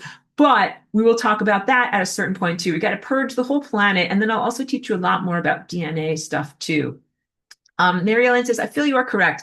I've never felt so shut down and I live rural. I also noticed every time I go into city to shop, I'm up all night with headaches now. So obviously ramped up totally. The corrosive frequencies have been very intense, and they're largely in cities. Sometimes they're also satellite stuff too. And I feel it from all over. So I am on a vendetta to like get this stuff out of our world because it's anti-ascension. Like there's not a way for you to live your life and do your ascension and be like, okay, like you do you, I do me. I'm just going to sit here and ascend. Like they are pouring anti-ascension, buckets of anti-ascension crap on your head every minute. It's almost impossible. And if you're in spiritual passivity, then you're like, okay, dump away. I'm just going to try to ascend. And I'm like, I'm not in spiritual passivity. Stop dumping. So that's how we do this. And if I'm the only one who's not in spiritual passivity and I get them to stop dumping, that's fine. Rebecca, I love this comment. She says, I call it the real divine me. Perfect. Very good. Keep going with that. And I would encourage each one of you to continue with cultivating and accessing and creating the real divine version of yourself inside of you. Our world used to be a place where people were tempted through money to not be their real self. Like, I know you really don't want to do this blah, blah, blah task, but I'll give you money and then you'll do it. And then everybody always reaches a barrier where it's like, no, like, I wouldn't do that for $1 million. Like, would you like, whatever, roll around on broken glass? Like, no, like, girl, not for $1 million. Like, everybody will reach a limit. And I think it's important to set those boundaries in our world. It might not seem that bad. Like, whatever, sit for 8 hours under fluorescent lights and touch a computer screen for 8 hours. It doesn't seem that bad. But at a certain point, your soul tells you, like, it's bad and it's not the real you. And people do it for money. So what we need to do is have a complete society-wide purge of what are the activities that we consider valuable and appropriate to perform for money. Because a lot of people lose their real self through the valiant and noble quest for resources. You have to be paid to be your real self. But let me also talk the real divine you. This is what I'm going to say right now is not being mean or cruel to anybody in the world. It is meant to be, let's start a new chapter and a new way of doing things. Your real divine self. It's your face, the way that you look. naturally and without any type of surgical intervention. So if anybody's in my class or watching this video and you've had some kind of cosmetic surgery, like simply to change your appearance, please know that I'm not judging you or saying you can't get into heaven or anything like that. I'm saying I propose that we make new rules going forward from this time, that people don't change their faces unless you're in a terrible accident or you get a body part blasted off accidentally or face smashed in a car accident or something like that, unless it's reconstructive. This cosmetic changing of the face, because I think it really relates to an inauthentic, not only you're rejecting yourself, but an inauthentic expression to the rest of the world. Showing your face to the world is your interface. People do look at you and judge you through your face. And it's not good to change who you are so that people will look at you and judge you differently. The beauty standards that are being applied in this world right now are so grotesque that a lot of people are having surgery on their face to look like a completely different person. And that is not the quest for self-acceptance. That is not the quest for being the real divine you. You want to look like your real self on a genetic level, on a soul level, and on your body level. And this really relates to everything. Surgeries that are for people to be artificially taller, like your body works fine, don't need to be taller, or other cosmetic and appearance-based, not functionality-based surgeries. It's not the correct way to use technology. And my shoulders go way down because there is it's something that's going to have to be corrected. So if any one of you had that done to your face, don't jump out a window or anything like that. As you master your body, you're going to have to fix it. You have to be like, oh, like this is that part of me that I didn't like, and then I had it surgically changed. I'm going to have to change it back. I am envisioning a world of ascended mastery where people that had their face surgically altered to fit conformity norms fix their face to look like their true self again. We're going to see a lot of real noses emerging again and celebrate it. Be like, yeah, like good. I'm glad you look like you. Again, this is not, I'm not here to bully or diminish anybody that changed their face in that way, especially anybody in this class, because people probably did it because they already felt insecure. And I'm not here to make you feel more insecure about your insecurities. And I also think almost everybody has insecurities about their face in this world because everybody gets attacked and people are, looked at badly and bullied and not looked at through the eyes of love. So two things that I propose are no more cosmetic surgery just for fun, only for reconstruction, not to change your identity, and also look at other people through the eyes of love. When people get super old and they look back on pictures of themselves, they're always like, what was I complaining about? Like, I was beautiful. Now I'm old and wrinkled. I'm being so silly as I say that. That's why I wanted to portray that in that way. But really, we need to look at ourselves and other people through the eyes of beauty. Your eyes really do project a reality. Your eyes really are quantum ovens. And it's important to look at yourself like you're a miracle. And I have this mirror over here, and I took my stickers that say you're a miracle, and I stuck them on the mirror. So that way, every time I look in the mirror, I'm reminded, you're a miracle. Like, don't look in the mirror and try to pull apart your flaws or see what's not looking good. Look in the mirror and say, I am a miracle. Look at yourself through the eyes of that way. And then also people that you love in your life, look at them through the eyes of beauty. Now, that doesn't mean like to artificially project anything upon them, but look at people through the eyes of beauty, not through social conformity. So social conformity is like, oh, so-and-so would be so beautiful if only she would lose 50 pounds. No, no, this so-and-so is beautiful. But of course, we want people to be like healthy and fit. But you know what I mean? Like this is a lesson of ascended mastery because it has to do about your personality, who you are, self-acceptance, and your image in the world. And many people are doing plastic surgery to change their image in the world. And then there's also so much body changes too that are not happy and not respectful to the body at all. And that does not add to the functionality, reduces the functionality of the body. These are not good practices, and they're not just a mania of a civilization in its death throes. These speak to deep levels of lack of self-acceptance, and the lack of self-acceptance is actually celebrated and normalized as trauma bonding, like, oh, we all feel terrible about ourselves, and so we all have plastic surgery on our faces, and that is terrible. That's another old science fiction novel, not novel, movie, science fiction movie called Looker, that was from like the 1970s, where they had this type of plastic surgery that was like instantaneous with lasers. Like you walked in, got a new face, and walked out, and there was no healing process. And people change their faces all the time. They're like, oh, nice new face you got there. I don't think that that is a positive world at all. And your face really does represent your emotional reality, your life experience, your journey. It reflects your light, or it expresses your light into the world. The face is really, really incredibly important. So I really want to encourage people to look at themselves through eyes of beauty and self-celebration and self-acceptance, and look at others through that. And know that as more light flows into our system, you're going to get a lot more cosmic justice. You're going to get a lot more body healing. And so what we would want is everyone to have healthy, vital bodies that are, you're slim and athletic and able to do everything you want to do, and shaped the way you're supposed to be shaped. And that means according to your ethnicity, where your culture comes from, and your particular everything. And I'm not going to judge you. Like, you're allowed to wear makeup. You're allowed to do your hair. Like, it's not that level of judgment, but be your real self. Because there's also a lot of people, even if they're not having surgery, that they are always presenting an artificial face to the world. And that's not who they really are. Don't judge me. Like, if I do my hair, like, you're allowed to do your hair. You're allowed to decorate yourself.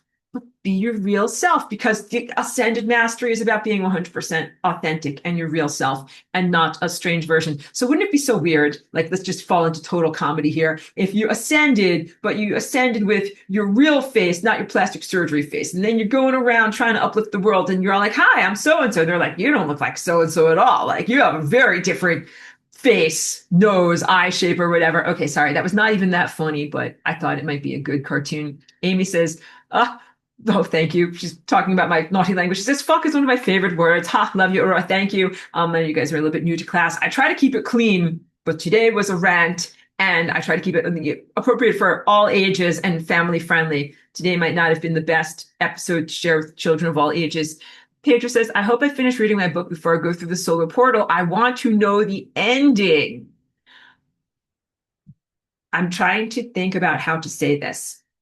There is life and existence on the other side of the solar portal.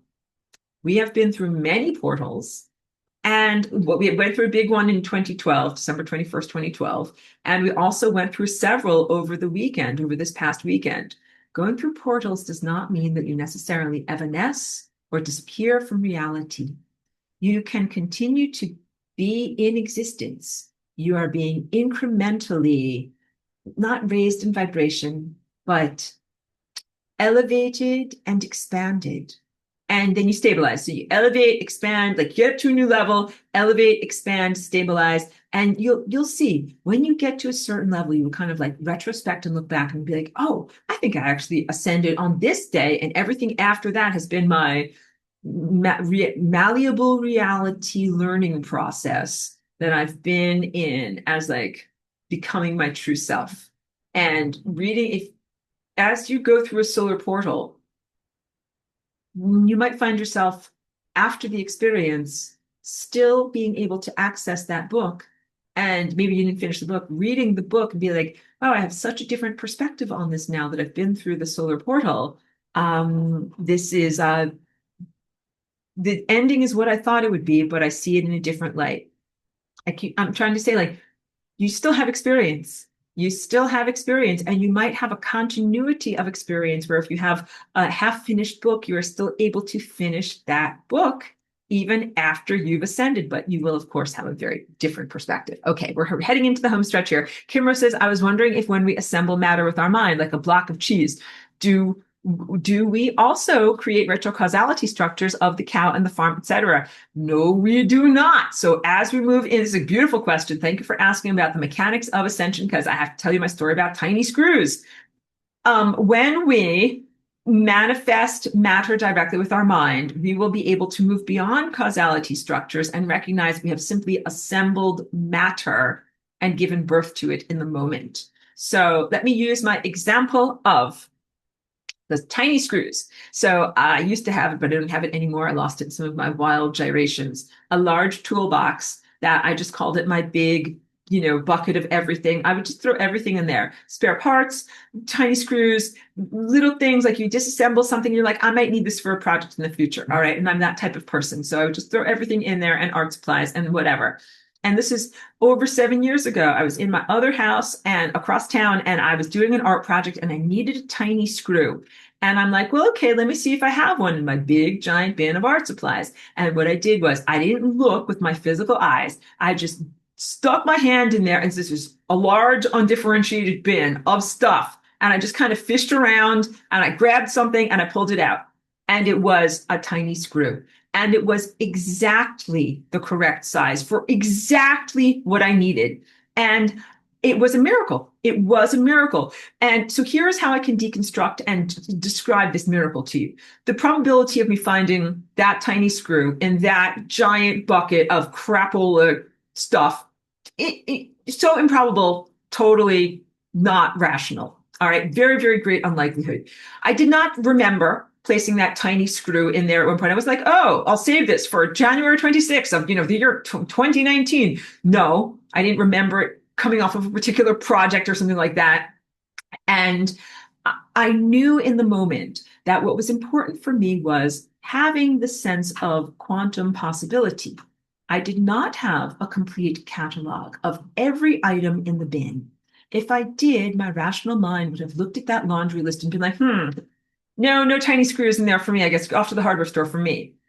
It requires a rational suspension of disbelief to be able to fool yourself a little bit, to be able to do a thing.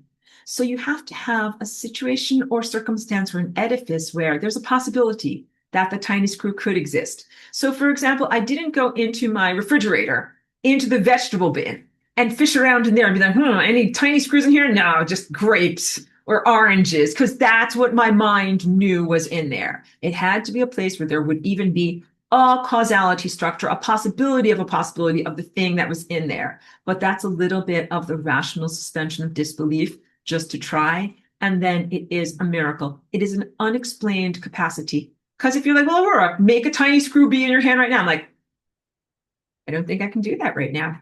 And also, I had a passion and a motivation and a need for the tiny screw back then that I don't have right now.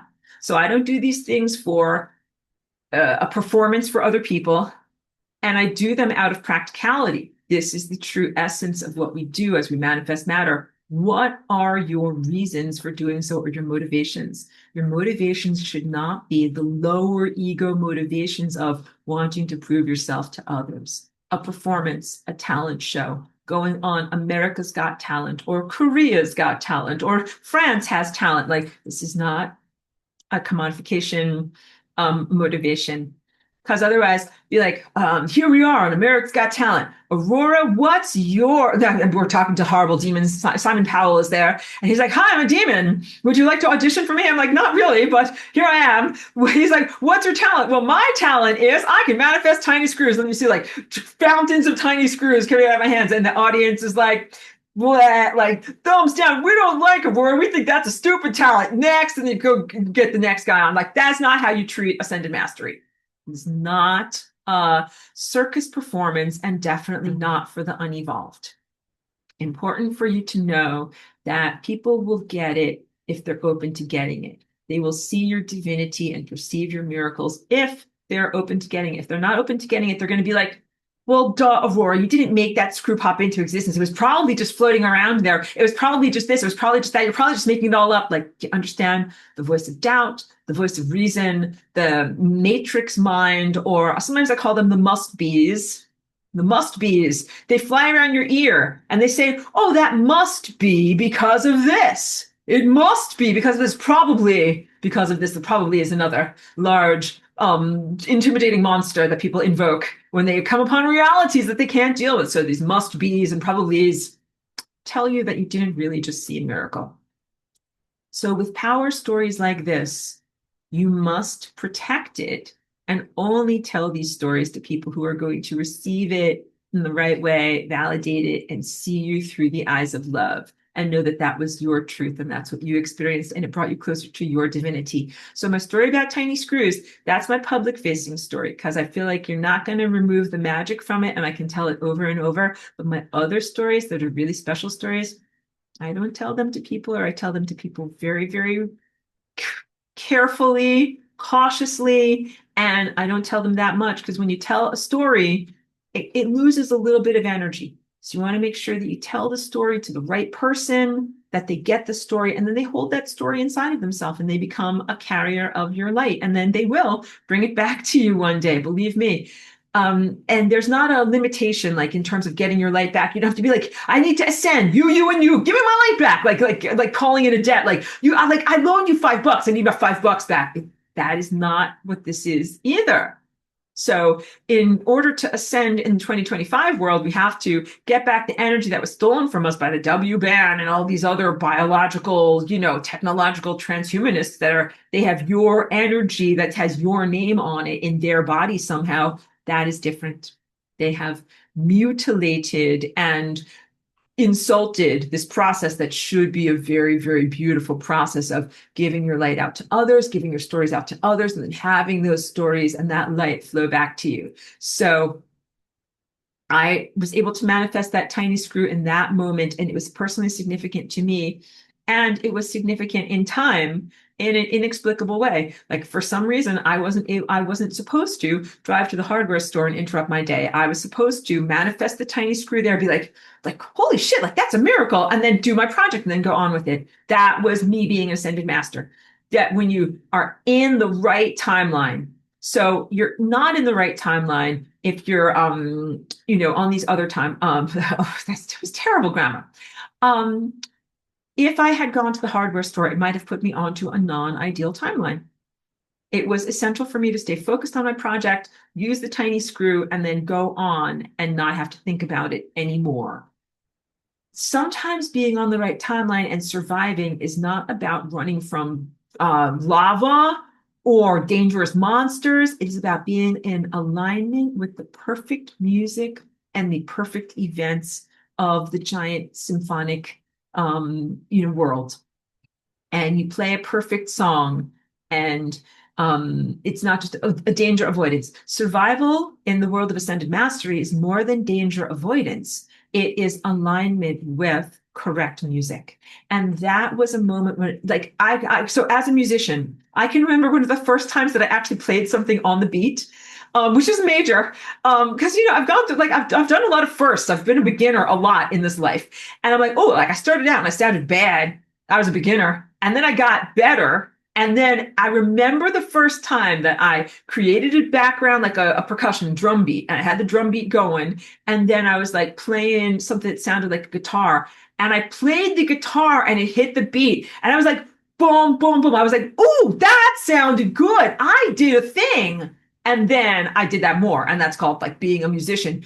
When I manifested those tiny screws, that was like my first time that I was like, oh, I hit the music right. Because when I played that note, the cymbals crashed, boom, boom, boom, and I did it. And then that encourages you to keep going. And when I share this story here with you, it's absolutely meant to give you Gatorade or peanut butter for your marathon, encourage you to go because it is very challenging and you need to have that motivation and to know that it is possible and to know that it can be done and to know slightly how it can be done. But it is also a magical and spontaneous activity that you can't take for granted. That's why it's not a talent show type of thing. It's why these yoga masters from the Far East, in Asia, in India, I should say, because I don't know where you guys are, but we call it the Far East. They don't go on a stage. If they're doing it right, they do not go on India's Got Talent and be like, today will manifest sacred holy ashes. Boom, here it is. Look at me. I'm a someone. That is not what you do with these talents. But sometimes masters in Asia do perform that type of stuff for their disciples. And I know someone who was in an ashram in India in the 1970s, like on a spiritual quest. And she told me a beautiful story about how her guru was this, very well-respected yoga master, like, a person from India who had had the transmission all the way through his lineage, and that he manifested a gem for her. And he did that actually for a couple of the disciples of the students. And that he kind of like reached up above the air very fast. And then like it was in his hand. And like, this is her reportage to me. She believes it. I think she's still on earth. And it was a very important and very meaningful moment in her life for her. It helped her to transcend materiality and move into spirituality and the recognition that consciousness really does affect reality. When you see a real miracle or experience or make or create or are part of a real miracle, it really does recalibrate reality to you. And you start to think in terms of what is truly possible, and your the envelope or boundaries of what you think is possible expands. That is the process of ascension. Right now, you think a certain amount of things is possible. And you're like, well, like, yeah, like, sure, you could probably learn to eat pure sunlight and then you wouldn't have to eat physical food. You would just eat light. And that's like within the boundaries of your imagination. There are some aspects that are your ascension beyond eating light, that are beyond what you can conceive of now. But as you move into achievements, like you manifest a thing, or you can eat light, or you can do this, or you can do that, you're like, oh, now that I have done that and I see that as possible, now I can consider this. It is all a step-by-step journey that is curated by God for you to remind you that you're God and to prove to you that you're God. And when they take away the mountain, remember my little analogy? Like you go all the way up this mountain, it takes years, and then finally you're at the very, very top of the mountain. Whisk the mountain away, rug pull. You do not fall, because this is not some flimsy thing where you're like, oh, I thought I was an ascended master. Like, oh shit, I'm falling. Oh, gravity is real. I guess I'm not so great. That doesn't happen. It never happened to any of us. It was a miracle. And then everyone else also saw the miracle. So it helps when you see miracles happen. You're like, yeah, like that's going to be a miracle. That guy's going to ascend. That guy ascended. There's a miracle. And then you start to you normalize miracles, or they become something that is expected, as opposed to the expectation of some, materialistic, but it's not, some rug pull, some disappointment is a better word. And you presently have the expectation from your culture of disappointment and rug pull, which is you're like, I'm going to get up to the top of the mountain and I'm going to ascend. And then you get up there, and in your world, you're used to like, it turns out the mountain is satanic and you worked really, really hard to go up there. And then you meet Satan and he's like, all along, you've been getting yourself further and further into hell. Rug pull, come on into hell. And you're like, fly, guys. And he kind of like takes you over the shoulder and he's got his pitchfork and he's like, starting to poke you. Like, no, this is not the good place. This is not like some, ironic, humorous TV show. That is not what is actually going on here. So no, back then we didn't have rug pull. Here you have rug pull, and you have been groomed to expect it. So it actually takes a lot for you to believe in your ascension, and for you to believe that our world is actually ascending. And you know something, there have been miracles throughout your whole entire world. Like within the past 5 years, people have not been attending to those miracles, and they have not been recognizing them and validating them. They can't see it correctly. They are not seeing clearly. And so it's a contact, like if you see a tiny screw and someone else might say, you didn't really manifest that. That's not really what happened at all. I don't believe you. And so there's a lot of that. Over the past 5 years, there's actually been a huge challenge, because this might be a whole can of worms, but I'm just going to say it. Extrasolar body that is highly magnetic, that has been in our world, like what people call Planet X or Nibiru, has been making humans' DNA very malleable. And it means that you can be very you're impressionable, and you can be told to believe a lot of stuff that is unbelievable, and you'll believe it and internalize it as if it is true. And one of the things in your impressionable nature in response to this hugely magnetic object is that people have been told that you're not a miracle. In this Las Vegas hypnosis convention, they, instead of telling you that you're a chicken, they're hypnotizing you to say you're not ascending. And that is not truthful. They're hypnotizing you to say reality is normal. That is not truthful. They're hypnotizing you to say nothing supernatural or extraordinary is going on. That is not truthful. And so it takes an enormous amount of effort and self-presence to break through that hypnosis and to recognize and attend to the miracles that are here. So you must do that. You have to put a lot of effort in right now to perceive and recognize and make note of the miracles. But when that happens, it's an egg cracking moment, like a reality cracking moment. We're like, oh, reality cracks open. That's not what everyone is saying at all. That's not what it's supposed to be at all. I know what is truthful. And when that happens, like, be careful about who you share it with. You might want to hold it inside. You might want to share it. Follow your own inner truth. But if you share it with the wrong people, they'll be like, you didn't see that. That's not what just happened. Get back down here in the Matrix mentality, right? Like stop thinking so expansively. And you have to be careful not to get dragged back into the inattentiveness or disbelief in miracle when you have already seen it, you've already recognized it. So it can be sometimes things in your own body. Sometimes it's a body process or a change in your body where you're like, I know that that is divine. I know that that is, when I say divine and miracle, I also mean beyond rational, beyond that which can be rationally explained, beyond the intellect. And the lasagna is beyond the rational intellect, and it's a miracle, and it's a miracle I do all the time, but that doesn't mean that we take it for granted. And also, I will never do it for America's Got Talent. That was never real for me. That was never whatever on the menu for me. And I'm sorry if my words didn't work correctly there. I went to ECT one time, which is this ranch where people investigate different extraterrestrial stuff, but that is not the same as a talent show. Like, I was very, very much in integrity in sharing my dance over there, but I didn't know how other people saw it. But that's it. What matters is that you're in integrity in how you share your spiritual gifts with the world. And so no one else can say you're right or you're wrong. Like, you have to do what you think is right. So I did, like, it felt right for me at that time, but I do not do my stuff on a stage now. But I would definitely do it like in a dance studio with my dance students, but I wouldn't necessarily record it or publicize it. But they did take a recording of it at that time. But I'm like, I'm not sure if it uplifted people, if they believed more in miraculous things because they saw my lasagna dance, or if they discounted it. Like, I'm not sure. I'm really not sure how it was taken. But I'm very selective about how I share that miraculous activity with the world. Kim Rose says, Christianity has really hit rock bottom since the Charlie Kirk Church is trying to put on a Super Bowl halftime show on NBC. Oh my goodness. We have to make up like a new kind of like funny but mocking term for this version of Christianity. Because I agree, it's very, very obviously fake and false light. And it's not a flattering version of Christianity at all. Like, it's not a good thing that you would say, like, you would want to be a part of, or proud to be a part of that. Like, it feels very fake, plastic. I don't know, have other words for it, but very American, very American, very like, Ford F-150 American,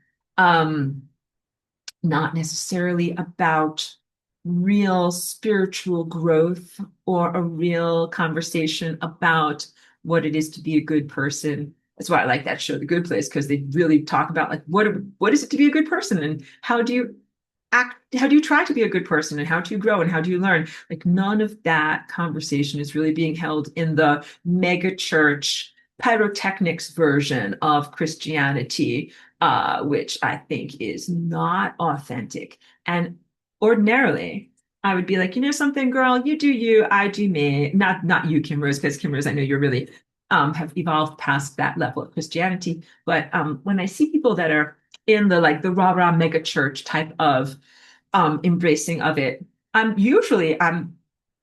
this is what it's like when you're an ascended master. You're like, good, like, you do you, I do me. Good luck on your journey. It's like if you're an athlete and you're in the gym and you're working out, you see someone else working out, you're like, good job, looking good. Keep going. Let's get healthy here. The only problem is when other people want to power abuse on top of me. Like, if you're in the gym and you're working out for you, awesome. If you're in the gym and you are trying to superimpose your willpower on me or control my life, that is not okay. And the thing that is really not okay is that the supposed Christian revival and this pyrotechnics flavor of Christianity that is kind of false light, not that authentic. I'd be like, it's a fad. Like, go be a part of a fad. Except I think they want to take over. I think they don't want to just be having pyrotechnics in a stadium and have a club and enjoy each other's presence. I think they want to fucking take over the United States and maybe the world and take away our rights and make this into a theocracy that is hugely misogynistic. And if that's not their goal, then I fully am mistaken. But if that is their goal, then I am not okay with them imposing their spiritual, bullshit upon me. Yeah. So this is really the essence of this. You have the sovereignty of your own mind and you're allowed to think your own thoughts until your bullshit starts bullshitting on top of other people. Then other people have a right to exert a boundary. So if your bullshit is going to take over the politics of your nation state and do crazy shit, you can't do that. Same thing with like if your religious bullshit is going to have an impact on someone else's body. You can't do that crazy shit. And that's why I'm against circumcision. So I'm really very much articulating the need for each person to have their own body. I'm working as hard as I can behind the scenes through all of my lasagna activities to end the 5G, because that's the thing that's been making a slush fund of all of your energy fields. So if one person is really doing great work, totally pristine, spiritual athlete, they're going up and they are yoked and drained from all of these people who are not spiritual athletes, who are either lazy, not efforting, or going to the Charlie Kirk AI holographic pyrotechnic memorial display for their spiritual needs. Those guys are all dragging you down. They're diluting you and bringing you down on your ascension, and then you're being graded as a class, and none of that is okay. So I'm doing everything I can to make sure that each one of you is restored to your individual assessment, and then your own merits bring you forward, regardless of other people's insanities. Oh, Pedro says, love the forever young lasagna. Thank you for that. And this is really important stuff.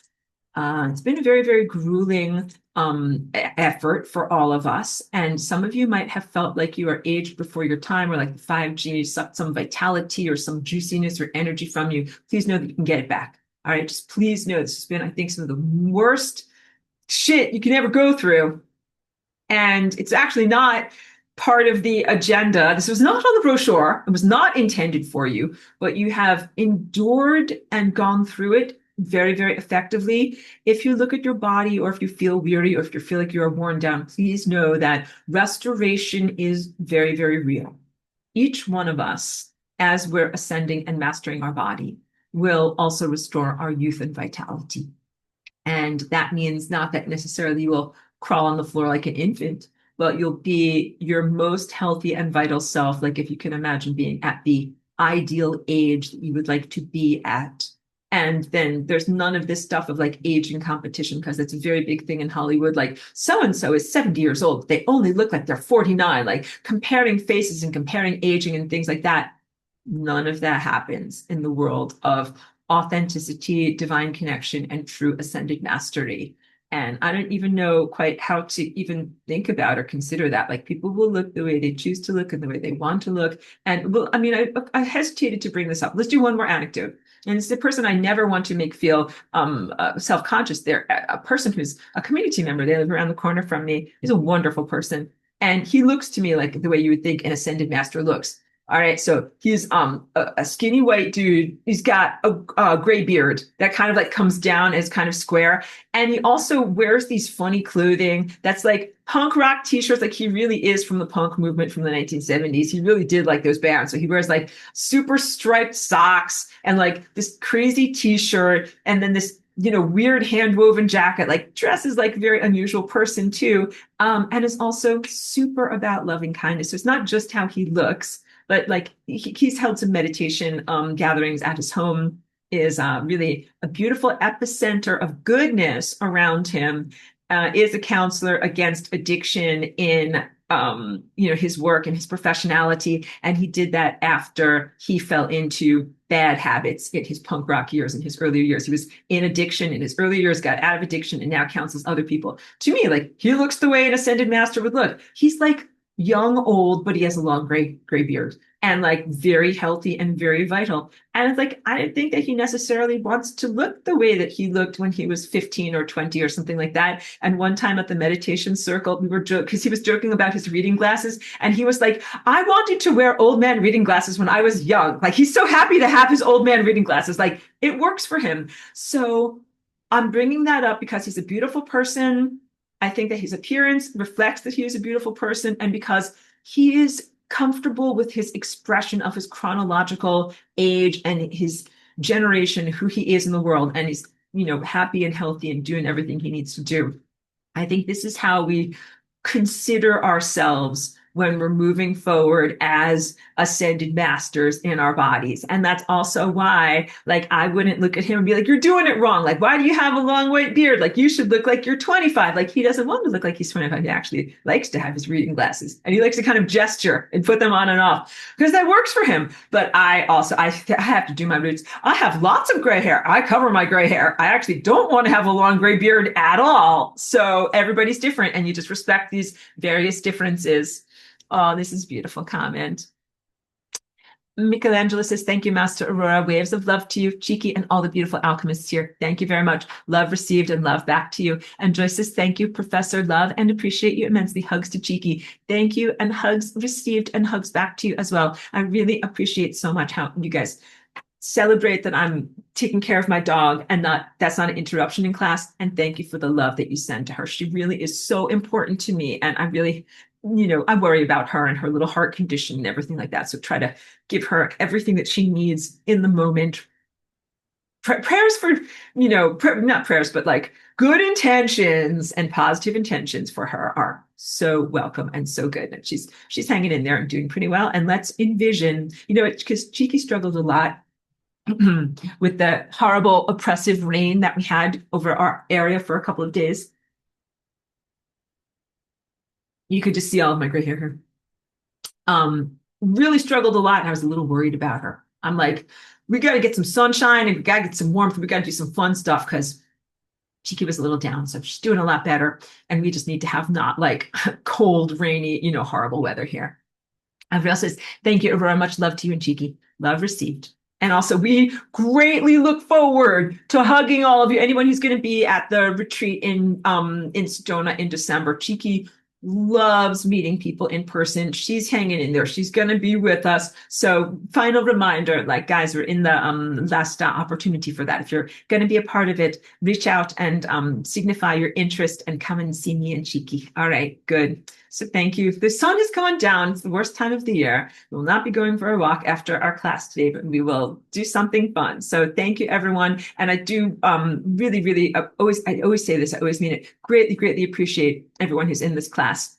Thank you for coming here, listening to not only my words, but also receiving the energy that I'm trying to send out. Thank you. Thank you so much, Rebecca. Thank you, new students. And thank you to people who have been here for sometimes 7 years and maybe even longer, really foundational people. And so really appreciate that. Absolutely. That people come here and stay for such a beautiful long journey. And I always try to make it relevant to what you're experiencing. So I don't just always say the same thing from previous semesters. And also when I talked about the things at the beginning of this class, our energetic weather report, I really hope that helps you so that like things have been challenging. It's not just you. Some people thought that it was just like whatever, their chronic fatigue or something was flaring up or whatever. Like, no, it was a lot of really, really difficult stuff. So we're past that. Now we need to kind of like what I'm doing with Cheeky. We need to kind of like uplift, get ourselves back together, get active again, get happy again, and then pick up where we left off, pick up with all the projects that are important. Good. Totally agreeing with me there, Katie. And Katie, I know you emailed me and I would reply to you. Thank you guys for recognizing. Sometimes it takes me a little bit of a while to reply. And Cheeky, Pedro says, Cheeky is part of the class. We love Cheeky, the class, the teacher, lasagna and all. Thank you so much. Love received. And I'm going to tell Cheeky that she's right here. Cheeky, everybody loves you. Let's end on Cheeky. Cheeky, everybody loves you. You're the part of the class. Cheeky's a teacher. Cheeky is the Ascended Master. And I really mean it. Cheeky's the Ascended Master. Okay, guys? All right. Thank you. Profound love. Thank you, class. Thank you to everybody who was here during the recording. And thank you to everybody who will be able to catch this afterwards. And I'm just sending out a lot of love and encouragement. Things are going to get better and we are going to stabilize a lot. So just try to be very compassionate and kind to yourself and do good self-care for a couple of days. Okay. We just came out of like a very whirlwind of darkness. Okay. Good. Okay. Thank you. Much love. Have a beautiful night, everyone. Thank you.